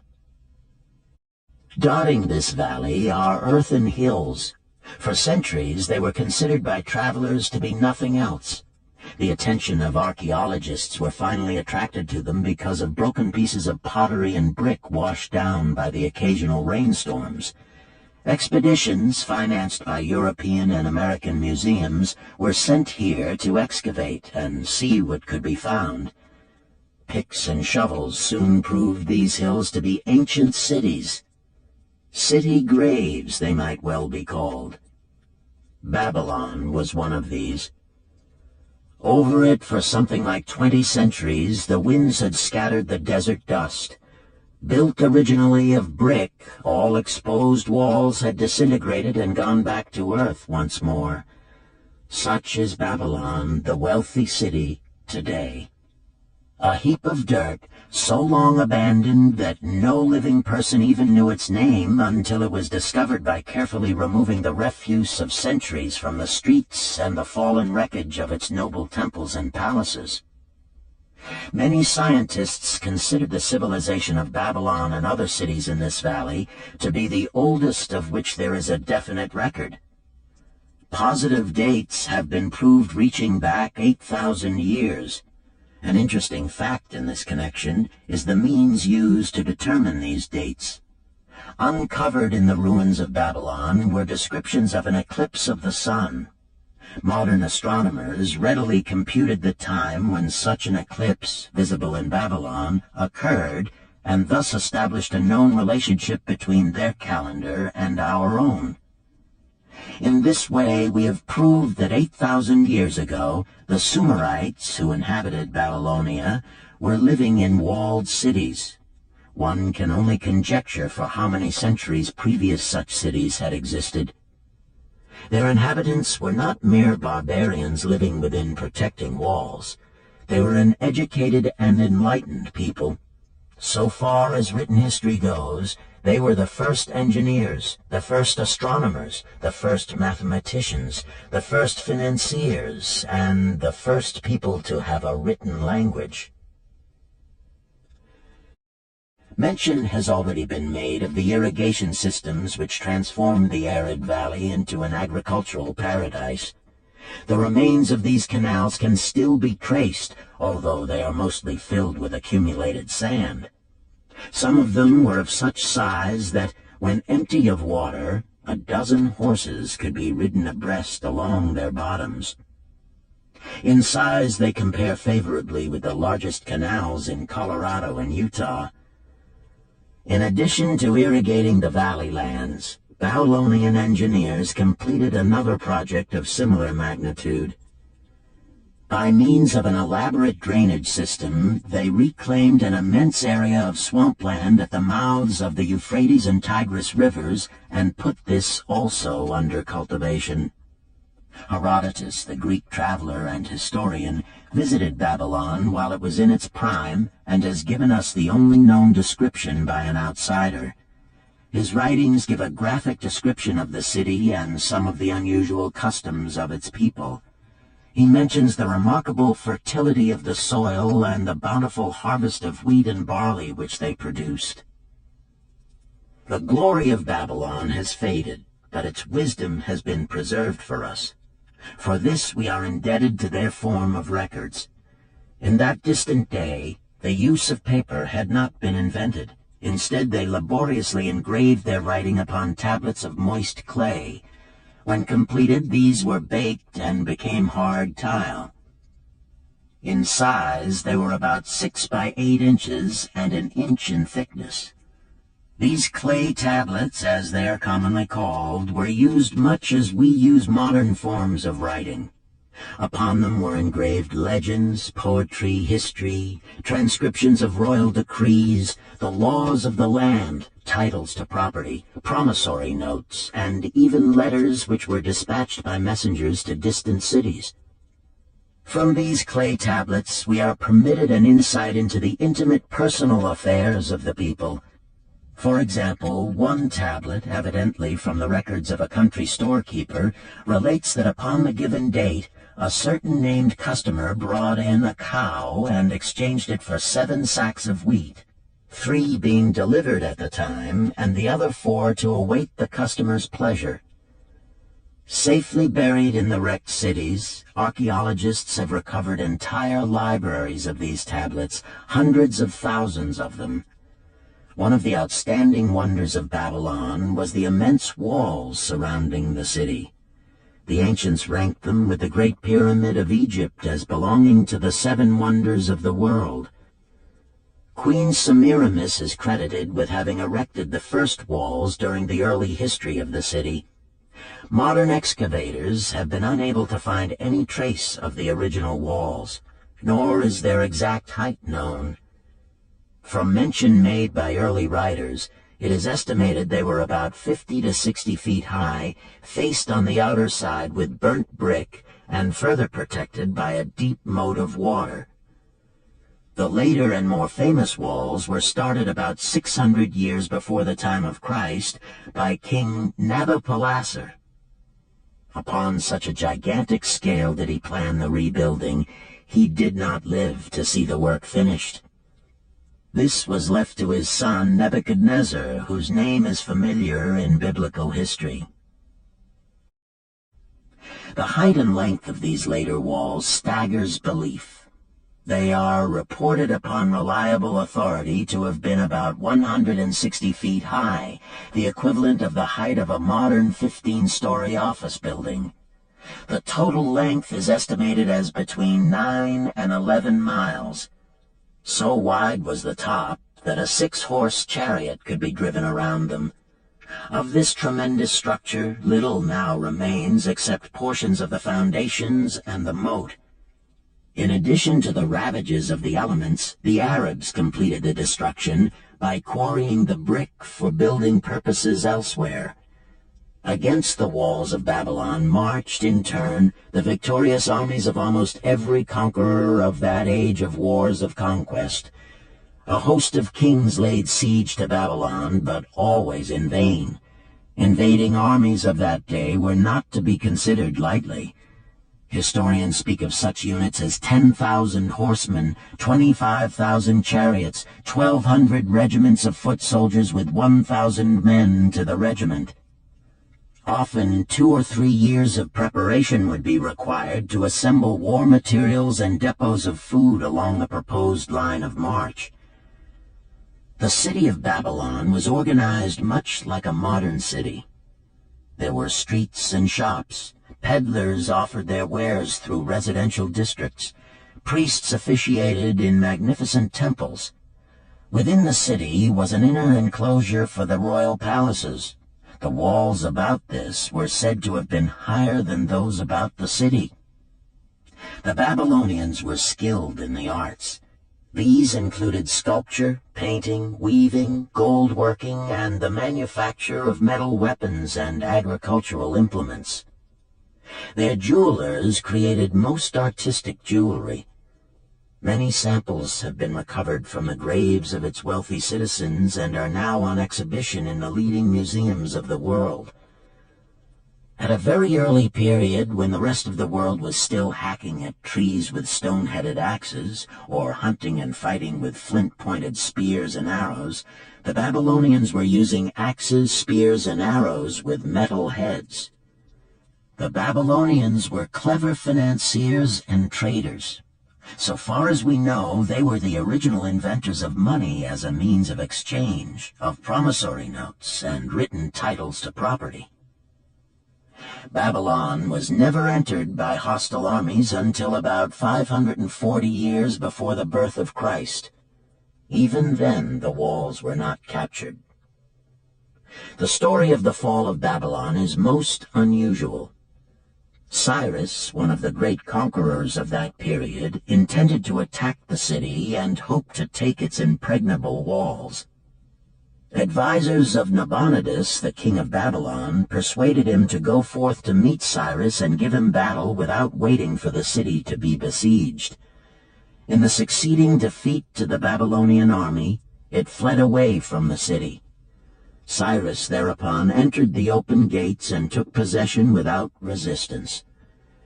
Thereafter, the power and prestige of the city gradually waned until, in the course of a few hundred years, it was eventually abandoned, deserted, left for the winds and storms to level once again to that desert earth from which its grandeur had originally been built.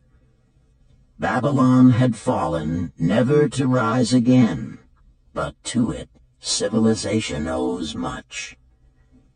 The eons of time have crumbled to dust the proud walls of its temples, but the wisdom of Babylon endures. The End. You've been listening to The Richest Man in Babylon by George S. Clason, narrated by Richard Ferrone, and directed by Ben Ruggiero.